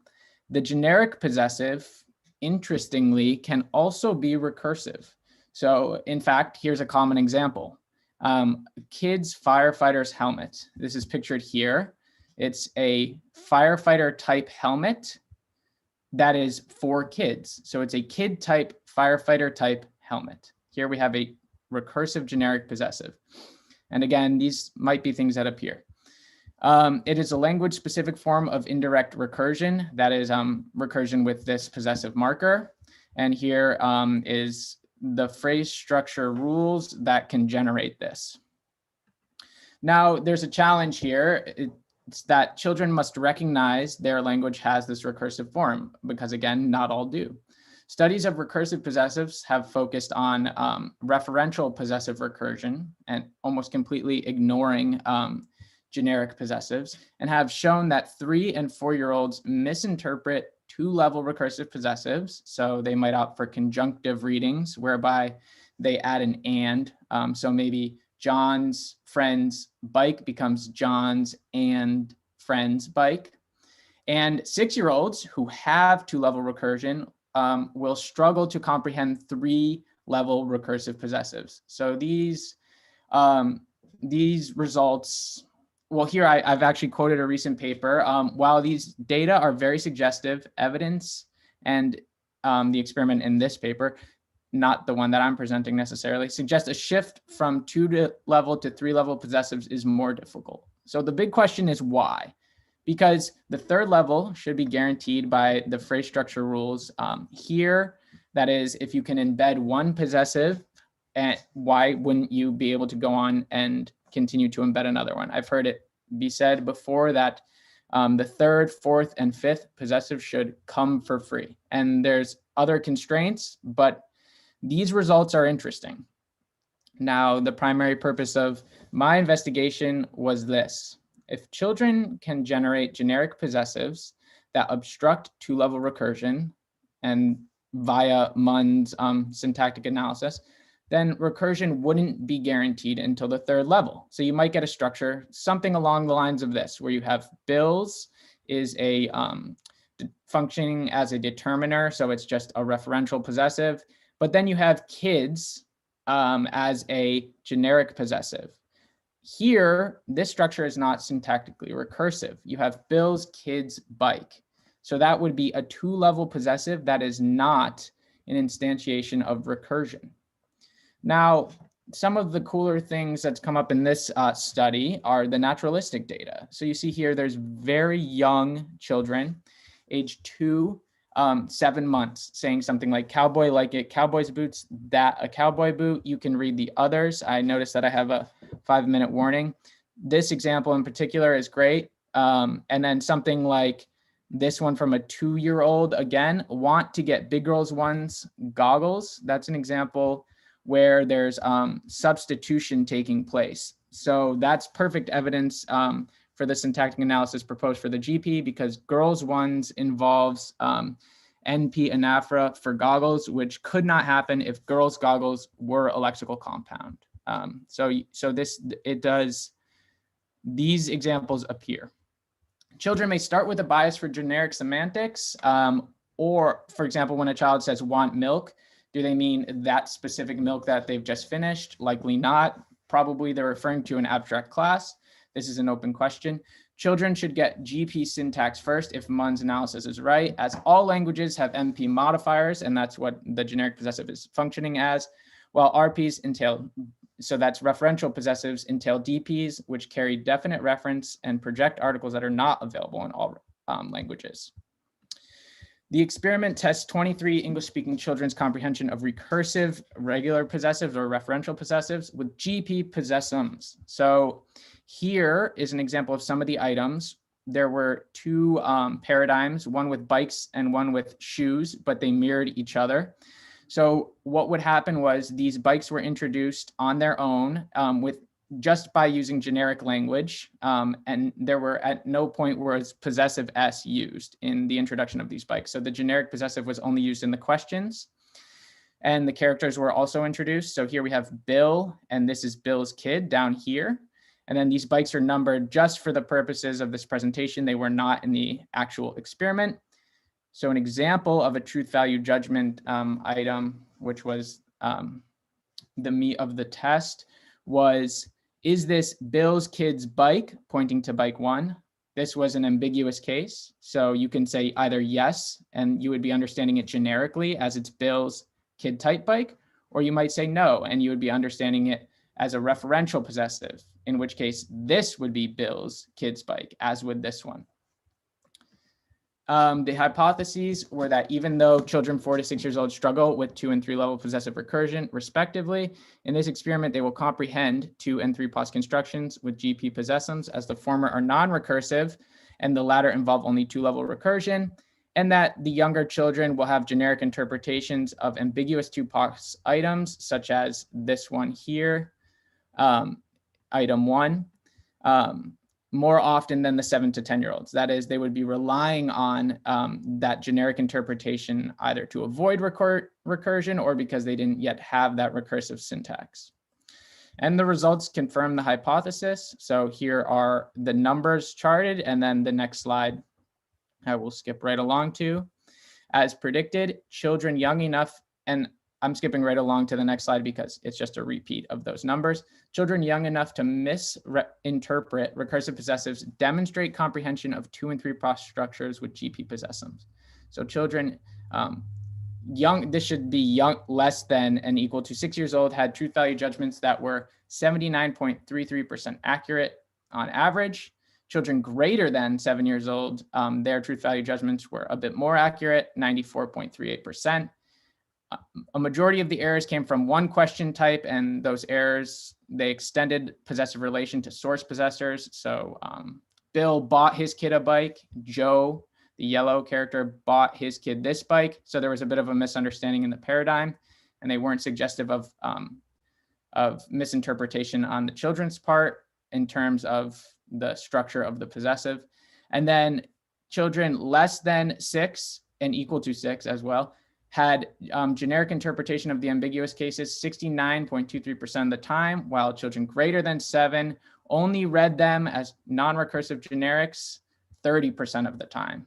So these results confirm the hypotheses.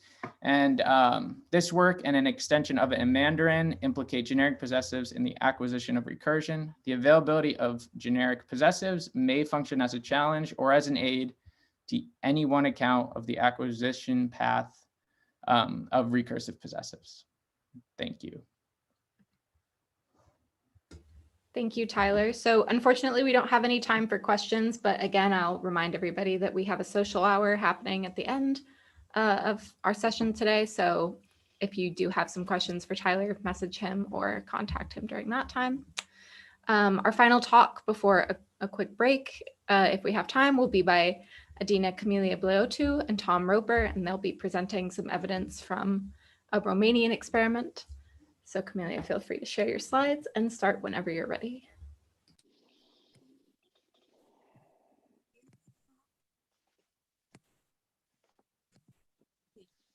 So, hi everyone, I am going to talk about the fact that the recursive set subset ordering restriction overrides adjective ordering restrictions. And we will bring evidence from Romanian 4-year-olds and adults that this is so. So basically, the paper is based on an experiment which shows that Romanian 4-year-olds behave like adults in that they seem to observe orderings of adjectives which reflect hierarchical structure and recursive set-subset relations rather than the universal cross-linguistics adjective orderings that have been talked about in the literature. So there is a whole discussion about AOR, so multiple adjective ordering restrictions, and various orders have been proposed, like quality, size, shape, color, provenance, or subjective, non-subjective. The idea being, for instance, that you would rather put a color adjective near a noun than a size one, because the color is more objective, but the size is more subjective. Some people have claimed that this order is semantic. Some have claimed that the order is pragmatic. It has been even claimed by Cinque, for instance, that the order is syntactic. And there are perspectives that say that the order is not so fine-grained, but rather you have a distinction between subjective adjectives and non-subjective adjectives. So there are various perspectives on the issue. The idea would be that up to a certain, depending on what you choose as your measure, these constraints nevertheless have been claimed to be universal. There are differences among languages in the sense that Romance is the mirror order of English. But basically, the idea would be that these orderings are sort of universal. However, there has been another point of view in the literature saying that maybe this is not so. Maybe the order is more somehow more free in Romance or in other languages like Greek yeah. But anyway, I will not go very deeply into that, but I will focus on the acquisition aspect of it. So in acquisition, it has been shown that in general, children exhibit more consistent adjective ordering starting with the age of 5 in English, that is. However, one thing that has not been looked at in the literature is the set subset constraints. So for instance, leading to green small leaves rather than small green leaves in a context that goes against adjective ordering restrictions. So that is what has not been tested is children's sensitivity to the set subset constraints. And this is what we wanted to do. So we wanted to do an experiment where we test whether Romanian children and adults observe the recursive set subset ordering when it is in conflict with adjective ordering restrictions. So if adjective ordering restrictions are stronger than contextual consideration, then we expect participants to always choose the same ordering, regardless of whether the context requires an order opposite to AOR. So we would expect them to always produce in Romanian at least noun, adjective, color, adjective, size, irrespective of the set subset issue. If, on the other hand, the recursive set subset ordering is primary, then it means that the adjective ordering restrictions cannot be respected in case of conflict. So we tested the 17 Romanian monolingual children that were between 3 years and 2 months and 5 years, a mean age of 4 years and 3 months, and a control group of 17 adults. The procedure was a forced choice preferential naming task. Children were presented randomly with 8 picture sets. 2 picture sets for flowers, leaves, giraffes, squirrels. The picture sets involved 3 groups having the same color but a different size, and 3 groups having the same size but a different color. And in each picture set, there was 1 circled group. Children saw 1 picture set at a time, and they had to choose from 2 options how they would name the circled group. And the options involved noun and color and size adjectives occurring in 2 different orders. So let me just give you an example. I did it in English just so it's easier, but the idea would be that in Romanian, it's actually the reverse order. But I'll present it in English just to get a feel for it, because it gets a bit harder if I do it the other way. So let's look at these leaves. They are all green. Some are big, some are medium size, and some are small. The circled leaves are big green leaves or green big leaves. So this is one question. And then another one. Let's look at these leaves. They are all big. Some are green, some are orange, and some are yellow. The circled leaves are green big leaves or big green leaves. So sometimes we randomized the question. So sometimes you had green big, sometimes you had big green. So the items were basically big green leaves, small red flowers, thin orange squirrels, and brown tall giraffes, and the opposite order as well. And the results seem to show that children's behavior was significantly similar to adults, revealing sensitivity to properties identifying the set subset hierarchy. So regardless of whether the adjectives named color or size, they chose to place the set adjectives closer to the noun than the subset ones. So for instance, in a context where they identified the green leaves out of a set of big leaves of various colors, which is the case here, right? In this particular case, they would name them frunze mari verzi, which is green big leaves, would be green big leaves in English, even if the natural order would actually be, according to the studies that claim there is such an order, frunze verzi mari, big green leaves. So putting the color adjective first. So the idea is that if the set names the size, then they will prefer to put the size closer to the noun than the color. And this is actually quite important. And we believe this shows something about how the mind works and how a merge works. The idea would be that Romanian children and adults are more sensitive to whether an adjective helps pick a set or a subset, rather than to what the adjective denotes, color or size. So this recursive set subset ordering reflects the core structure building capacity of merge, which takes priority over adjective ordering restrictions. And we argue that this could be seen as a cognitive semantic constraint, but it is also possible to understand it as a syntactic constraint, which basically requires you to put set adjectives closer to n than subset adjectives. And here there are two possibilities in which you could implement this syntactically, either through adjunction. So you could just say, if you adopt an adjunction perspective, we place the set adjectives closer and the subset ones later. Or you could adopt a more complex roll-up view, where you argue that in the end, you need to end up with set subset. And then it would be partly syntactic, but then there would be some semantic, perhaps cognitive considerations which lead to this order. Thank you so much, and I am ready for your questions. Thank you, Camelia. So we have just under 3 minutes remaining for questions. So if you have a question, raise your hand or type in the chat. Usha has a question. Yes. I'm muted. Okay. Oh, I just loved your study, and thank you, Camelia.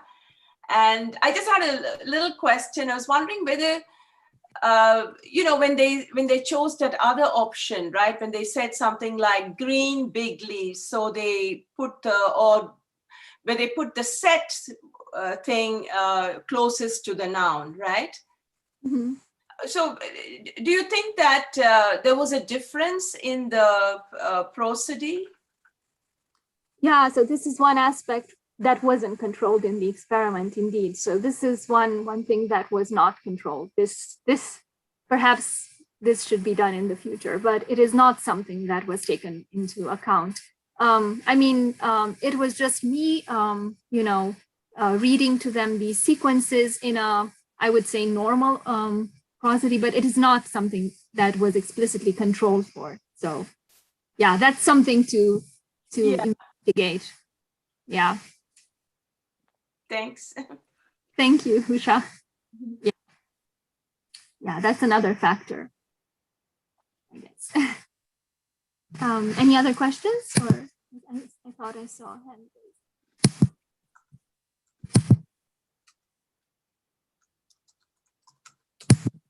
There are no other questions. I would recommend, so we're a little bit behind schedule. The next talk is supposed to start at 6:40 my time, 7:40 Bucharest time. But I would suggest that maybe we just take a 5-minute break so that everybody can, get some water and stretch their legs a little bit. And so then our next presentation by Dalshin Lee and Catherine Schuler can start at 7:45 Bucharest time. Anna Maria has a thought, as does Usha. Anna Maria, go ahead. Sorry, you're still muted. New technology. Can you elaborate a bit on what you see as a psycholinguist or cognitive consequence? I mean, this part is interesting to me. I mean, is it because this difference between shape and color versus more abstract relation, set subset, which we find independently in grammar, but the shape and size are, not grammatical notion. I mean, so what do you think? Yeah. So I think, so you could either place both in cognition and argue that set subset is stronger than subjectivity or something like that. Like these relations of inclusion are somehow more, more primary than those that involve like evaluating how subjective a property is. So you could place them both somewhere in cognition, or you could say, which is what we are sort of driven to say, that set subset is both semantic, but this semantic is derived from syntax, maybe. You know, like maybe there is some sense in which it is grammatical. You need the set first and then the subset. So like you need it both syntactically, but also semantically. When you construct the subset, you always start from the set. You never start from the subset. So it's like a, you know, a relation that is equally, like it's at the mapping between syntax and semantics. And then you could say this is, you know, syntactic semantic. And the other one is a cognitive constraint, which is somehow more fine-grained, more refined. And, you know, it's open to gradability. I mean, it's something that has been tested by contrast, for instance, through subjectivity tests. And it was shown that people are very, like even in English, you know, they are not 100% for a certain order. Something they evaluate this according to a Likert scale, you know. So this is something that is more subjective, but all in all, it seems that objective adjectives need to come first and then more subjective ones at the end, because this maximizes the ability to also identify a ref and present it to others, be understood. And it's also in consonance with, you know, how you would describe in the world, starting from reality and moving towards your own version of that reality. So I mean, I think there are various ways you could go about it, either saying that both constraints are in cognition or something, and then using some theory that says this is strong. Oh, sorry, Tom. Yes. Well, I mean, just go off on that play a little bit more. I'm not convinced by the subjective concept. We looked at these a while ago in terms of point of view. And so, for instance, if you say her damn big dog, where damn expresses both a subjective and a particular point of view. It's not her damn beloved dog. They take that one. So you think it's an awful dog and she thinks it's a wonderful dog. Her beloved damn dog seems worse than her damn beloved dog. So, but it strikes me that if you could get into terminology like that, that's a little more refined than just subjective, non-subjective, you would find that the outside ones are intended to include more of it. So her damn beloved dog. Yeah, I'm not sure how to look at it, but it strikes me that all of those things, the subjective is just too weak a term. Point of view is more interesting. Mm-hmm. Yeah. Mm-hmm. So just so everybody feels like they are comfortable and they can have a break, feel free to take a break now. Usha, looks like you still have a question. So if you'd like to stay and discuss further with Camelia, go ahead and we'll start the next talk at 12:45 Amherst time, 7:45 Bucharest time. Yeah, sure, Usha. So you can ask me. She's muted. Oh, okay.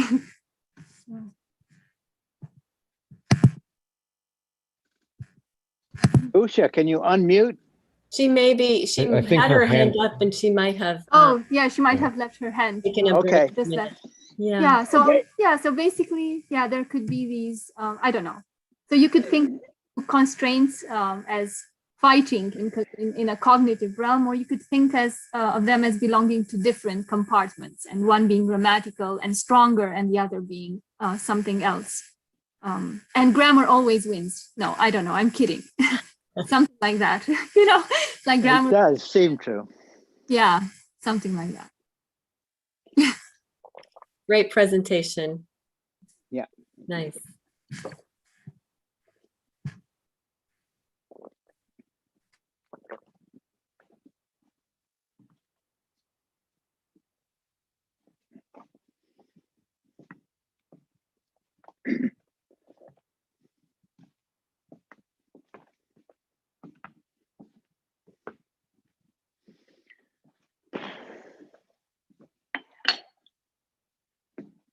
Break anytime.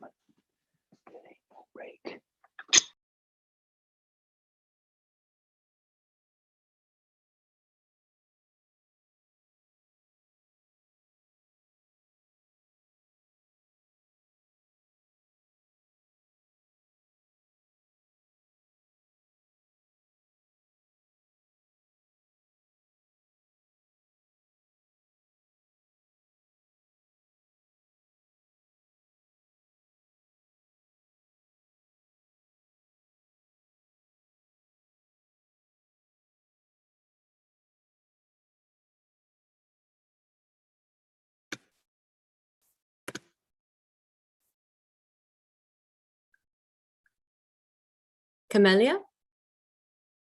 I just want to make sure that you take a break if you need to. You have been going nonstop. So please take a break, honey. Thank you so much for organizing this. It's so wonderful. Thank you. Thank you so much. Yeah, I also enjoy it. Great. The poster is beautiful. You put it at the, how do you do that to put it? So Tyler just put it together. The painting belongs to, is made by a friend of mine who's very talented. Wonderful. Yeah, she's a real artist. And yeah, I thought I don't know, I kept thinking what to use as a picture, and then because everything on the internet has copyright, and then I said, why not use my friend's art if she's so talented, you know? Yes, because Mandelbrot forms and things like that, this has been done, right, for recursion, but this is very beautiful. It is. I will tell her. I will let her know. Yes. Yeah. See you later. See you later. Afternoon. Thank you. Thank you. Bye. So it is 7:45. So as I said, we're going to begin our next section of the workshop, which is officially titled Insights into the Theory of Recursion.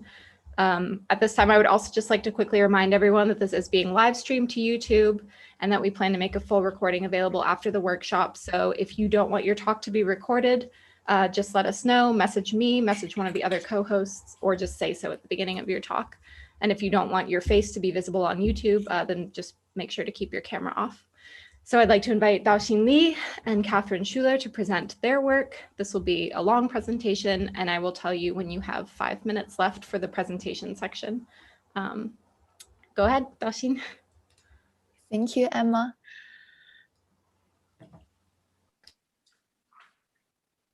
Okay, so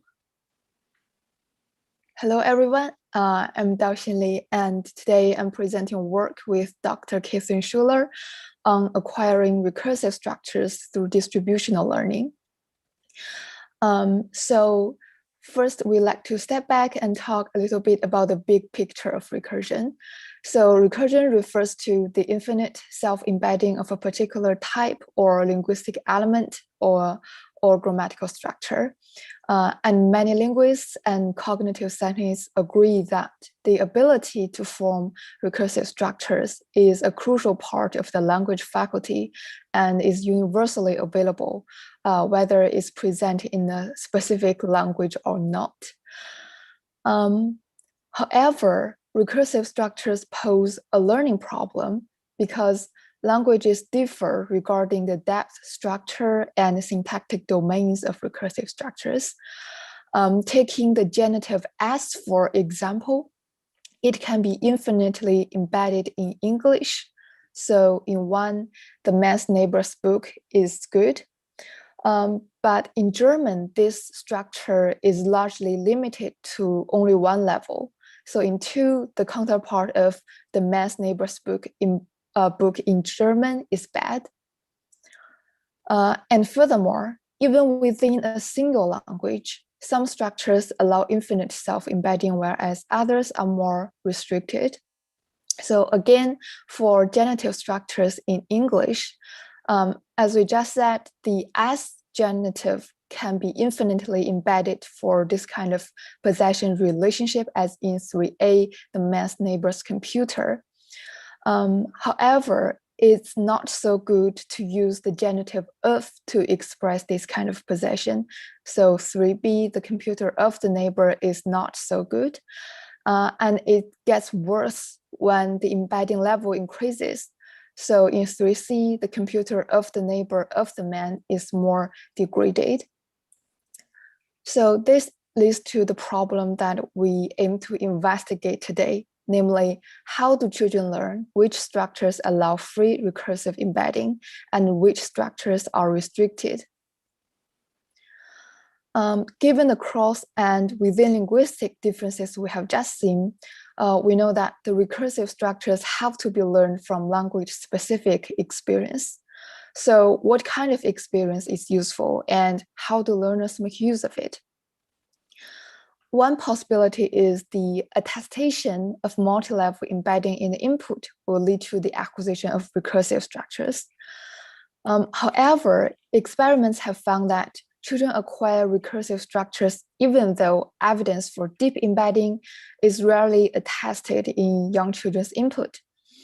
And furthermore, there is a logical problem. That is, even if we observe n-level embedding, it does not entail even one more level of embedding, not to mention infinite embedding. So the attestation of multi-level embedding in the input will not be sufficient for the acquisition of recursive structures. And today we aim to test another proposal for the learning mechanism, the distributional learning proposal. We will hear more details about the theoretical parts in the following talks by Lydia and by Charles, but here is the basic idea. So this proposal views recursion as structural substitutability. So for a structure like x1, x2, it's recursive if the x1 and x2 positions are substitutable. That is, for any word that can appear in one position, it can also appear in the other. For example, here in cat's tail, cat can appear in the x1 position. So the word cat can also appear in the x2 position, like in kid's cat. So this proposal reduces the problem of learning recursion to the problem of learning substitutability as a productive generalization.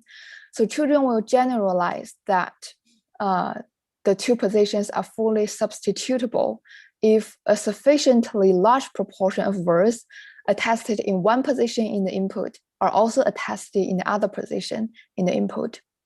So under this approach, the paucity of deep embedding from the input and the logical problem will no longer be problematic for the acquisition of recursion.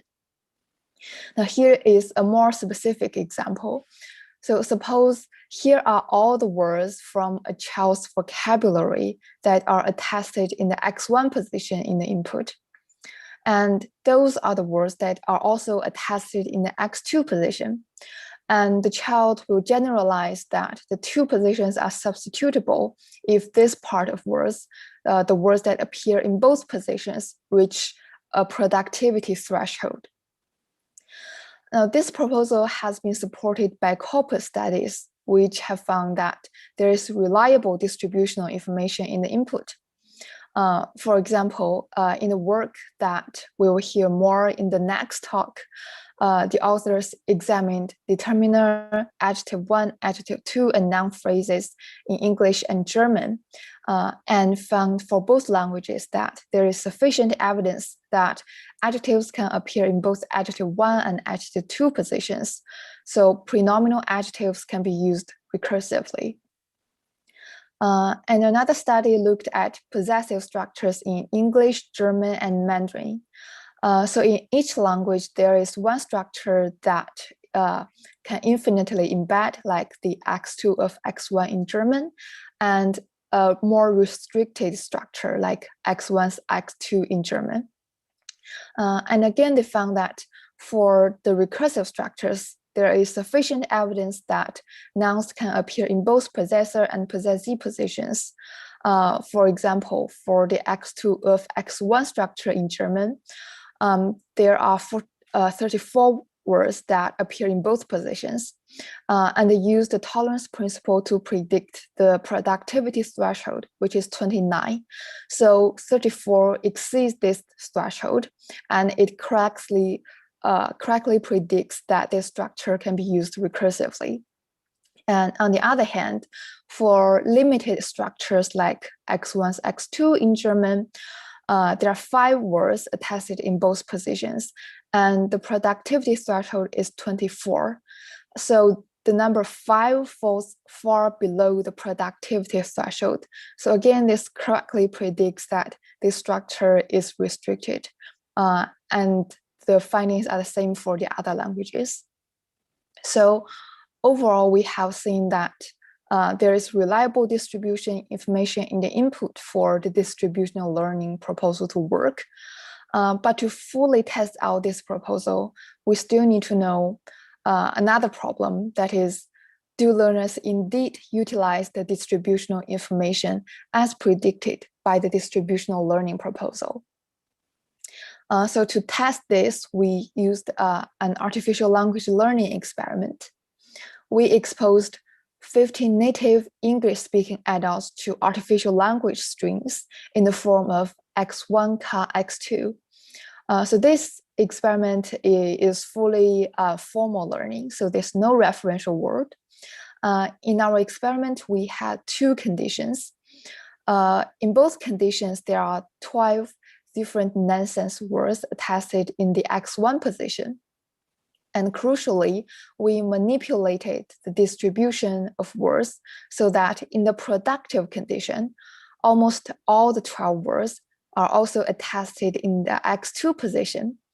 And on the other hand, in the unproductive condition, only some of the words are also attested in the X2 position. So the proposal will predict that only participants from the productive condition will learn that the X1, Ka, X2 structure is freely recursive. So we chose the number 10 out of 12 and 6 out of 12 because they are consistent with several metrics of productivity. For example, some theory requires a form to be the majority to be productive. So that will predict a productivity threshold of 7. So in our experiment, only 10 out of 12 meets this threshold. And some other theory like the tolerance sufficiency principle predicts a higher threshold of 8. And again, only 10 out of 12 is productive. And some other theories use indexes to denote productivity, and our two conditions have significantly different productive indexes. So we make sure that only one of our conditions is productive and the other is unproductive. And then the words in our experiment follow a different distribution to imitate word frequency in real world. In each condition, there is a 44-string exposure corpus, and we repeat the corpus twice during the experiment. Now, this is what the exposure phase looks like. Hope this works.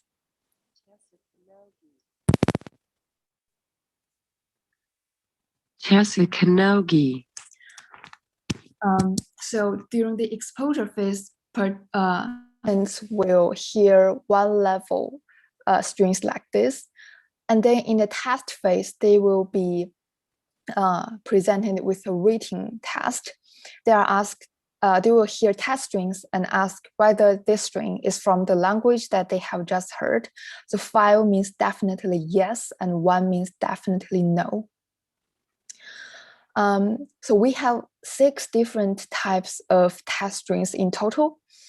Firstly, we have 1-level test strings and 2-level test strings. So the 1-level test strings test their knowledge of productivity, and the 2-level ones test their knowledge of recursion. And then at each level, we have attested strings, unattested strings, and ungrammatical strings. So here the blue color means the word has been attested in this position during the exposure. And the yellow color means the word has never appeared in this position during exposure. That is, for the unattested strings, the position after ka is filled by a word that has never appeared after ka during the exposure phase. And for the ungrammatical strings, we have totally wrong word order like this. So our prediction is that only participants from the productive condition will learn the structure is freely recursive.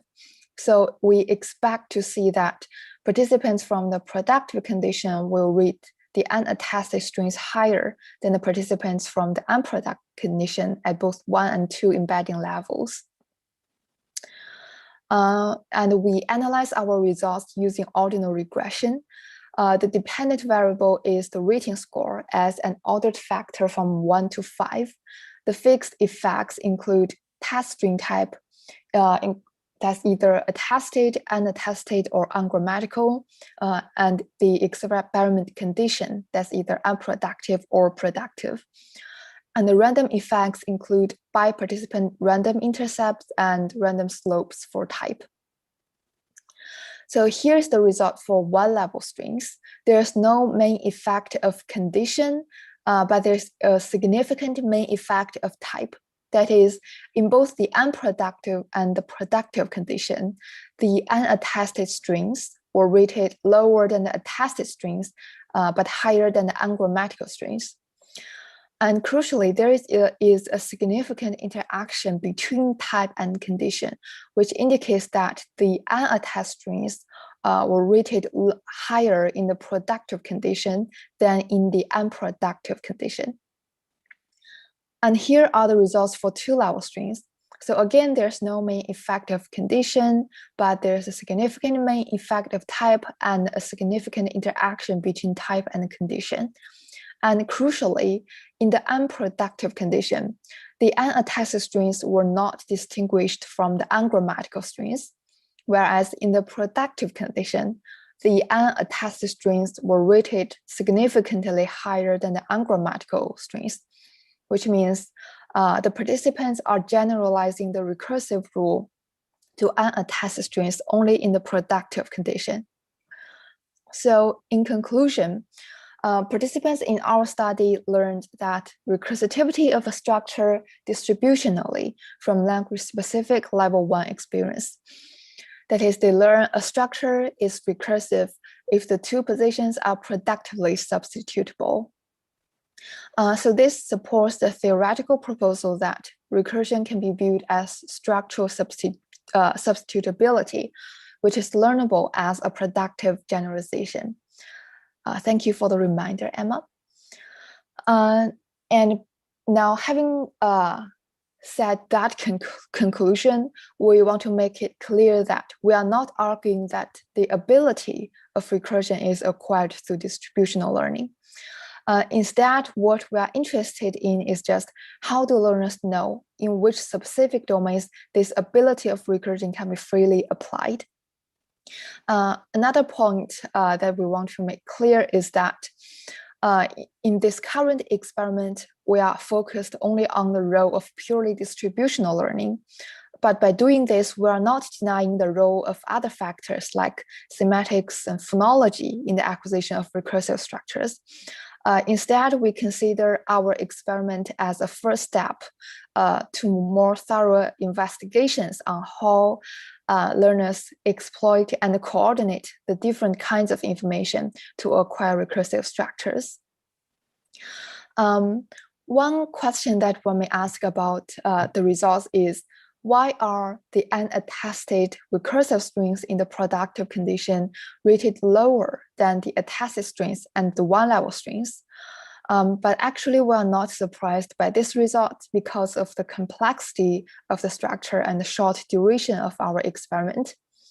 And furthermore, experiments have found that the structures with deeper levels of embedding are rated lower by human participants, even in natural languages.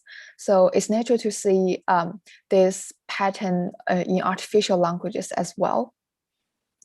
Another question is, hierarchical structures have been considered crucial for recursion. But one may ask, did our participants learn a hierarchical structure or just a linear structure? We admit that with our current design, we cannot exclude the possibility that our participants only learn a linear structure. However, other artificial language experiments have found that if participants can apply a sort of distributional learning to linear strings, then they can also apply it to hierarchical structures. So we think if our participants are learning linear strings with this distributional learning mechanism, then it's likely that they will also learn hierarchical structures with it. And for the next step, we can construct our language to be explicitly hierarchical and then again test learners' interpretation. So finally, here are some future directions on this topic. One is in the current experiment, one participant only learned one structure is either freely recursive or restricted. But it will be interesting to see whether speakers can learn two structures in the same experiment. One is freely recursive and the other is more restricted, just like in real world languages. And some other directions are, as we have just mentioned, can this distributional learning be applied to explicitly hierarchical structures? And also, how do learners coordinate different sources of information? And another question is, at what age is this distributional learning available? So some research has suggested that the ability of distributional learning is available from birth. So it will be interesting to see how children will behave in this paradigm. So this is our presentation today. Thank you to our colleagues for some helpful comments, and thank you all for listening. So yeah, this is it, and we will welcome questions. Thank you, Daoxin. So at this point, we have just under 10 minutes. If you have questions, again, as usual, raise your hand or type them in the chat. Anna Maria has a question, so go ahead. Yes, hi, thank you for this nice presentation. You provided the result for the experiments on possessive structure, which is a kind of small structure, right? Did you discuss, do you have results on structure which includes gaps like recursive relatives clauses and things like that? I mean, would the prediction be the same? I mean, you're looking at strings, right? And patterns of strings, and this, a substitution of different words in position in a string. Suppose that you were to test the hypothesis on bigger, let's say string, but they're not string really, a structure where there is unpronounced but interpretable elements, like, copies of displacement and things like that. What did you consider those yet, or what would you predict? Thank you. Yes, we haven't tested our hypothesis on the structures that you have described, but we think this proposal should be work as well. We have tested some a little bigger structures, for example, like the so-called CP embedding. So in that case, that will be whether the CP taking words are substitutable in the input. And again, that has been confirmed. So yeah, it will be definitely interesting to test this on more structures, as you suggested.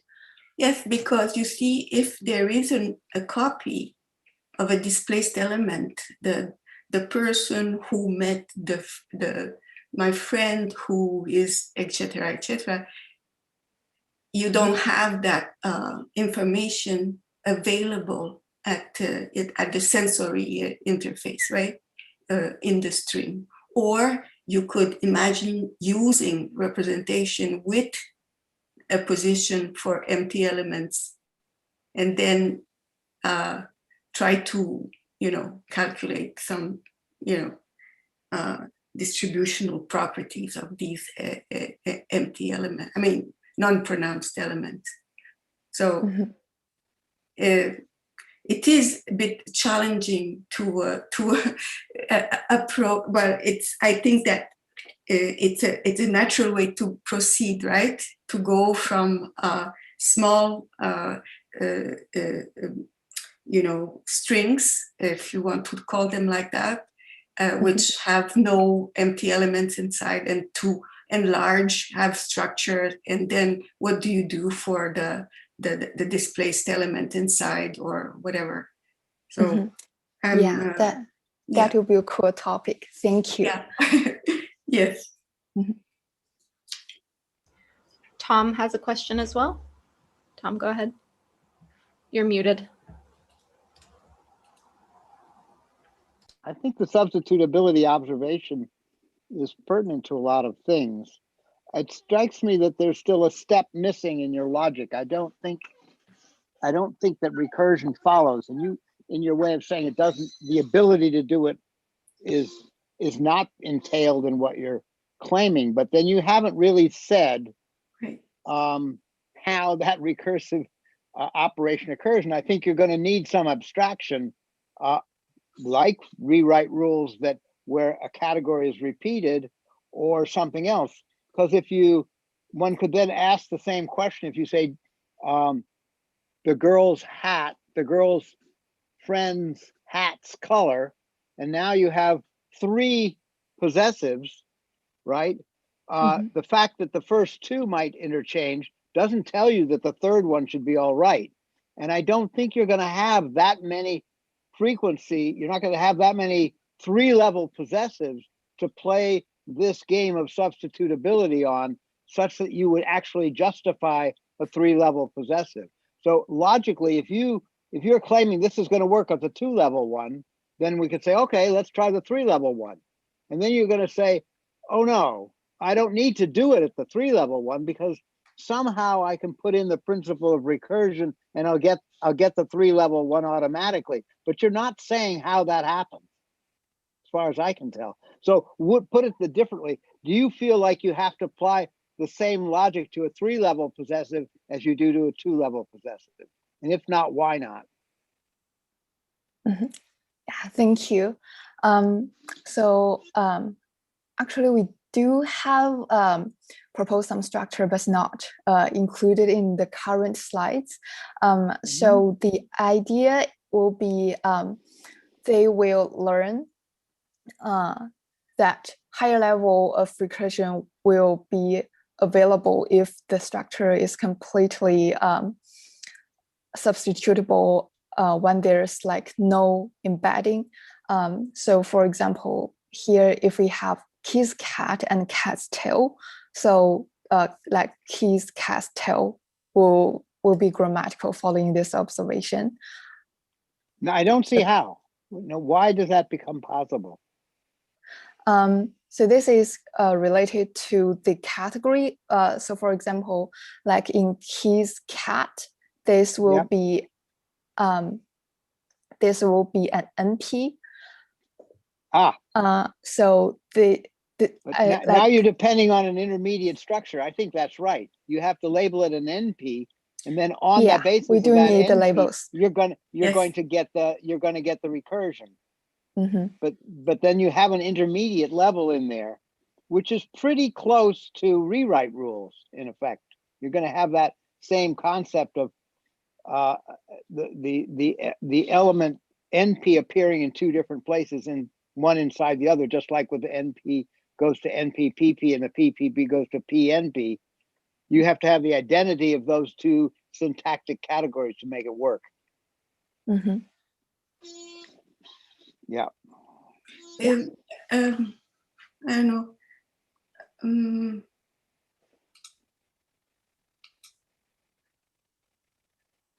Go ahead, Anna Maria. I'm sorry. I agree with Tom, but all this work in machine learning and deep learning, and they have reasoning over strings, and they call it, like they have inference rule that a little bit more complex. Like 1 hop is simple, but 2 hops is more complicated, right? So you could say if you want to stick with string, which I don't think is a good idea, but if you could string to that, you might want to do it as a reasoning system for cat's tail and kid's cat. And then you infer that if those 2 relations hold, there should be another combination also that would hold. So even with 3. So you could always find a way around, but the generalization is of a different kind than the one that Tom is pointing to.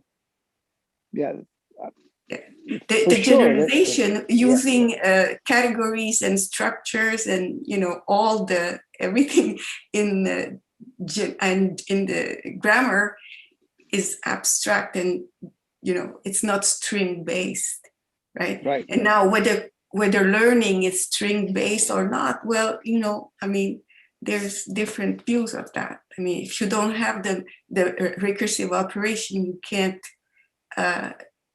learn it on strings. That's what I would guess too. Yeah. But it's true in computer science, they have many versions of the same rules that we're talking about in linguistics. And so it brings back the question of exactly how do you justify the abstract notation you're going to use? The fact that you can come up with all kind of notational variants is not good enough. You really have to justify which ones you're going to use. Yeah. So that is our time. Would you like to respond to anything, Daoxin, before I close this out? I'd like to thank you very much for the comments. I think we do have some more details for this proposal, but I don't think we have the time here, so we'll be more than happy to discuss this more after this. Okay, thank you very much, Daoxin. Thank you. So next we have Lydia Grohe, Petra Schultz, and Charles Yang. They'll be presenting their findings on productivity of pronominal adjective stacking. And this is, again, a long presentation, so you'll have 20 minutes to present and 10 minutes for questions. And I will let you know when you have 5 minutes left of your presentation slot. So go ahead whenever you are ready.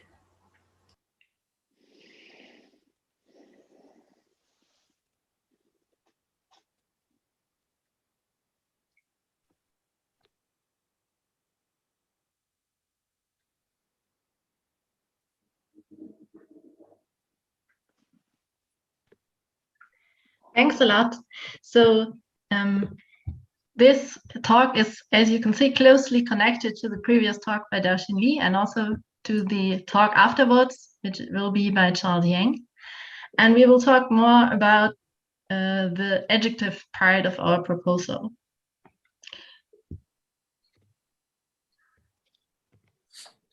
So here's the roadmap of my talk.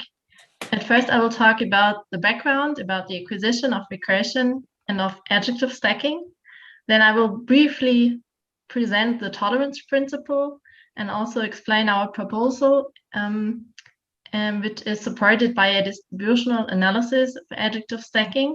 And then there will be the discussion and the conclusion. English and German are two of the languages that do have adjective stacking. And in these languages, adjective stacking takes place in prenominal position. One example for English would be the big green egg. And the same example will be das große grüne Ei in German. This phrase is actually the brand name of a company which builds this product that you can see in the picture. And it's actually an outdoor cooker. And for obvious reasons, Big Green Egg is a very good name for this product. And it shows us that the Big Green Egg, this structure, is productively used by adults. And if you look at these structures, we can see that stacking can be considered as the recursive application of the rule N dominates AN. And in the tree, you can see that the adjective green is combined with the noun egg. And then in a second step, the other adjective, in this case big, is combined with the sequence green egg. The acquisition task here for the children that do acquire English or German is they need to learn that recursive adjective stacking is possible in their language. Note that we are not focusing on adjective ordering preferences in this talk. That's not part of the idea here. So what is important to know about the acquisition of recursion? We do think that the ability to produce recursive structures is claimed to be innately available, but as you heard in the talk before, the languages do differ as to in which domains and also in which syntactic structures they do allow recursion. So the children need to learn in which structures recursion is possible in their language, and they need to learn this based on positive evidence. You've already heard the logical learning problem. If there is evidence at a certain level, here we are talking about the level AAN, this does not automatically entail that higher level embedding is possible as well. In our case, this would be 3 or more prenominal adjectives. One solution to this problem would be that the child needs to hear a certain number of utterances that do show this higher level embedding. But if we look at spontaneous speech, we can see that AAN is already rarely produced, and 3 or more prenominal adjectives are extremely rare in spontaneous speech. So there is actually not much evidence of the higher level available in the language. Nevertheless, we can find that adjective stacking is already produced at an early age. So these are all examples from Childers, and we can find AAN structures already at the age of 2 years. The first example, example number 3, is an English example, My Big Blue Dog, and it was produced by Nina at the age of 2 years and 0 months. The next example, Der große dicke Walross, is a German example, The Big Fat Walrus, which was also produced at the age of 2 years, in this case 2 years and 5 months. I even found utterances with 3 adjectives and even with 4 adjectives already at the age of 2 as well.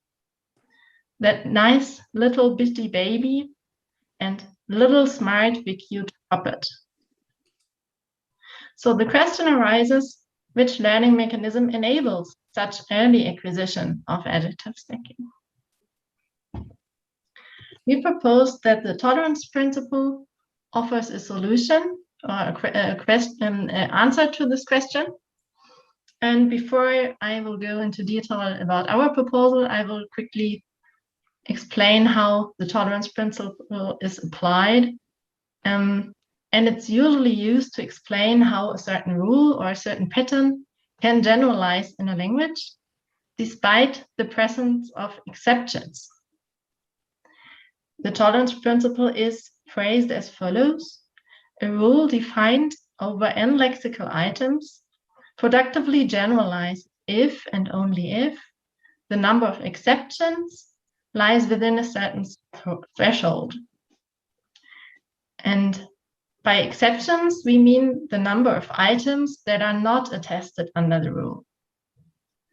One example that was also mentioned by Tom before in the keynote talk would be the past tense ed inflection for English verbs.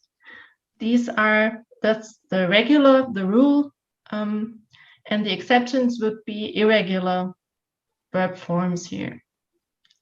So that's one of the things that can be explained by the tolerance principle. It is important to note that the tolerance principle pertains to the child learner's vocabulary. So if we look at the number of n lexical items, we are talking about a smaller set of early words.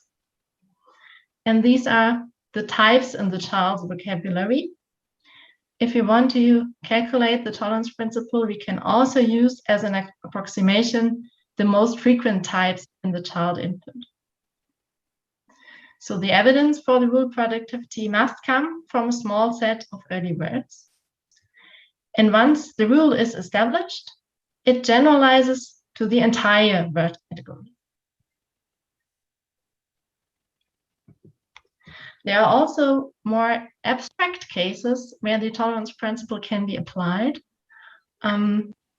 One of these cases is the substitutability of A and B in combination with nouns. If you look at the picture, you can see that not all nouns are typically combined with both of the determiners the and A in the input. But anyways, the children do learn that nouns can in principle be used with both determiners. And how do children do this? If we look at the 50 most frequent noun types, we find that 43 of those do in fact appear with both determiners. And the number of exceptions is 7 here. This number lies within the number of tolerable exceptions. So the TP threshold is actually cleared. And the rule is productive and it generalizes to the whole noun category. The child can infer that all nouns in principle can be used with both determiners A and B. And this is, a bit more abstract. So you can see there's also a different way to use exceptions here. And this is the idea we built our proposal on. In our proposal, we are talking about substitutability as a rule. And there will also be exceptions. I will explain this later on in more detail. What we do claim is that productivity is a prerequisite for recursion. And we do claim that structures that are recursive in a language need to be learned based on explicit evidence. So the child needs to find out which of these structures are recursive in the language, and the child needs explicit evidence for this. We claim that substitutability of two structural positions provides this explicit evidence. And productivity of a recursive structure generalizes the entire category, irrespective of lexical identities. Once productivity is established for a certain structure, the recursion can be repeated at several levels, and the structure is either not recursive or infinitely recursive. I will show you what this means for the adjectives. So we are talking about substitutability of the two positions A1 and A2 in a noun phrase AAN. And we are looking at whether an adjective that can appear in position A1 can also appear in position A2, and also the other way around. If you look at example 8, you can see that the adjective big, marked in red, appears in position A1, and the same adjective appears in position A2 in example 8b. Here it is combined with a different adjective. In 9, you can see that the adjective green appears in position A2, and then we ask ourselves whether this adjective can also appear in position A1, and we can see this in 9b. Note that this is not the same as adjective ordering preferences, because adjective ordering preferences ask whether an exact combination of two adjectives can also appear in the opposite order. And the question here is there a preference for one of the two orders? That's not what we mean by substitutability. Our proposal is tested by a distributional analysis. And we ask, does the child input provide sufficient data for the generalization that adjective stacking is productive? We used a 5.5 million word corpus for English from TALIS, and for German we had 3.5 million words. In the first step, we extracted all AAN utterances, and then we focused on the adjectives in the child's early vocabulary. For English, we had a word list of words that are typically known to 3-year-olds, and this word list had 49 adjectives. For German, we focused on the 40 most frequent prenominal adjectives in the child input in the corpus. In the next step, we determined for each adjective whether it appears in AAN at all, and if so, whether it appears in both positions. Finally, we checked whether the number of adjectives that appear in both positions clears the TP threshold. And I will go through the numbers, through the English numbers in detail. We had 49 adjective types in the vocabulary list. And all of these 49 adjectives do in fact appear in one of the positions in AAN in the input. Out of these 49 adjectives, 46 did appear in both positions in AAN. This number 46 clearly clears the TP threshold. So a minimum amount of 36 adjectives would be needed to be productive. So the child can conclude that adjective stacking is productive in English. Same goes for the German numbers. So in both languages, the TP threshold is cleared, and the rule generalizes to the adjective category. A1 and A2 are fully substitutable, and in principle, an adjective can occupy each of the two positions. The child can conclude that adjective stacking is productive and recursive. We wanted to know whether substitutability is possible into both directions. Therefore, we looked at a bigger data set of 13 million words for English. And we first looked at the direction of A1. Do these A1 adjectives also appear in position A2? And you can see this on the left. The example is the adjective big that appears in position A1. Does this also appear in position A2? And we found that for a vocabulary of up to 120 adjectives, substitutability of the positions is possible. And same holds for the other direction, where we looked at whether A2 position adjectives do also appear in position A1. So what I marked in blue here is the vocabulary size that we used in the first analysis, where we had up to 40 and 49 adjectives. So you can compare the first analysis to the second one. And what we conclude here is that even for a much larger vocabulary of up to 120 adjectives, the substitutability of the positions A1 and A2 is supported by the language.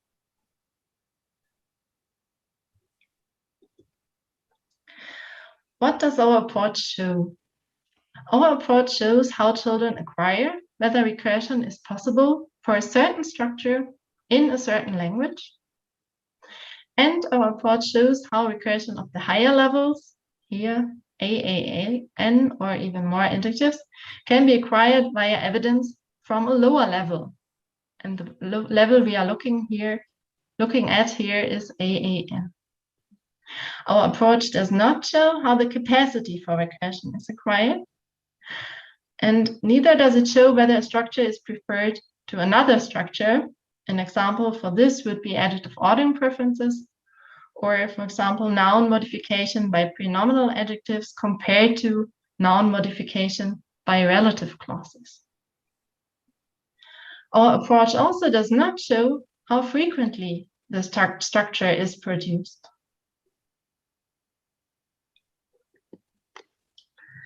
The idea can also be adapted to other cases of recursion. We already heard about the possessives, and there's also a paper that came out recently in the BU proceedings, and this is joint work together with Daoxin Li, who just presented the other talk. And what we are looking here at is two positions in possessives. So if you look at the man's neighbor, we can see that the noun neighbor appears in position 8 and position 2, and the same noun can also appear in position 1. There are some differences between possessives and adjective recursion.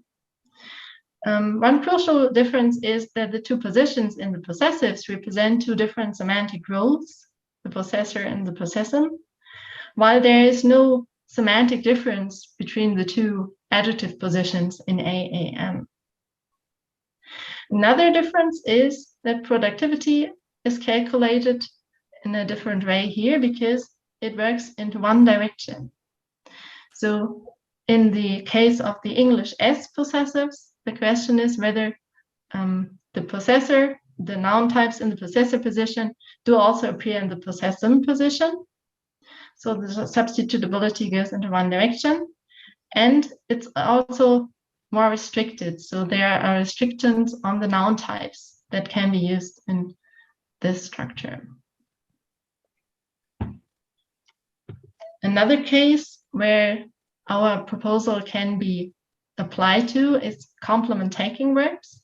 So if we look at an example like 12, he thinks that she knows that, we can see that the verbs can be used in all positions and also in different combinations.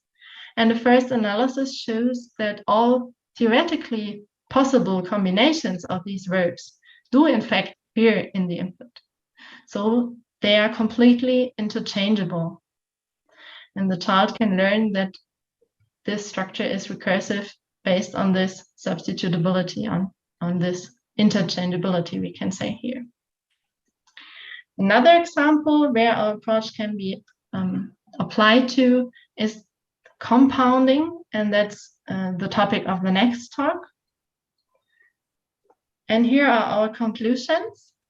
So in general, we say that substitutability of two structural positions provides the evidence for determining which structures can be recursive in a language. We claim that the prerequisite for recursion is the productivity of the structure. And we also provide an answer to the logical learning problem, where a possibly infinite recursive structure is learnable through evidence from a lower level.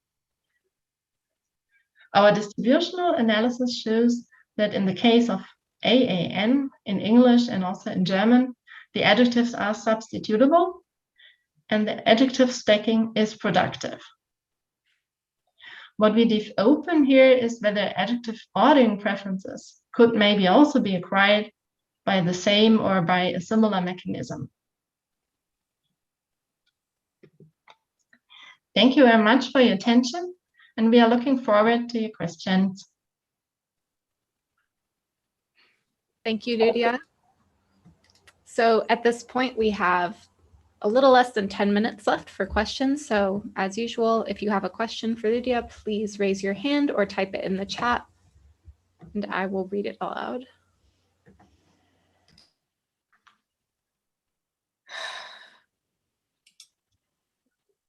Tom McCoy has a question. Go ahead. Thanks for the talk. I really enjoyed it. And I also really liked your paper on possessives that came out recently.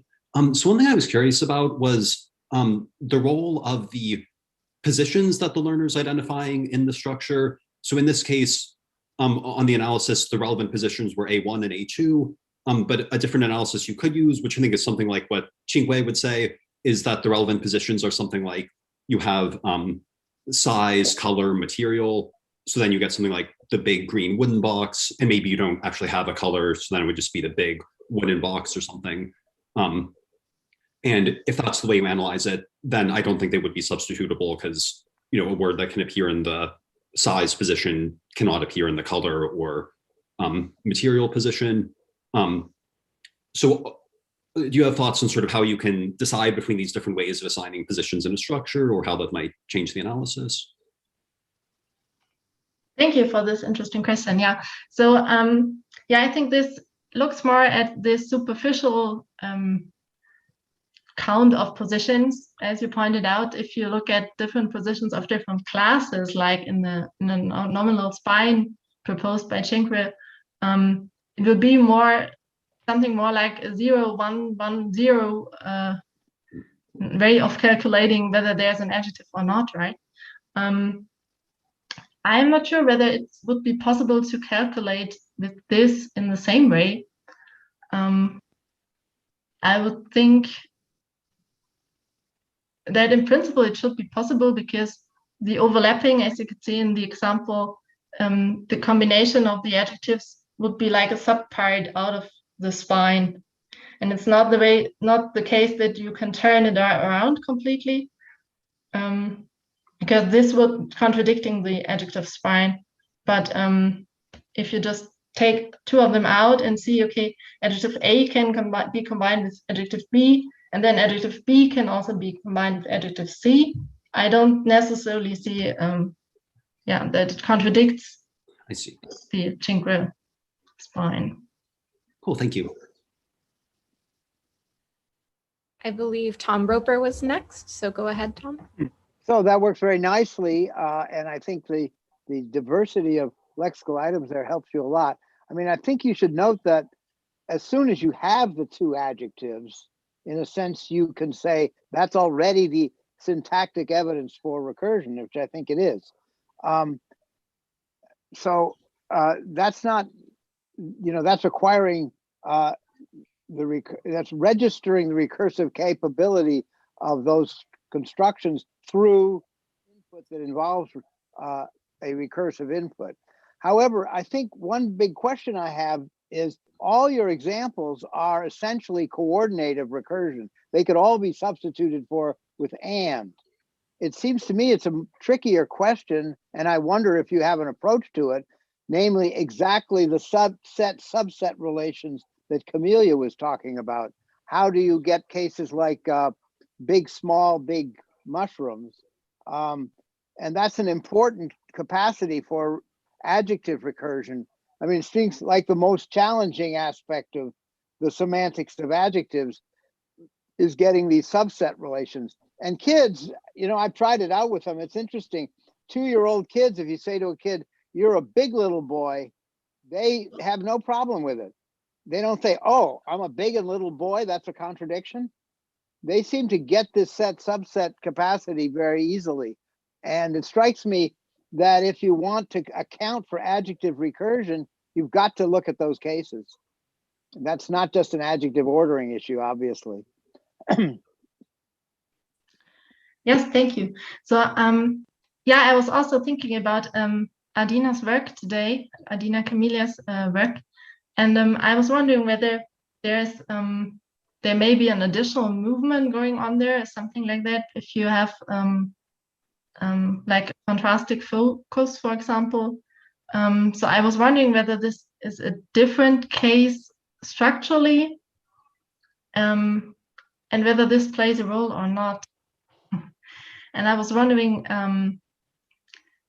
if I you think look at the focus properties of these adjective constructions is really interesting too. You're totally right. It's another. It's an additional level of complexity in effect. That's right. Yeah, exactly. And as you said, the big small example is also a bit different from typical adjective ordering spine adjectives. And I was wondering what Cinque or others would say about how this structurally would be represented in their approach. So should be there are 2 slots for the big adjectives that are filled, or even 3 slots, or how would they arrive at this? So I think that would be important to have a theory about this. Yeah. How this connects to the interchangeability and the substitutability, I'm not sure. That would be an important thing to think about. Yeah. I mean, I would tell you right off what I think one could do. I'd do the experiment. Ask a 3.5-year-old, can you show me? There's a big hat over there, and can you show me the difference between a big hat and a big hat? So you've got the intensifier reading and you've got a contrastive reading. Question is, when does the child get a contrastive reading for a big hat as opposed to a big hat? And I think it's a natural experiment to do. Yeah. Thank you, Tom. So we have one more question from Anna Maria. Please go ahead. Yes, thank you for the talk. It was very interesting. I have a deep question, if I can phrase it like that, and a detailed question. The big question is, do we really know what the child has access to when he's learning? We have theories of that. We don't really know, right? We're not conscious of the language acquisition process itself. So in certain theories, adjectives and adverbs are in specifier position, like in the spine. And there might be the case that the child has access to more information than just the sequence of adjectives, for example. So that's a general question that is raised naturally with respect to your presentation and others, and it's worthwhile thinking about right? And the second item that I want to mention is that the substitutability, or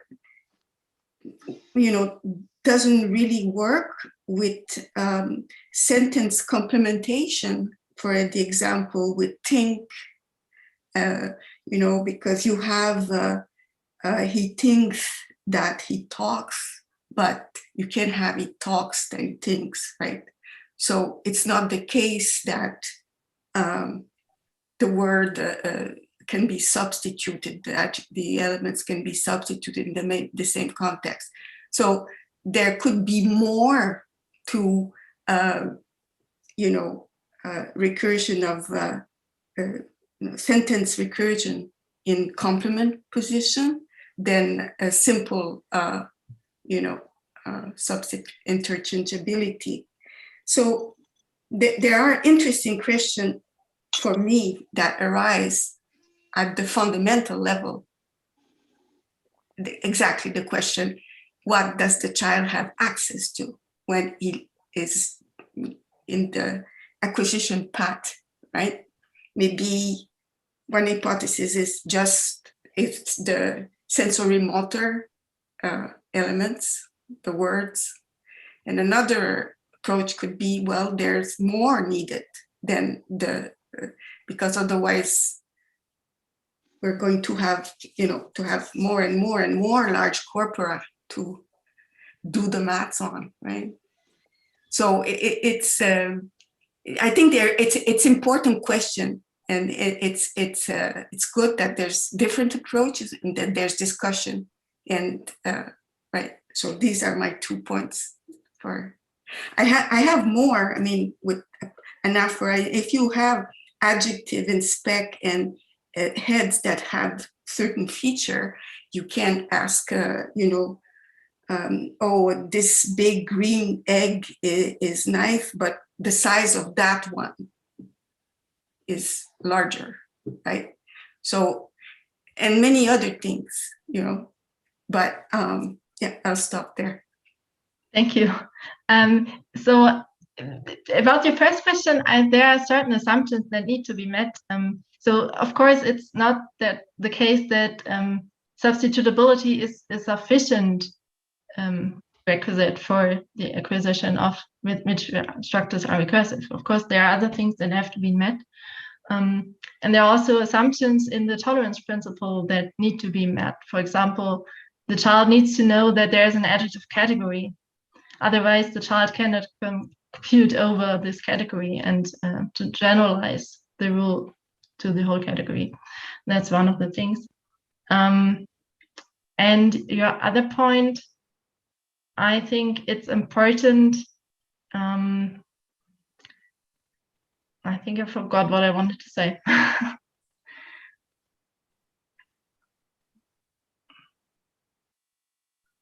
What was the other question about? Well, I mean, how are we sure that the positive the evidence the child has access to walk his acquisition path is the words, right? The lexical words and things like that, and just those, but not more than that, and more than categories. I mean, some kind of structural information, Gallistel and King as a perspective on acquisition, on learning, which is kind of different from other approaches, right? Yeah, thanks. I think Petra wants to add something. Yeah.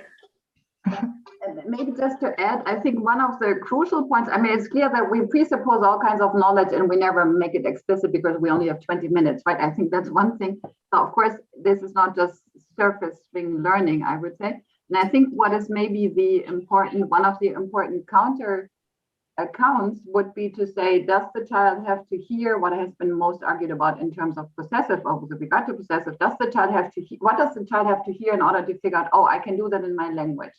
And I think that with the help of this tolerance principle idea, we can be sure that she doesn't have to hear, the learner doesn't have to hear 3 adjectives pre-nominal in an attributive function. It's enough to hear 2 and then have the substitutability idea that kind of is, as Lydia said, the prerequisite for something else. And I think whether the recursion is innately available and then for other reasons takes a while is something that we don't take a stand on. But I think the important distinction is, what does the child have to hear, presupposing that then she can actually make use of what she hears, right? And the idea here is she never ever has to hear 3 pre-nominal adjectives to figure out that's possible to do. That doesn't explain all the other details that we just heard about, but I think that's the idea. And with regard to, right? So with regard to possessive, I think it's much more natural, maybe it comes more natural, because we are kind of clear that semantically, as Lydia said, we have really different meanings, right? So the neighbor's book is not the book's neighbor and so forth, right? So unfortunately, we are out of time. Lydia, would you like to make any concluding remarks or say anything to follow up on what Petra said? I don't have anything to add, but thank you all for your nice questions and the discussion. Okay, then thank you very much. Next, we have Charles Yang presenting on productivity of compounding in English. So again, you have 20 minutes to present and 10 minutes for questions, and I will let you know when you have 5 minutes remaining for your presentation. And you can start sharing your screen at any time. You see it? Yes, we see it.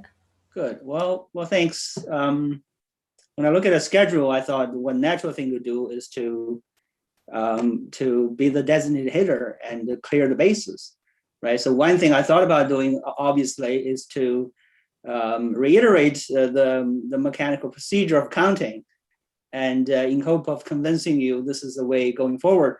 But I thought about maybe talking about something a little more general. I probably won't take as much time allocated to me as a schedule, and so I want to probably end a little bit earlier and have a little more time for discussion, because this is, in my view, this is the study of recursion is a small part of the study of productivity, which is in turn a small part of the study of language acquisition, which of course is a big part of the study of language.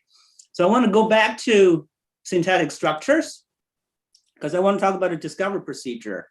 So as many of you know, or you should know, right, in syntactic structure, Chomsky laid out 3 conditions on what a linguistic theory ought to be in relation to the data, in relation to the grammar that results. So as I read, so here you have a corpus. The strongest requirement would be basically the task of language acquisition. Your child has some data, and then the child has some theory of grammar is going to construct a grammar that's suitable for the data. So this is called a decision procedure, named to actually constructing the grammar given a corpus of utterances. That's a discovery procedure. But Chomsky immediately qualified that, saying, I think it's very questionable that this goal is attainable in an interesting way, dissuading us from pursuing this question almost altogether. And then, of course, the other 2 weaker conditions I'd imagine would be more familiar. One is called a decision procedure, namely you're given a corpus, you're given a grammar, your job is to decide whether the grammar is optimal for it or not. So that is also difficult. I believe he realized that when he was trying to come up with a phonemics of modern Hebrew. So the still weaker condition is what's known as evaluation procedure. So namely, you're given a corpus, you're given 2 grammars. Your job is to decide which one is better. Okay, so for reasons, probably for this reason, but I won't speculate. Much of the study of linguistics have followed this advice, namely, which to set our goals a little bit lower to think about evaluation procedure. There's various proposals about evaluation procedure, but the bottom line is, if you set yourself to the task of solving the evaluation procedure problem, you are looking for answers in UG. Evaluation procedure is, in fact, that UG already provides the grammars for you. Your job is simply to evaluate which one works, right? So this, of course, reaches the pinnacle in principles and parameters. I wrote a dissertation of how to choose one of the options within universal of the particular language once a population of them have been given by UG.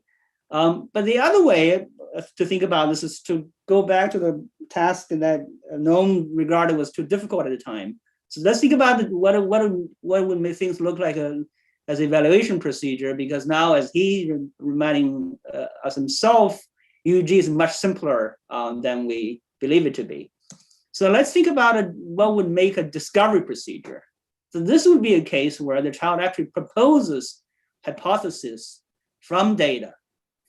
And then the data itself, maybe future data during the course of language acquisition, will decide if the hypothesis the child has made is correct or not. And if so, I'm going to stick with it. Otherwise, I'm going to make some changes to it. So this is the classical story of hypothesis testing, which was embraced in linguistics for a long time. In fact, I can give you a quote here. So having selected a permissible hypothesis, he, meaning the child, can use inductive evidence for corrective action, confirming or disconfirming his choice.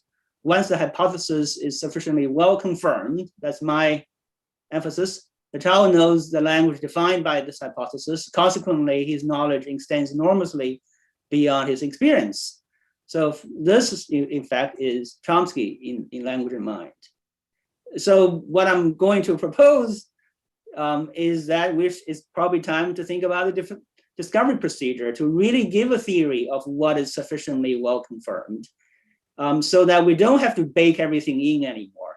Maybe UG isn't such a exquisite machinery that every little fact in language can be accounted for, can be predicted, for that matter. Once you put some head over here, once you put some feature over there, maybe the UG is really something very simple. It's maybe just no more than the theory of formal universals in the aspects terminology. And the child is playing a much bigger role in discovering what is supported by the data that the child currently receives and may confirm or disconfirm in the future. So I won't give you more of this. You've heard enough and probably heard plenty. And the main idea here is of course, when you have any kind of a pattern or generalization from the data, you want to say that I want to generalize if I've seen enough evidence for it. You don't want to generalize it when you don't have enough evidence for it. You're simply going to memorize and basically become a usage-based learner, one that doesn't go beyond the input. So I won't give you a technical, background here, but in a nutshell, you basically need to hear an overwhelming majority of your instances being supported by a pattern in order to generalize, as you've seen in a couple of talks before me. I would also not give you any additional evidence for it. There's, in particular, certainly won't review the distributional learning experiment that Katie and Daoxin did earlier, and in addition to what Katie did and with Alyssa Newport in a collaboration from several years ago. I will only give you a recent study by Emery's Emin and Rushen Shi from last year's BU, because the results are, well, on the one hand, interesting, provides good support for the model, but I think it's more interesting, it probably tells us that there's some mechanics of generalization learning that probably is a part of the discovery procedure that cannot be specific to language. So it goes like this. Okay, so these are babies in Montreal, not learning Russian. And they, if you know Russian, I certainly don't. And those infants were, I think this is actually a 2-minute experiment. The infants were exposed to spoken Russian, showing these kind of alternation. That's called rule 1 of ABC goes to BAC, namely the first 2 words can switch orders. Rule 2 would be ABC goes to ACB, or the second 2 words can switch orders. Okay, so they sound like this. This is the audio from those folks. Мачты гнутся луком, гнутся мачты луком. So that's your one example from the first rule. I think they use Russian instead of some artificial language because this actually sounds natural, like a language. And this is a rule 2. Мачты гнутся луком, мачты луком гнутся. Okay, so infants, the two groups of infants, they were exposed to 16, let's say ABC items. In one condition, 11 of them showed an alternation of this word order flip, but the other 5 did not. But in the other group of infants also were heard 16 items, but only 10 of them show the alternation. And this is the looking time difference after training when they were exposed to either the rule they were exposed to or the rule they were not exposed to. So what you can see here is that if infants were exposed to 10 out of 16 positive examples, they don't form a generalization. But then when we were exposed to 11 out of 10 out of 16 examples, they do form a generalization. Well, this was a little bit striking because if you run the numbers, you find that the threshold is actually 5.77. So in fact, it predicts this would be the group that learns the rule. This would be the group that does not learn the rule. Okay, I mean, I confess I have no idea why the principle works, but I'm betting the farm on it. I invite you, I implore you to use it. Okay, so the rest would be, I think, would be relatively straightforward. So one thing I want to emphasize, this is probably related to Emery's comment earlier, that we do know something about what children know, right? We certainly know they have words. We know this is a study from a long time ago. This is a study that's more famous. But roughly, you can see that by the age of 2, for instance, this is from American English learning children, but if you look at similar studies for Chinese, for German, from Hebrew, the numbers are roughly comparable. If you're age of 2, you are lucky if you have a vocabulary of 400 words. If you're 3, if you're lucky, you have a vocabulary size just over 1,000. Okay, and here I give you some references on why this early stage of word learning is so slow.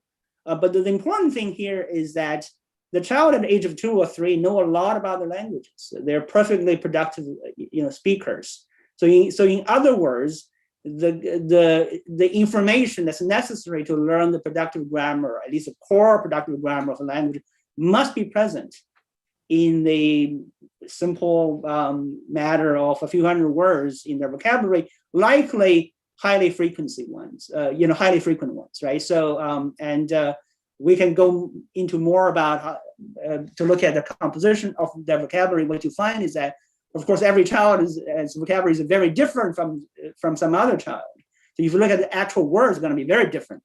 Who knows what kids are interesting, but the development of their grammar is in fact strikingly uniform. So that almost necessitates a kind of learning model that cannot be dependent on lexical identity, but must be, if I may, be dependent on some sort of thresholding. That is, that if you have a bunch of words, if a high enough proportion of them meet some condition, then you should generalize, otherwise you don't. And the fact that these words are primarily high frequency ones is really the perfect condition for learning, because high frequency words are going to be used more often. And when you use more often, you're likely being used in highly productive processes in your language. So with this, we talk about compounding. This is also something I want to probably come back to Tom's question, which is this notion of abstraction and categories, right? So, this is English non-compounding. You say engine oil, you can say emergency fire engine oil, you can say make this as long as possible. But the important thing here is this notion of headedness. Okay, what I'm supposing here is I think this is completely uncontroversial, that is syntactic objects have a head. It's really the head is defining a characteristic of everything that follows, that's everything in its domain. So what it's really saying here is that by the time you reach this level, say, this whole thing is going to be oil. Okay, so from the structural point of view, this part is something that's called the invisible, because this part is no longer relevant for the core characteristic, formal or syntactic, formal or semantic property of this entire structure. So this headedness, back in the day, we have feature percolation and so on. It's only the very top node is in fact visible. So of course, this has all the desired linguistic consequences. So you can't see command out of it, for instance. So in other words, what I'm supposing is that as far as those two structures are concerned, they're the same because they're both projections of oil. So this is an absolutely essential assumption one has to make. I think this probably assumption is made by every linguistic formalism. That is that structures have heads and they can project. And also I should say that here I take no position on whether syntax is linear or hierarchical. Okay, for a long time we didn't think it's linear, but now even though I'm saying there are linear structures in syntax, right? So, but what I'm going to suggest here, just as you've seen in a Russian study, there's no way for the French learning babies to parse those as Russian trees. Okay, they're learning them as linear strings, just as you've seen in Daoxin's talk. There's no hierarchy there, and a subject are treating them as linear strings. So I believe, especially if the tolerance principle is not a principle specific to language, I'd imagine it can be applicable to everything that you can formulate as a representation that allows for substitutability. So this action, I think, for the acquisition data from compounds is probably the strongest, right? So very young children produce compounds. This is some examples from Eve Clark. I won't dwell on, but I want to show you, once you are willing to go with the program, learning compounds is almost trivial. In fact, you can't miss it. So what I did is I simply extracted noun compounds in adjacent positions. And you find that for the most frequent 100 nouns in child-directed input, likely what children know, you find that 95 are appear in the first position. Sorry, 94 in first position, 95 in the second position. And it's really impossible to miss this production. If you know 100 nouns, you will find 95 or 94 of them appearing compound. You can't miss it. You don't need the tolerance principle. Any principle of learning should give you that. So the many longer compounds appear in the input. So I just go through things quickly. So there's a sample of child noun compounds. Some of them are very charming, like Dr. Case, referring to the suitcase the doctor carries to make house calls. Washing machine. This is my favorite. This is actually Santa Claus. And kids make a lot of even longer compounds. Baby monster raptor, blood-faced man, someone with a bloody face, cat food machine, the cat feeder. Believe it or not, dragon water bug probably means the dragonfly, and this is somehow how the child describes her mother, and so on. Okay, this is clearly productive. What about semantics? So that's the thing, right? So I don't think one wants to have a predictive semantics of those noun compounds. This is a catalog made by Jespersen. If these some screenshots from Valerie Adams' descriptive study of compounds, the semantic relations are really all over the place. And I think if I were to speculate, I would imagine that the child has learned this simple noun compounding in the formal process. It goes out there, it identifies maybe 10 or 15 semantic ways in which the two nouns together are interpreted, and that's that. And the fact there's no predictive power here is because if you have 15 subclasses, it's guaranteed that none of them is going to reach my tolerance principle threshold. So you simply learn 15 subclasses or 12. However many the child happens to encounter. Well, this is also straightforward. I can probably just skip to the end. So if you look at the nouns that they derived ER deverbals, as in the case of truck driver, and so on, you find again almost every single one of them are using the compound. So I just go through it very, very quickly. These are things in impound extremely frequent. They really form, so here they really form a syntactic relation, because the ER is almost always the agent or the instrument of the verb, with some exceptions. For instance, vacuum cleaner is, and I don't know, probably not baby walker. But so there are exceptions, but overwhelmingly you will find that it's really the first noun is really the argument of the derived deverbal ER. So the first noun is really the argument of the verb.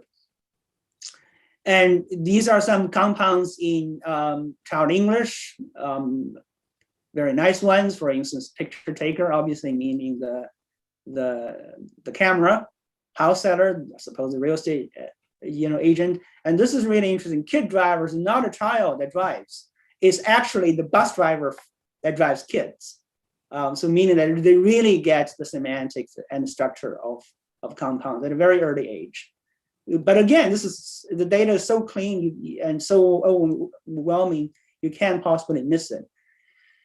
So you can even learn the compounding stress rule.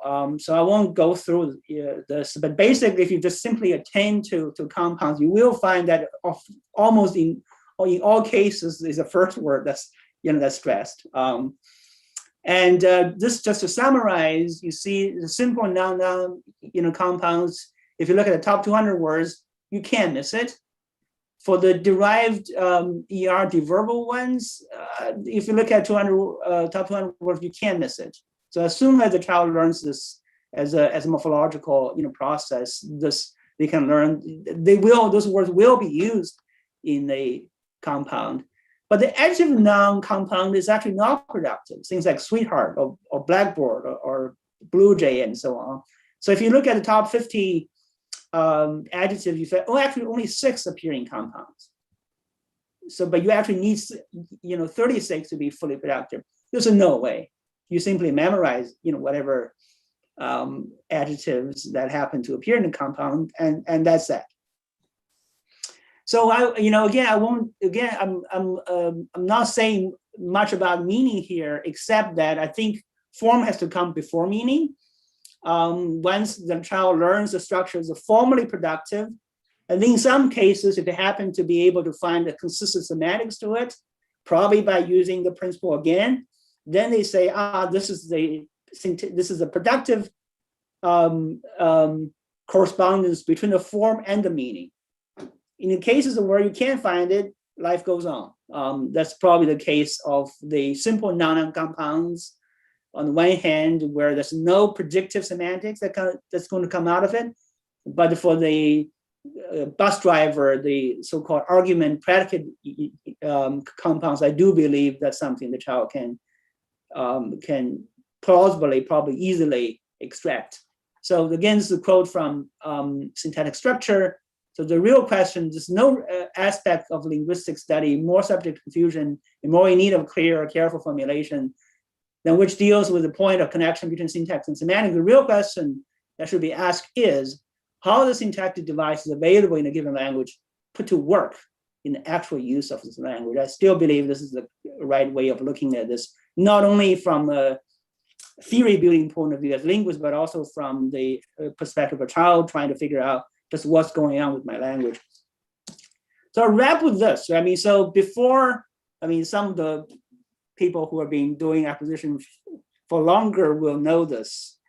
Before principles and parameters, before linguists started giving all the answers, giving all the help to children, there's a theory of a picture or image of a language acquisition. The child as a little linguist. So the child is muddling its way around, almost trying to play a linguist to discover the regularities, and linguists, of course, know what they're doing.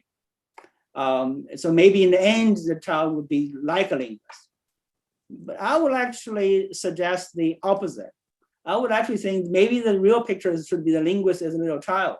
That is that we should forget about our typological generalization, we should forget about our theoretical prejudices and so on. We should simply approach the data as if we were a child. maybe that's the vision of language that everybody's looking forward to, given the recent progress in the thinking of its role in cognition, its role in evolution, and the vision of a minimum program that Chomsky laid out about 30 years ago. Okay, so I will stop. Thanks. Thank you, Charles. So we have about 5 minutes for questions, so maybe 1 or 2. If anybody has a question, you can raise your hand or you can type it in the chat and I will read it.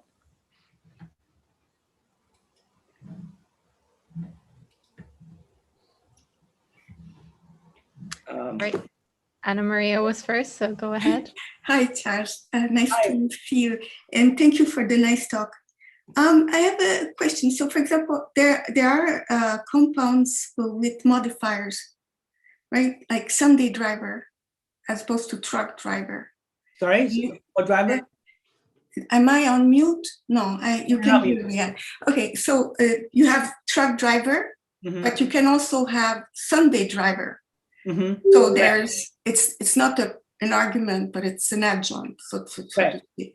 So did you see if they were less productive in the corpora? Did you find them? I mean, if child can do that and even more complex, that exocentric compound, right?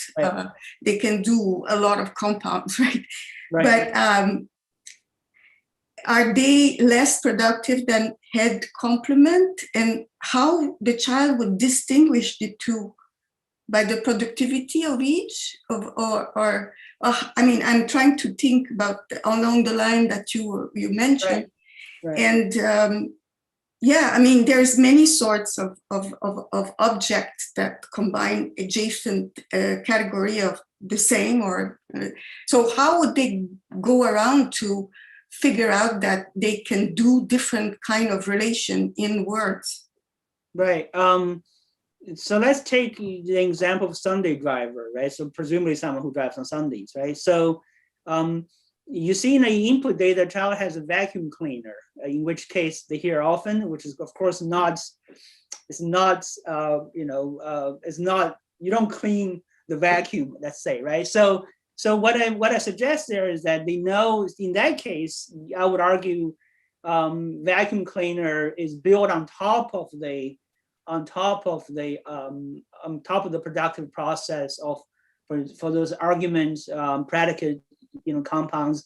It's like an irregular verb. Okay, you can always add ed, but then nothing's going to prevent you from picking on some idiosyncratic meaning. In that particular case, I'd imagine the child would think, okay, a Sunday driver, I can't drive Sundays. So therefore, it must be interpreted as another class of productive compound, namely the simple noun compound, where Sunday and driver bear no syntactic relation, just as in vacuum and cleaner, there's no syntactic in relation. So on the other hand, yes, there are lots of cases of compounds that are not productive, and I would imagine they run something like this, and this will be adjective noun compounds. Yeah. And so that's not productive. So you just hear what you hear, and you are, in effect, Tomasello, not going beyond the input, and that's just fine. Yeah. Well, I mean, yes, maybe. In fact, what you're suggesting is that the difference in the structure or relation is a function of a difference in productivity. Absolutely. Yeah. So neither predicts the other. Yeah. Neither predicts. Completed the accidents of linguistic data and the result of child learning. Yeah. Tom. Go ahead, Tom. You're still muted.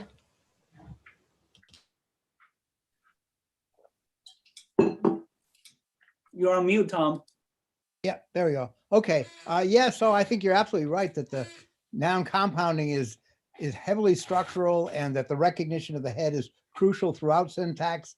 And I think that's something that kids are looking for.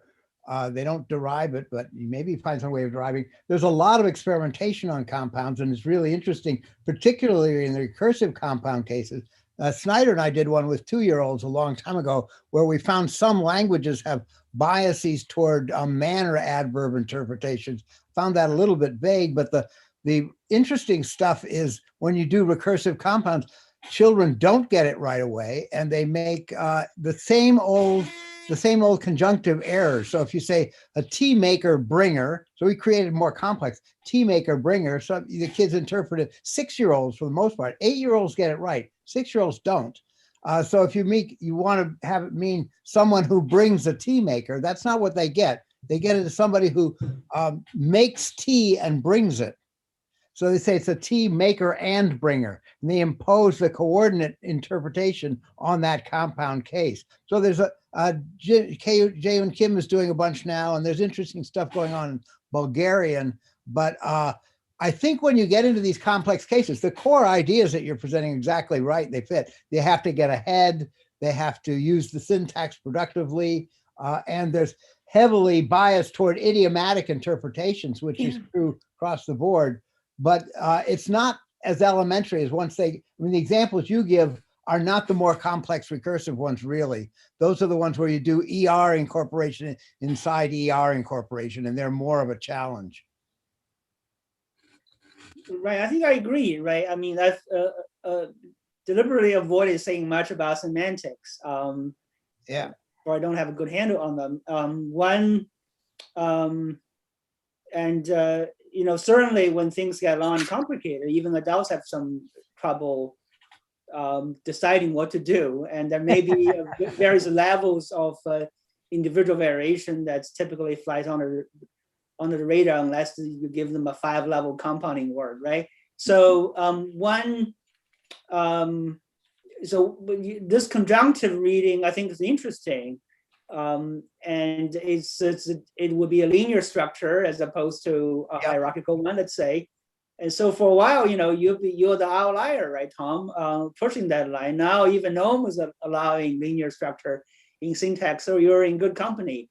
But it is what it is. I mean, because children, of course, there are things like I saw a big, a red, and tired dog or something, whatever. So there may be cases where the meaning is interpreted, conjunctively. The child has to sort it out, and so.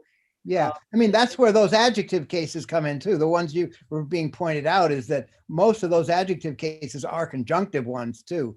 And you in songs and things like the red-colored, steamy-eyed, strange, funny, bellow-sounding horn, and you get these, 10 adjectives in a row. They're all conjunctive. They're all conjunctive and linear, right? That's right, right. So it needs to be, certainly it cannot be ruled out a priori, because we used to rule them out a priori, or at least we didn't talk about them. But I think now you just have to let the linear in and figure out what to do with them. Yeah, there's an experiment coming up with Tom Morton where we've been comparing the cats and dogs strawberry versus the cat's dog strawberry to see how they handle conjoined possessives versus recursive ones.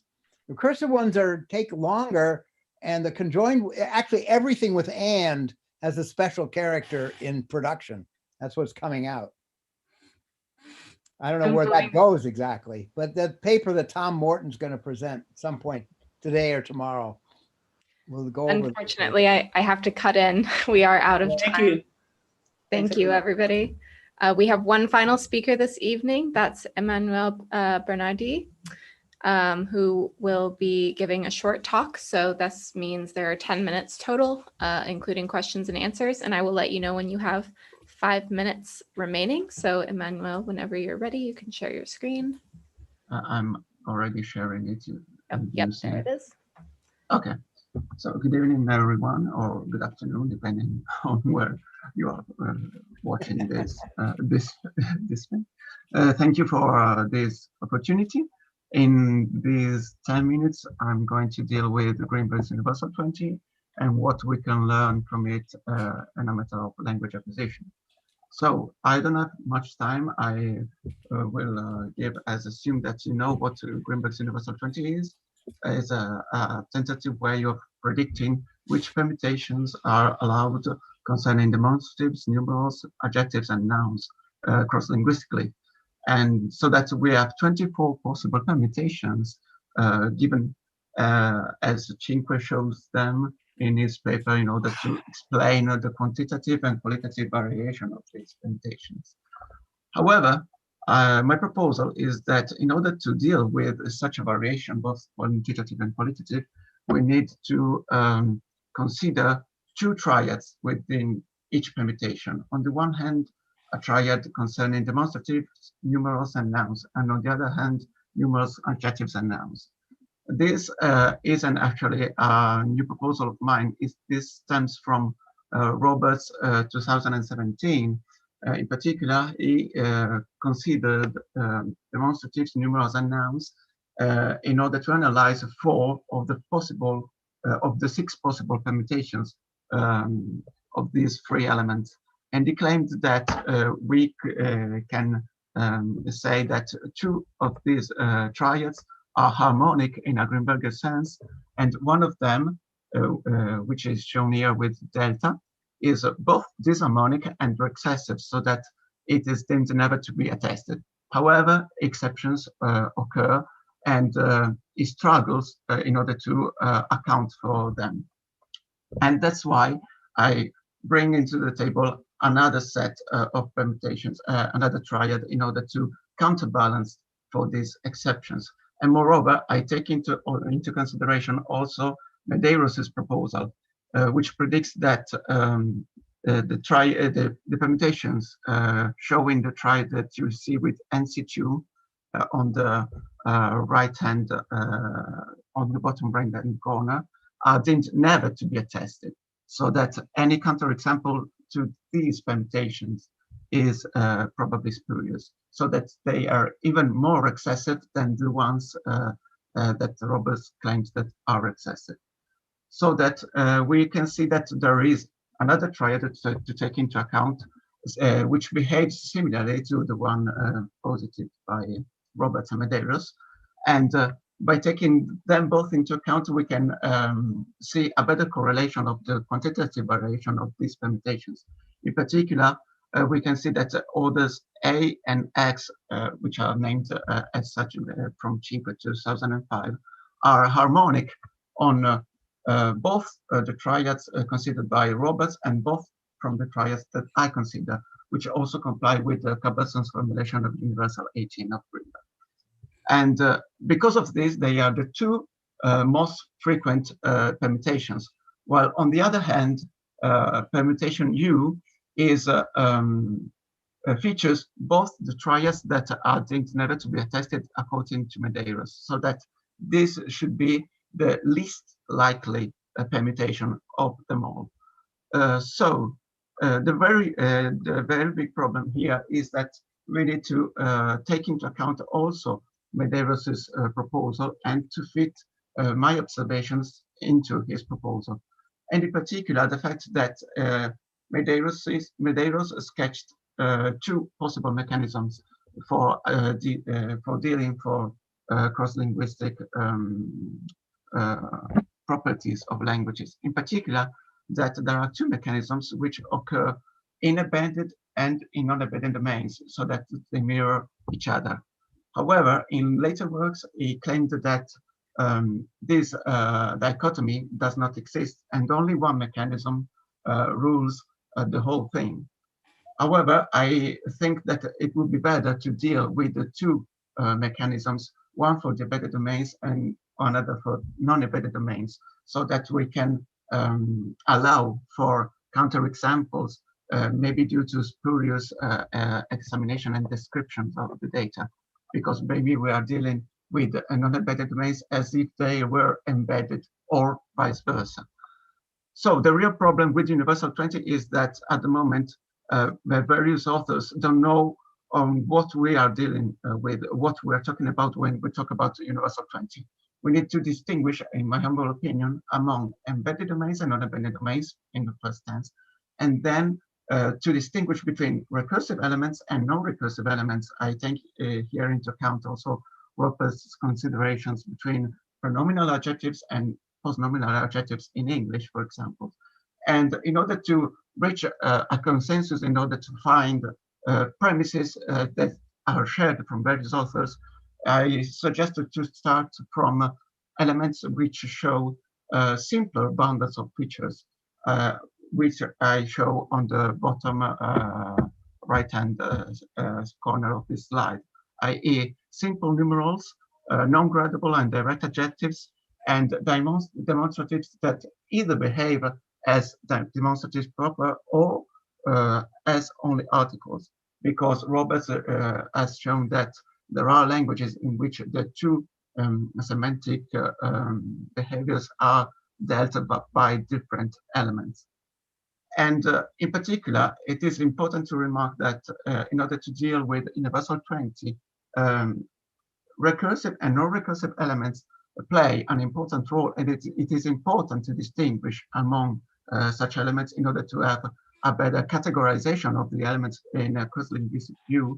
And moreover, that if Medeiros' model is valuable in order to account for the non-attested orders within U20, then we have to take as assumed that what universal grammar does is that we have all the possible permutations, and then a specific language considers only specific permutations, so that what is acquired is something that is actually lost, because we start with circumambing relations that allow us to create all the possible permutations, but then something moves us to restrict the set of possible permutations.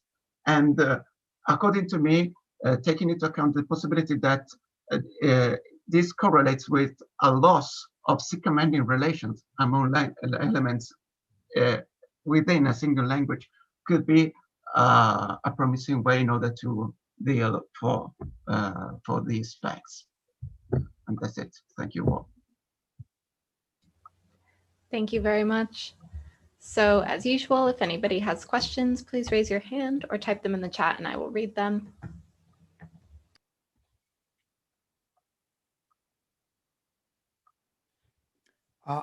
Let's see. I have a question. Go ahead, Tom. Yeah, maybe this relates to what Charles was just saying. Namely, if you lose the C command relationship, then you have a linear coordinative relationship. It might be. I don't know. Of course, there are various proposals that are to be taken into account in order to deal with universal 20, and maybe the loss of a circumambing relationship can be part of this fact. You know, maybe we start with the possibility, a broader range of possibilities that the child can encounter, can account for. But then over time, a child can think, okay, maybe this permutation I need to I don't need to take into account for it because I never encounter it. So maybe I was wrong on the first tense, on the first move. So it is no longer needed to take into account for a circumambing relation between two elements. So I can cut off it, I can cut it off, and then I can account for the same data with fewer relations, with fewer circumambing relations, so that it is even easier for me later. And yes, maybe it can correlate with this coordinative relation you mentioned. I don't know. Actually. Thank you very much. So that is our time for this presentation. Thank you, Emmanuel, again. That was great. So this concludes our lineup for this evening for presentations. As I mentioned earlier, we do have scheduled a social half hour rather than a social hour. So we're going to open up several breakout rooms in addition to the main session, and you can mingle freely with other participants. This will conclude the live stream portion of the evening, though, as well as the recording.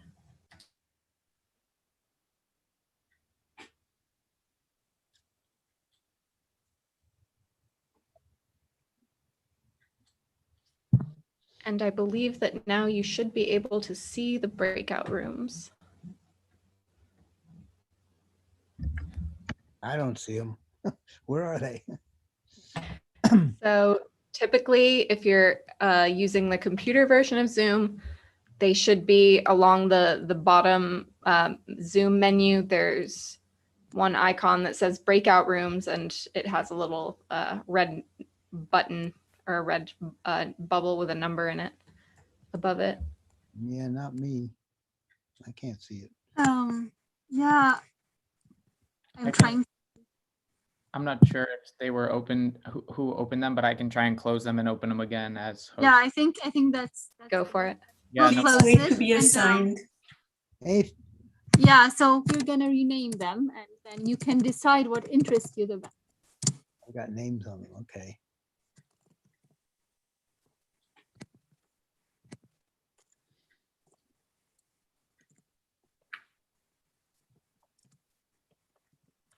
Hey, thank you guys for organizing everything. Yes. It's gone nicely. Oh, thank everyone. It's been a wonderful morning and afternoon. Except we didn't have enough time for lunch. That part wasn't in there. That's true. Yes. I signed the 2, number 2. Oh, You joined 1, you joined 2? I don't know. They're arrows, but So there are 3 rooms now, right? One recursion and theory, recursion and experiments, and recursion and the mind. So if you're interested more in the theory, the experiment, or let's say the cognitive side, if we can ever separate these, you can just, pick your favorite room and just join it. All it says is breakout rooms in progress. Yeah. Okay, Oh. so I know that you opened them this time. Let me try to open them this time. And I Okay, think yeah, sorry. That's okay. We're not, yeah, you might have one big breakout. Just leave it in this room. we're still separated. Yeah, that's true. I'll You be can in the always do that. breakout room. But now participants can join the rooms freely. So I can only see room numbers and no. Yes, we don't know who. So I see room 1 to 6 or 8. So now they're gone. Oh. Yeah, because new Okay. ones have been opened It up doesn't and now they can be joined. So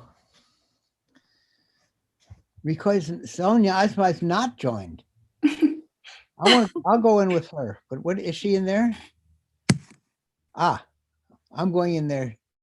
I'm going into. Sonia is there. There's in recursion and experiments, there's one person. Yes. So I can stay in the main room if you'd like to join one, Camelia and Deb.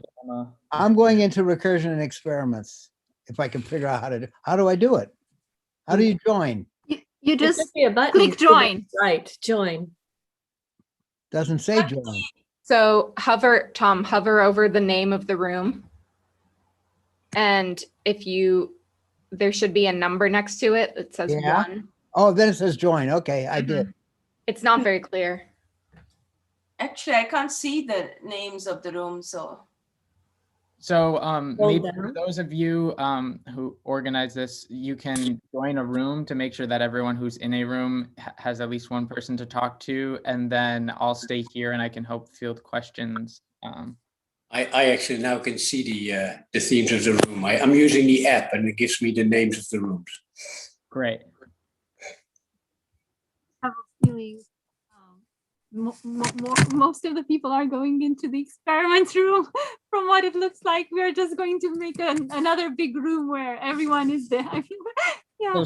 So that's what I'm saying. Someone should join Mind and someone should join Recursion and Theory Okay. and talk to our participants, and I'll stay here. Or if someone else wants to stay here, I can do that. Okay. Camelia, which one will you join? I think the person in theory just disappeared, unfortunately. Oh, yeah. So it's somebody just and the mind. Yeah. So I'm gonna go to recursion and the mind and see if anyone else comes. If not, maybe we'll also join the experiments, which means that we're all going back to where we came from. But I'm gonna go and talk to him. Okay. Oh, so Charles Yang is in Recursion and Theory. Okay. Yes, how do you join actually? So can you see the list of breakout rooms? Yeah. Then when you see the room you want, hover over the name, and on the right-hand side, there's a number that's the number of people that are in the room. And if you go to that number, you can click join. Yeah, I see you just joined Recursion in Theory. Okay. Success. They really should make breakout rooms more accessible on Zoom. I feel like every time I use them, it's a mess. Yeah, and I think I'm going to end the YouTube live stream just because I haven't yet. Oh, yeah. So totally, how many were there, people? Do you know?